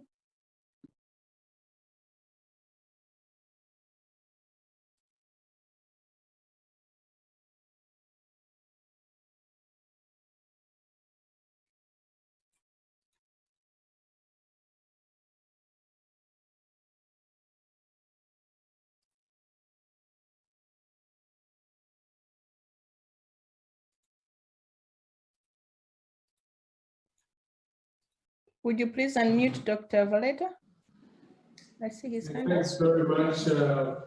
Well summarized, but I thought maybe it may be important for us to capture one point that came out in our breakout session. The need for us, I think, to kind of explore formulation of a tech network which can facilitate the exploration of opportunities for investment in education and ICT. So an EdTech network for diaspora. Thank you. Thank you. That is well noted. Mr. Nathan Panda, and then we'll have Ms. Lusekero Mamondre.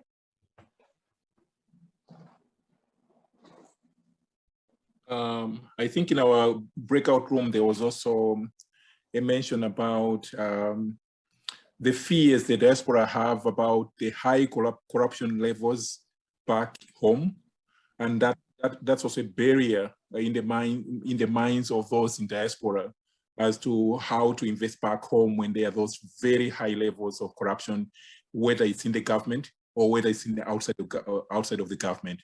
So I think one of the things is as we are creating this environment where diaspora can become confident in investing back home, I think the government should continue on with the efforts of ensuring that the high levels of corruption are dealt with and dealt with really with foreseeable action items. So I think that's something in the document, it should be reflective.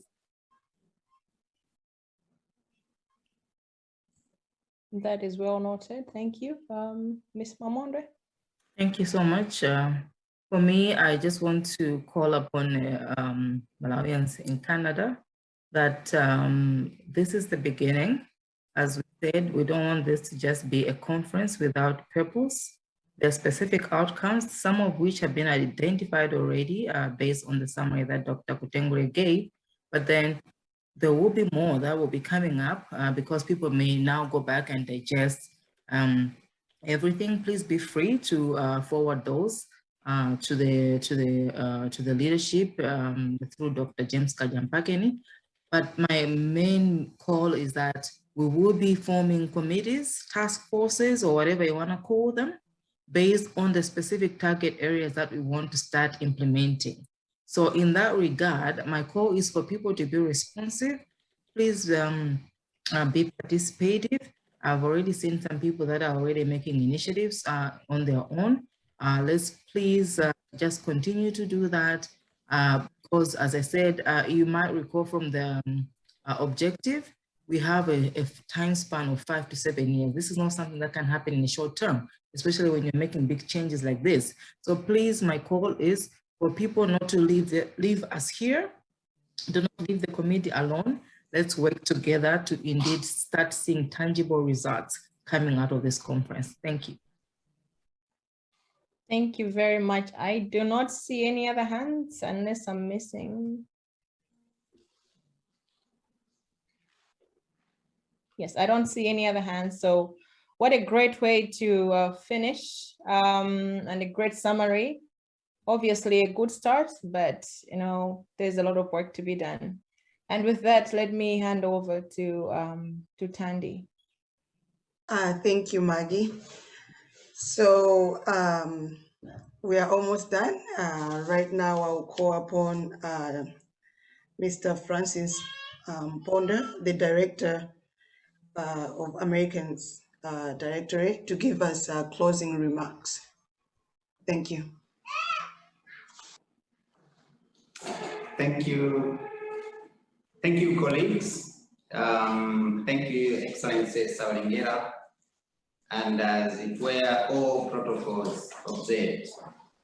I'm taking on this responsibility on behalf of the Secretary for Foreign Affairs, Dr. Sikwese, who would have loved to make these remarks in his own person. Now, as a representative, I will say what he wanted to say as follows. As we conclude our program, I must say that I've been very impressed with the proceedings and progress that has been registered within the past 6 hours or so. Obviously, this progress is due to the many hours that went into preparations of this conference. And therefore, I want to congratulate members of the organizing committee for their tireless efforts to make the conference a success. I must also congratulate everyone here for the success and progress that we have achieved today. We set out earlier in the day and afternoon, guided by the theme, harnessing the role of the diaspora in Canada for innovation and development. This is a process, and today we have taken the first step. Let us move together on this journey to ensure that you fellow Malawians play your rightful role in the development of your motherland. Several matters have arisen during the proceedings at this conference requiring interventions at various levels. Some are low-hanging fruits that we can quickly pluck in our quest for progress, while others require sitting down and thinking through appropriate ways to address them. His Excellency the President, in his keynote address, has set the pace as to how we should move forward, and let's take a cue from that. The Minister of Foreign Affairs and all ministries, departments, and agencies present will analyze the outcomes of this conference, and we shall continue to engage with you as we seek best ways to actualize the conference outcomes.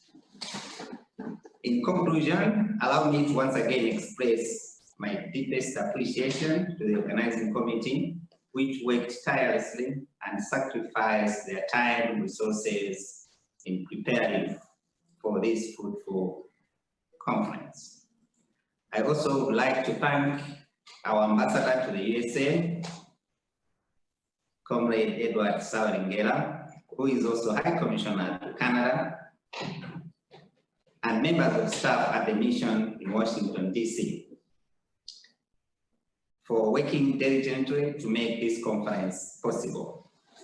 I can assure you, I know this, these guys were working late at night in Malawi and very early in that part of the world over the weekend. I know it was Sunday most of the times.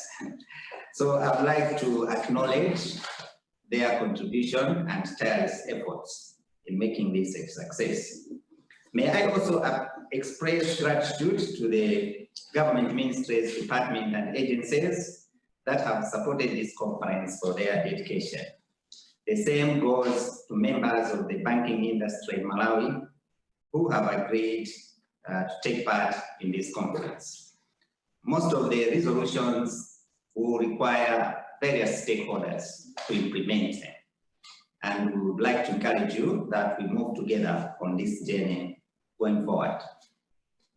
I'm also grateful to all participants for being very lively participants and for your engagement. Now, time has come for us to work as a team. I think we have talked a lot. It is time for action. The diaspora are not looking for freebies. They are looking to make a contribution in national development. And they are part of us. The only difference is that they live somewhere else, not in Malawi. So I would like to encourage the spirit of collaboration so that we move together on this journey. With these remarks, it is my singular honor to declare the Malawi Diaspora Conference Canada 2021 officially closed. I thank you.